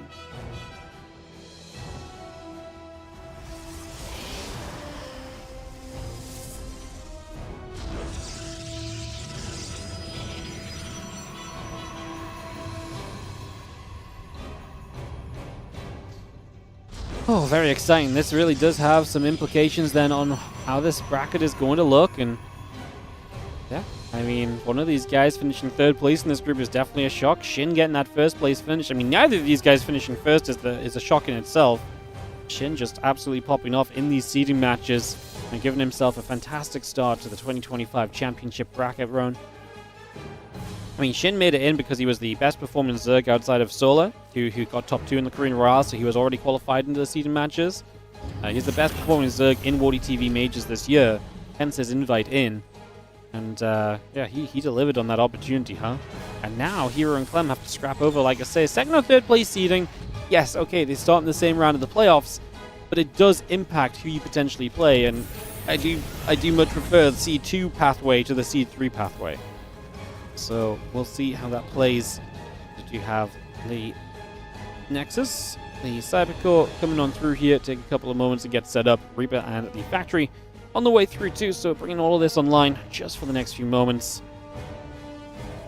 Have ourselves the couple of SCVs returning into the gases, just going to be seeing the Reaper now beginning to move out onto the map, going to head toward the upper right side of the map initially.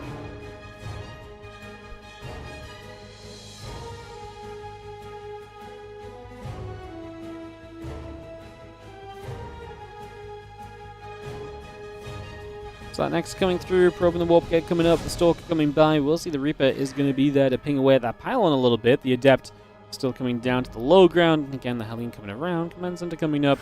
SCV on the way. The Adept will be there to, again, hit that Reaper for a couple of moments. So far, so good.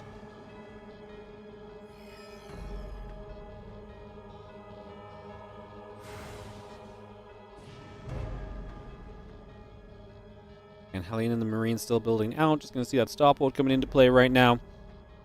Just following this Reaper, but there is an Adept across the map too. I think the Adept is going to be seen by the Hellion though, so it could shade and punish this Hellion for chasing, but there's Marines there too, so he's going to cancel the shade.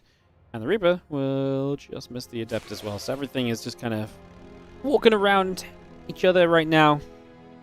Nothing too crazy just yet. Waiting for a chance to maybe make some of this a little bit crazier in the next few moments. Marines, Hellion, and the Reaper gather up. Medevacs and the Marines and the Medevac on the way as well.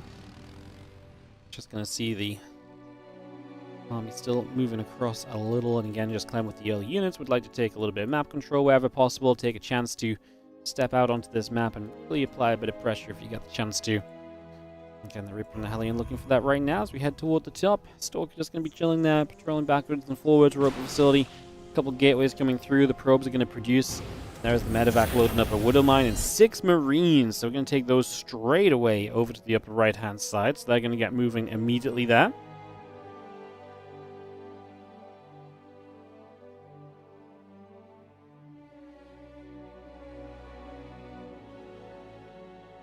So big push to that upper right. Again, Reaper and the Hellion gathering about.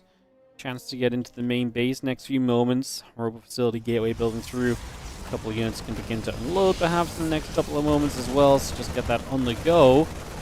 Widow Mine going to be placed well. That's obviously going to zone these Stalkers quite nicely. When burrows it, puts in the Medevac, we'll take it elsewhere. We do get rid of the pylon already, so already a success story. That does depower everything. So Blink depowered, the gateway depowered. It's a pretty nice pylon to get rid of, to be fair. And again, you couldn't do much about it because of the Widow Mine zoning that was going on. The Stalkers there actually go after the Medevac, and they will get it, which means these units are going to be stranded. Nicely handled by herO so far, making sure nothing actually comes of this. Battery going to heal up those probes. Some lost mining time, but that will be all. One probe goes down. It wasn't actually needed because the Stalkers had an observer there, so we probably could have just gotten rid of the mine anyway. It was probably the biggest mistake herO made in that defense. That was a very clean defense all in all. Like I say, the initial pylon in position was rough, but he recovered from that very well. He did great following up after. And we got right back on track over the next few moments, following that initial starting point. Again, Robo Bay Forge and the Charge all continuing through as well, so just bring that straight over. The Stalkers head down toward the bottom left-hand side, so we will move over for a couple of moments here. You can see that bunker already in some trouble. We blink one Stalker back. There goes the bunker. Marines now in some trouble too. Siege tank. What are we going to do? Nothing just yet, it seems. Again, the Charge coming about. Just going to have ourselves the Robo Bay and Forge both building into play. And a nice scan off. There's going to be a grab on the Observer. Combat Shield and Stim Pack both build up. Another Observer flies into the scan range, so Clem actually would have had a little bit of an idea that that's there straight away. Not sure if he's got the energy to drop another scan immediately.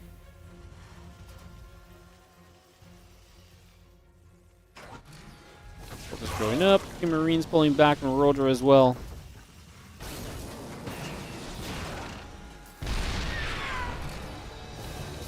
Tank obviously in a good position to kind of keep things at bay. There is damage across the map. The double Banshee shows up, and herO is going to begin to take worker damage. 6, 7 workers going down right off the bat here. And I'm going to try and get in after a couple of those Stalkers. We're going to get a few more probes as well. So it's going to be 9, 10. Going to get the Banshees resynced. We're just missing the detection. And herO is in a world of trouble. These are still not being dealt with. We'll run out of cloaking on one of them. And that blink through will be good enough to then get the kill. But man, that was bad for herO. That was very rough. All the observers were across the map initially. So there was just nothing back at home. And those Banshees absolutely delivered a strike. So damage done by Clem. Brings herO down by 4 workers in this game, so now Clem obviously in a comfortable spot because he's got mules. His 3rd CC is only just starting. We'll see if he wants to push much further on the map anytime soon, or if he's just going to let this game kind of develop into a bit of a later stage from here. You do kind of have the choice to go either way right now, so it's still a situation as you prefer. Bio back around the right. Couple Marines, Medivacs, mines gathering up. +1 the concussor shells coming through too. Gonna see the Bio gathering. A couple Medivacs join together. Still got the barracks coming up as well. Just gonna see +1 thermal lance and the prism coming by as well. Bio gonna set up. Tank will siege. This army of heroes sits between the bases. A few of the Bio units gonna step forward. It's gonna be the Colossus already firing. A couple Marines going down now on the left-hand side. Those few Marines are working their way up and forward. Tank is gonna siege. Widowmine goes off, hitting a nice chunk of the Zealots. It's the Marines into this natural I'm most worried about for herO, because that feels like another probe massacre just waiting to happen, and that's exactly what it is. Clem pulled back with everything else, so he doesn't even lose that much more from that main fight that we started watching, and that's why the attention really did come over to this natural, where we killed 7 pros, which it really doesn't even seem that bad considering how undefended herO immediately seemed. So maybe he gets away with one there. Clem still, though, is keeping the work counts very equal, which in a game where the Terran has mules is typically going to be a very good thing. Stalker's blinking down toward the bottom. Widowmine goes off. Zealot's going to get hit and clean up the Widowmine. A few more Zealots coming through. Open in once again.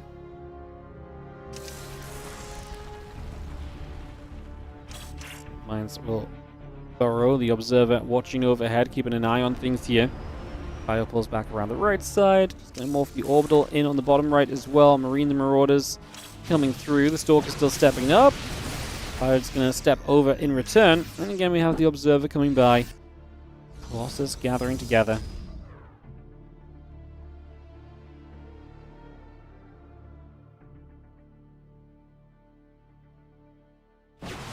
On the left, just going to be seeing the Stalkers getting rid of the mine.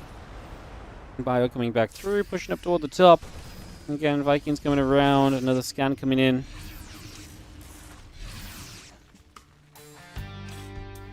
Again, Marine Marauder, Viking all coming about. We do see the Banshee up top. Gonna get rid of a probe. That next is still building to get a 4th base. I mean, that's one of the main things as well. herO's on such a late 4th, comparatively to what we might expect at, any point of this game. So it's kind of a wild little situation too, as we watch the Banshee. Gonna come across up to the top side for a couple of moments. So just gonna move straight on in over there. Probe's getting shot at. Again, they +1 ground armor. Going to finish very shortly too. Stalkers. Get rid of another Banshee. Medevac Viking Marine Marauder coming up.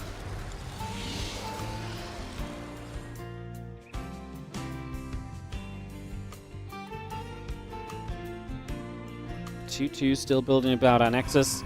Finishing in the center. We do see the Bio army still pushing forward. Vikings and Medevac's going to be a part of this.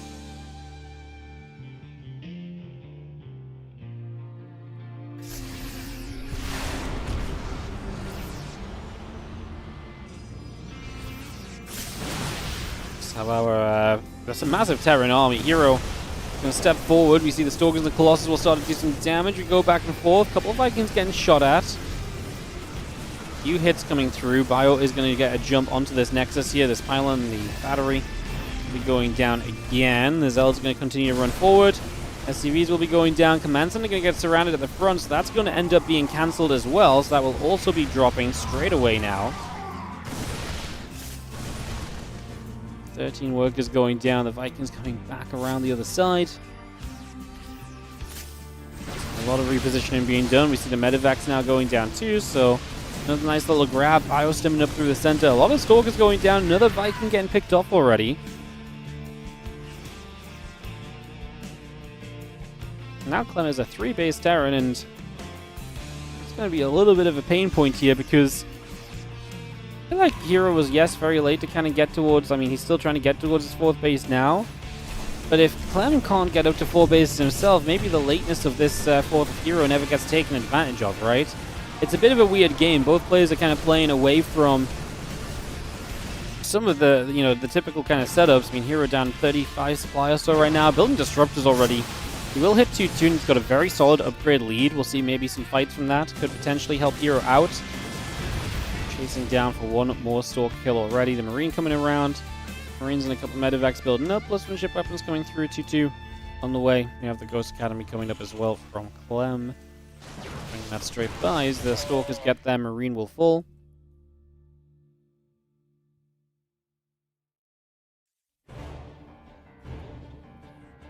Stalkers chilling at the bottom side. Top left-hand side of Nexus comes into play. Just getting this straight in position. 3-3 still coming through the disruptor. It's going to be about halfway done as well.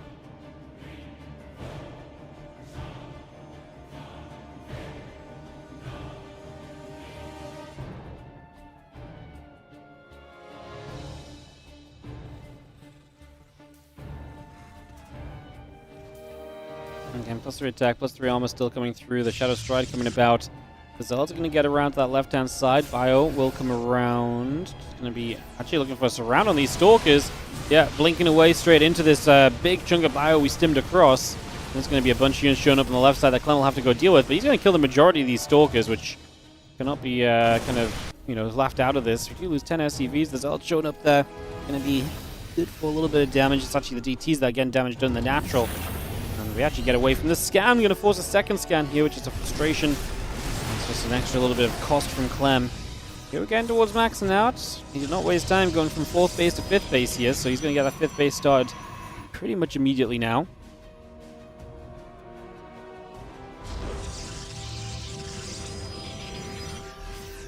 Another scan just coming about. He's going to be seeing the 3-3, the Shadow Stride, the Disruptor coming up, extra gates as well, add on some ghosts.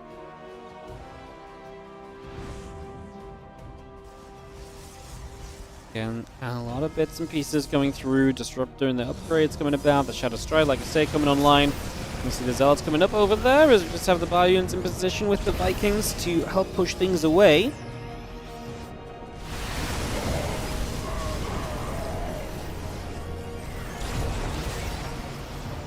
Another Disruptor trying to get across. We do have the Prism coming up.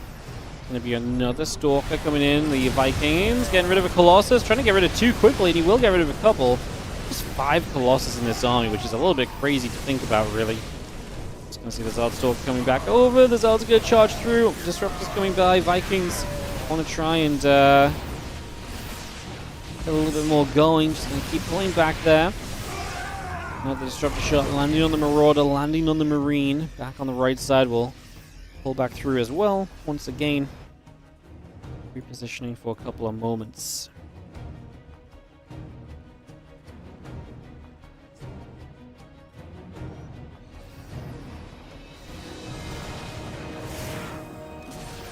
herO staying aggressive, man. He really believes in his army to be out here on the map. Clem has plenty of EMPs available. They're going to be a big part of this fight. Ooh, are we going to fight? He's blinking with the Stalkers. Obviously, Disruptors can zone a lot as well.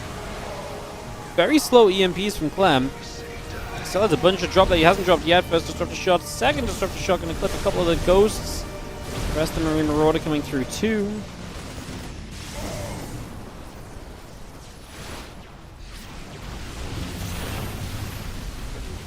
See the Stalkers blinking across, a couple more SCVs coming down, the Barracks coming over. Just going to jump through, the Colossus will fall. We're now going to work our way into the natural expansion. Zealot Stalker's still taking a bunch of damage. EMP comes down, just going to see the Stalkers still going after the rest of these medevacs, so damage still being done. A couple of Zealots get taken out as well. Now the rest of this coming over, and the Vikings gather. Just going to see the Biocell pulling back. Clem just gets overrun by the Protoss army. Man, in a game where herO, I felt like, had a lot of struggles, to be honest. A game where it felt like he had a lot of moments where things were just slow and not really going his way. He was super slow to a 4th base. This fight is just super, super solid in the end, and he's able to take himself to a 1-0 lead in this BO3. Game 2 coming up in a sec. We'll get that on the way, as it will be between Clem and herO on Mothership. Fun map. Get this ready to go.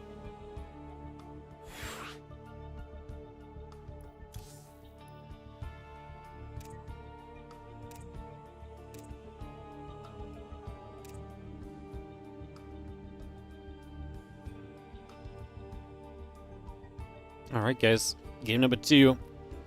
herO looking for a 2nd place finish in this competition. Will he be able to get that? Find out very shortly.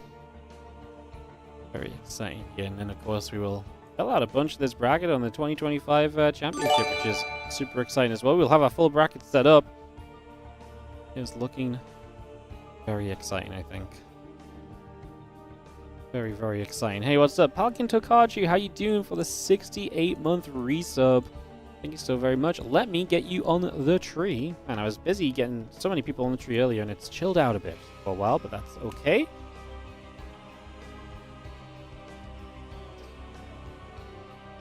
Welcome to Kaju. Let me get you up and running.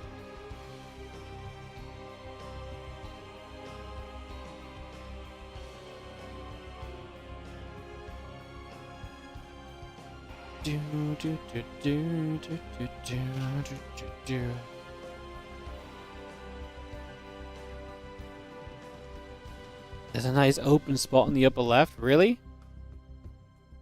I think that's just because the branches don't reach out that far.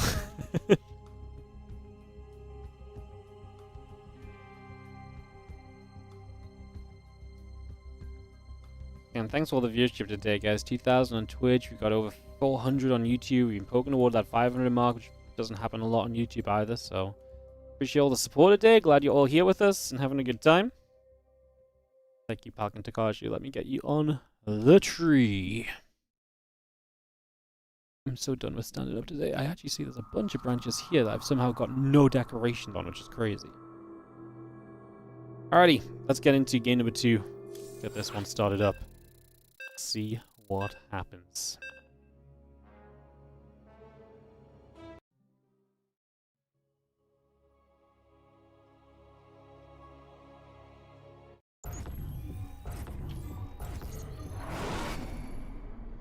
A fight for second place in the seeding matches. In the bottom 6 o'clock location, we're going to have the blue Protoss.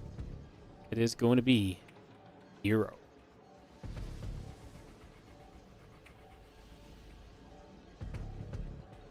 In the top right, we're going to have ourselves the red Terran. From Team Liquid, it's going to be Clem.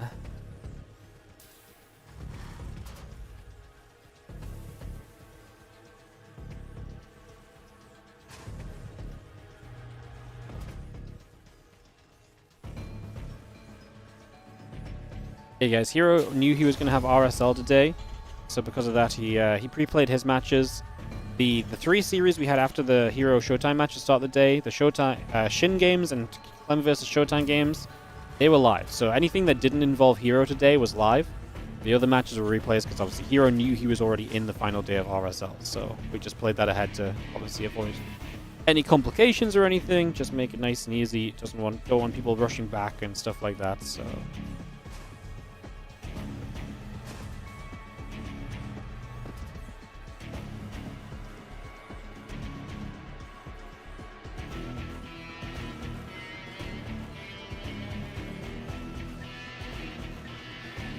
Barracks about to finish. Nexus coming through. Just get that settled in. Again, Orbital and the reactor coming over. I'm just going to be seeing the Cyber Core. And Nexus continue to come about. Early stages. Pretty regular, but obviously no Reaper. So going to go no Scout on the 3-player map. And we'll instead just get into a nice fast Marine count, most likely. He doesn't have the gas right now to really build multiple Reapers. Maybe by the time Reactor's done, he could afford multiple Reapers. Depends if he wants to delay the factory or not, because if you want to delay the factory, you go 2 Reapers to Yeshua, but then you're going to wait a little bit longer to get the factory started. So instead, if you go 2 Marines, you can probably get the factory started immediately at 100 gas, and then you're going to have a nice fast factory from skipping the Reaper. Everything's kind of accelerated by 50 gas. He does not want to do that. He wants to go for the double Reaper. So double Reaper it will be. Getting that up and running. And there is the... sorry, there's already a factory over here. I'm blind. Sorry, guys. I'm like over here, I'm just like, oh, factory, blah, blah, blah, blah, blah. The factory's already on the way up.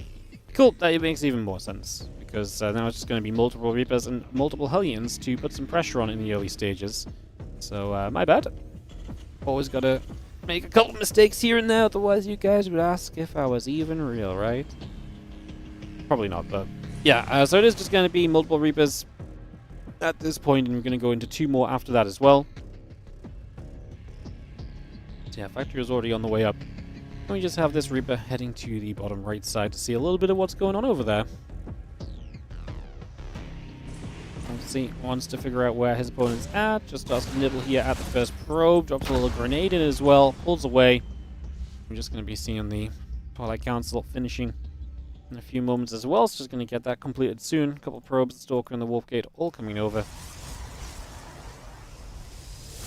Twilight Council about to finish. Gateways are dropping down into the natural as well. We do see the Reapers and the Hellion heading to the 6 o'clock here currently.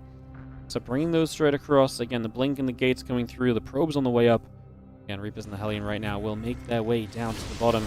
It's just going to be seeing the shots going through. Look, grenade goes down. Stalkers. taking some damage. The sentry gets back to the front there as well. Still seeing our robo facility coming up. And again, the extra gateways coming by also.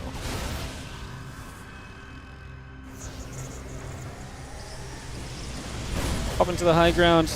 Gonna put some pressure on the pylon. Highly doubt this would ever go down. We grenade the stalkers away, but I mean, we'll maybe try and make another play at the front. Sentry doesn't have too much energy, but there's a battery as well. It does not feel like there's really any opening there at all. So, yeah, this is just getting shut down time after time.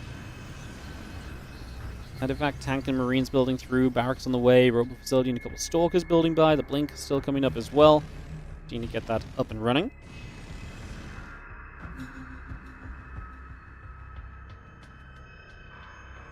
Blink coming through. Observer building on the robo facility. And again, the Hellions and the Reapers will gather up for a few moments as we get set up here. Medevac going to get the siege tank coming through.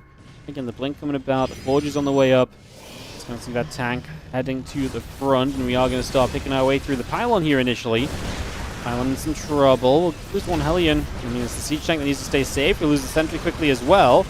Blink will be done soon. That's obviously going to give you a much better time. I'm going to kill the Twilight Council after the blink, so we're actually going to never mind. Blink in.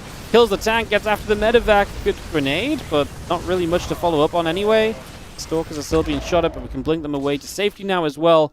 And Clem will get cleaned up on the initial push as herO shuts down that first attempt of aggression. So that goes nowhere, unfortunately, for Clem. Not what he's looking for. Not ideal. Stalkers back to the left side. We'll just go after the couple of Reapers still, so trying to get a little bit more done. Do you have the... Again, Stalkers continue to try and chase, trying to get after those Reapers still, like I say, keeping them back as best we can. And yeah, Stimpack +1, all coming through. The barracks and the marines coming up, refinery and the bunker online as well. Stalkers pull back themselves, and we do see the couple of observers from herO going to the upper right-hand side too.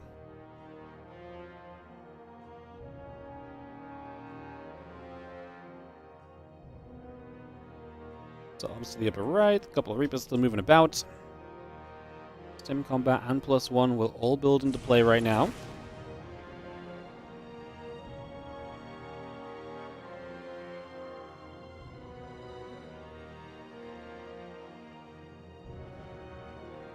Again, Ops will sit and chill. Stimpack combat and +1 comes through.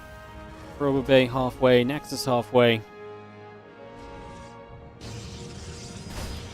Big map of the ship, and I think Clem probably doesn't mind this map if it goes long, because I think he does like the longer games right now in TVP. He's not afraid to kind of set up a bunch of bases, start camping out if he feels the need to. Stalker's going to get in after, and both those Reapers do go down, but to be fair, we're kind of past the time of this game where Reapers are super cared about, unfortunately. They are units that get pushed to the side and forgotten about very quickly, so they will be going down.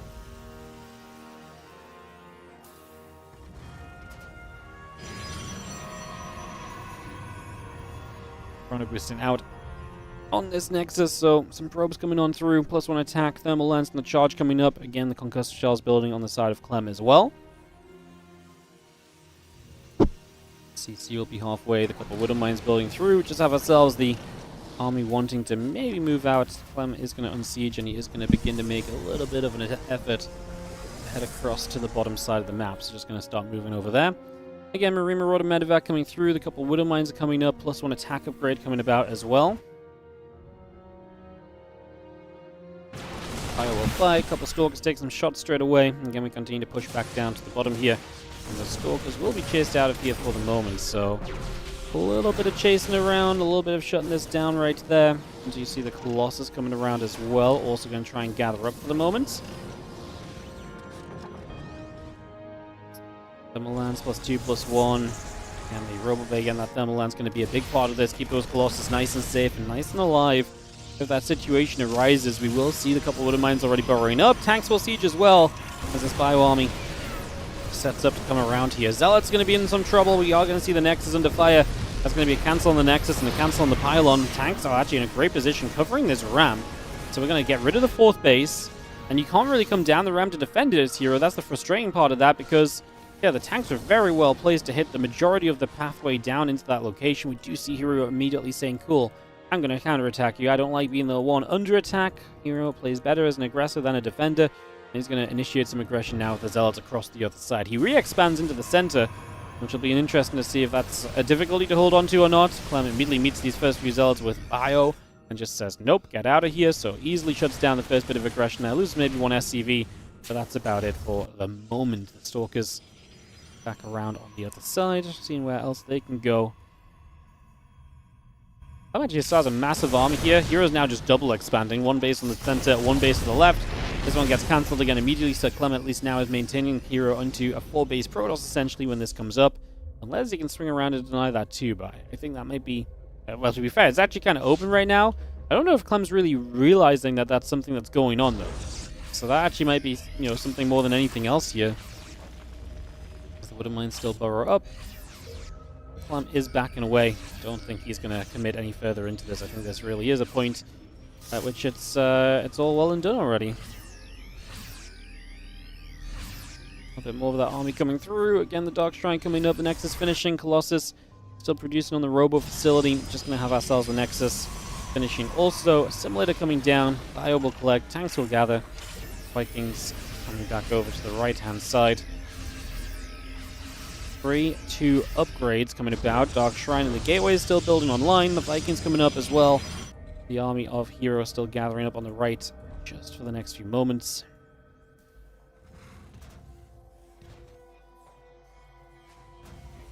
Marauder coming through.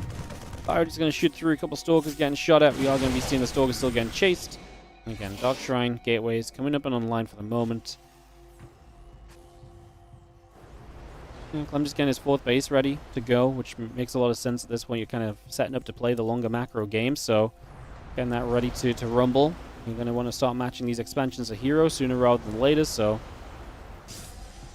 takes this base now, which is going to be his 5th. It's fun because they're both kind of playing around this right-hand side, so there's going to be that kind of element of aggression over here that we can kind of watch on.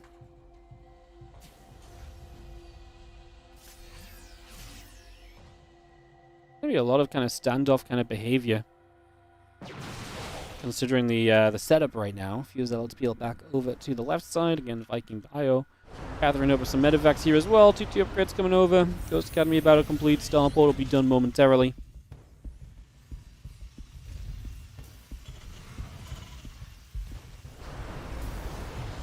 Feels like this map was made for ninja bases. I mean, that's just more than 2-player maps in general, right? Because you're typically going to have bases that are kind of away in their own corner of the map. They're not as interactable because main base into 2nd and 3rd base setups are not really how corner bases are meant to work. So it does, you know, it kind of plays in a very weird manner. We are going to see if this fight breaks out. The Vikings went straight into the Stalkers. To be fair, the Colossus were an absolute eternity away. That maybe meant the Vikings did not need to kind of expose themselves at all right there. See a couple of observers pulling back. Just going to be seeing the Shadow Stride coming through. 3 upgrades coming up.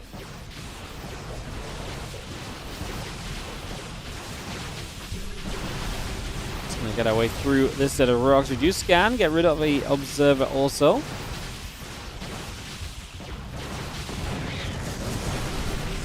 Bio stepping straight through, so again a chance to chase back around the other direction just for the moment.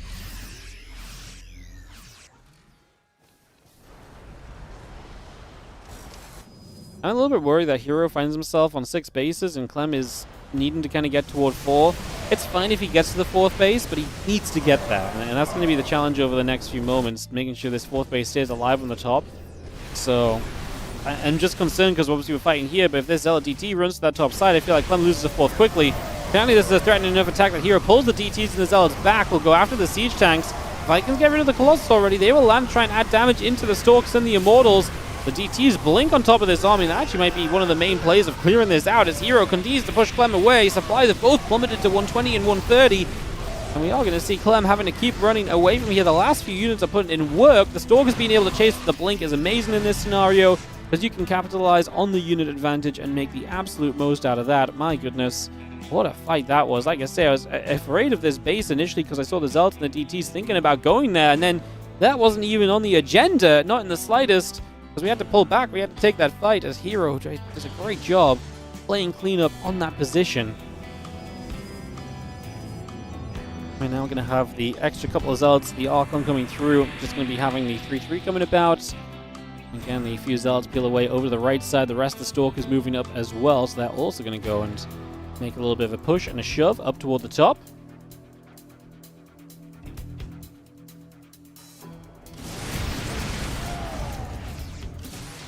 herO's going to fight back. A couple of Stalkers still going to take some shots. We will see them going down in the other direction. Now Medivacs and the rest of the Bio Army collecting together. Ghost still joined up at the front as well.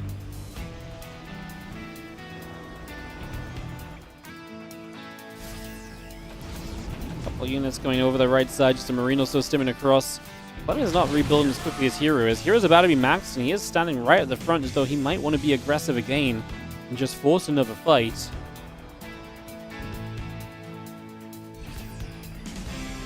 Fire coming about. Stalker's Arc, Colossus Arc on Immortal. Gathering about as well. A little bit of Bio just going to stim in here. The Stalker's going to take some shots already. The rest of the Zealots going through, and we have ourselves a chance to move around, see what else can be done. We are going to have the couple of Zealots getting jumped on still. Coming around there for a few moments. Going to see another EMP coming down.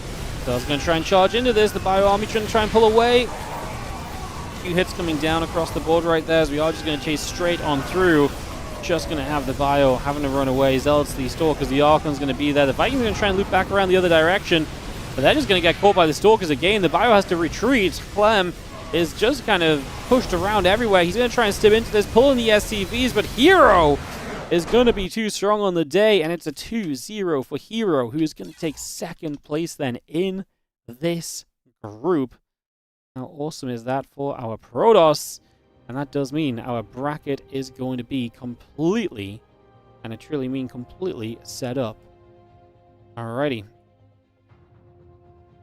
Guys, we are going to switch quickly over to our sponsored content because it does depend on viewership. So I'm going to try and take advantage of that right now. So we're going to switch on over to some PUBG.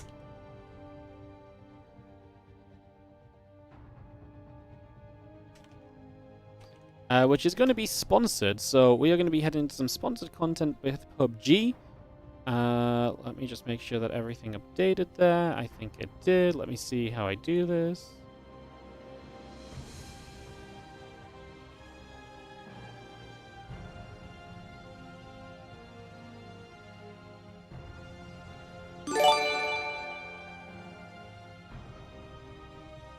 Activation cannot be enabled while steering StarCraft 2. Love that for us. Hey, first of all, then, really newbie, thank you so much for the 5 gifted subs.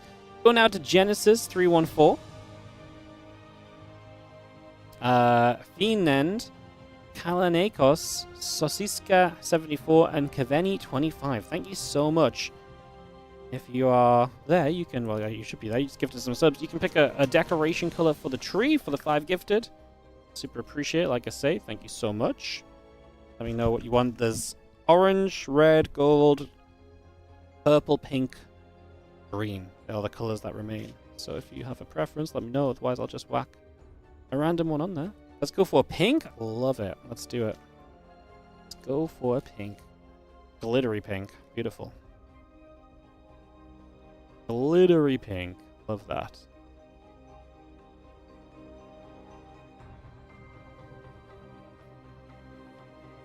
Oh, now I'm in the wrong section. Now I'm in player and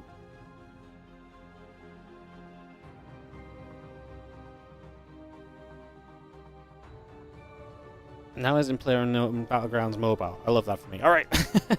Really newbie. Thank you so much for the 5 gifted subs. Appreciate your content. I appreciate you supporting it, mate. Thank you so very much indeed. Oh, there's a great branch down here that needs... Oh, that's a great position. Love it. Alrighty. Like I say, guys, we're going to do some sponsored content. I'm just taking a moment to get it set up, so don't mind me. Hey! I did it. Alright, we have started. The channel skin's alive. We are able to now start the sponsored content. If you guys stick around a few minutes, it's super appreciated. Obviously, we're going to be playing some PUBG. If you are interested in the 2025 Championship bracket, it looks like this. I'll talk more about this on stream tomorrow, but... yeah, obviously, ShoWTimE and herO dropping here and here. Clem will play Reyna or Scarlet.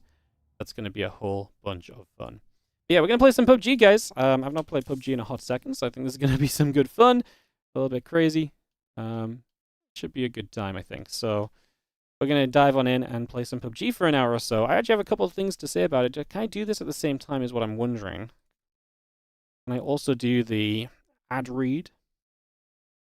Yes, I can. Perfect. So, we are going to be playing some PUBG, guys. It's been, like I said, it's been a hot second since I played some PUBG.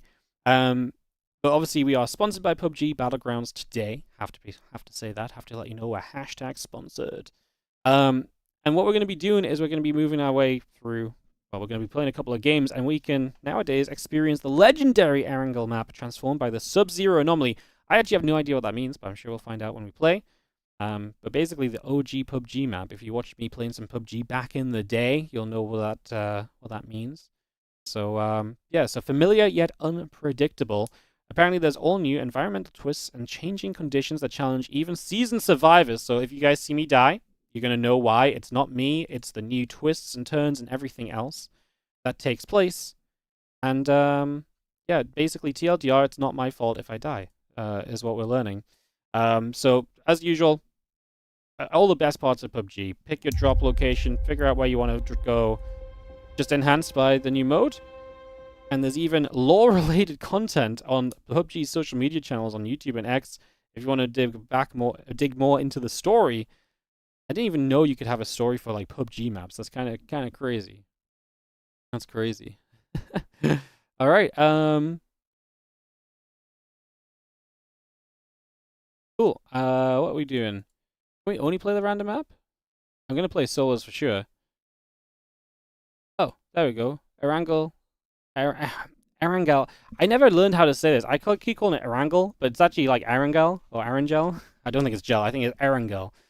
So yeah, we have this the Erangel Sub-Zero Battle Pass, I guess. Love it. Beautiful. All right. Very, very cool. All right, we're gonna play some PUBG then, guys. Why am I in my panties but with a leather jacket? This used to be our squad's outfit, so we knew who was part of the squad at a moment's notice. You know. Is this PUBG Mobile on PC? We're playing on PC, and this is a PUBG PC sponsorship. But yeah, we used to dress like this so that we would be able to identify each other very easily. So yeah, we play ranked. I'm gonna play ranked. I don't even know the last time I played PUBG. It's been a hot second.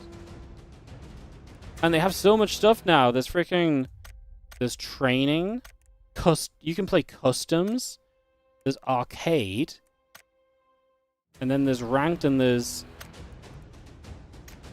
ranked and there's normal. That's crazy. Beautiful. All right. Well, we're gonna get in. We're just gonna play. I'm gonna play some third-person mode, guys. Should we play ranked? Should we do it? Should we play some ranked? But you can only do duos.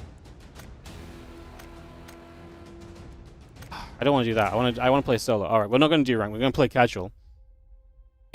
So we're gonna jump in. We're just gonna play a random map. I thought the I thought we'd be able to pick the map based on the fact that we're talking about the fact that it's the PUBG Erangel Sub-Zero, but apparently not. So such is the way of the world. Man, it has been a hot second since I played PUBG. I should probably move my camera a little bit. Probably doesn't want to be up there, to be honest. But yeah, super excited, guys. This is not a map I know, is it? Tago. I don't think I've ever seen this map, actually. Man, so we're going to play third person because I always feel like when you're getting back into PUBG, playing third person is one of the best ways to get back into it, especially if you don't know the maps and stuff. It's a little bit more noob friendly. So that's the plan. And this game looks great nowadays as well. I love it. This is SC2? No, the SC2 is finished for the day, believe it or not. We are going to be back with StarCraft 2 tomorrow for WardiTV Mondays. So yeah, more WardiTV Mondays tomorrow. No, we are doing PUBG. We're sponsored. YouTube, I'm going to turn you guys off because it's time for me to say goodbye to you guys. So I'll see you guys later on YouTube. I'll see you guys tomorrow. Bam, just like that. We cut YouTube off. We don't let them go anywhere. And we are just on Twitch now. Sorry, sir. Bye. That's okay. See you later, buddy. I mean, you can stick around.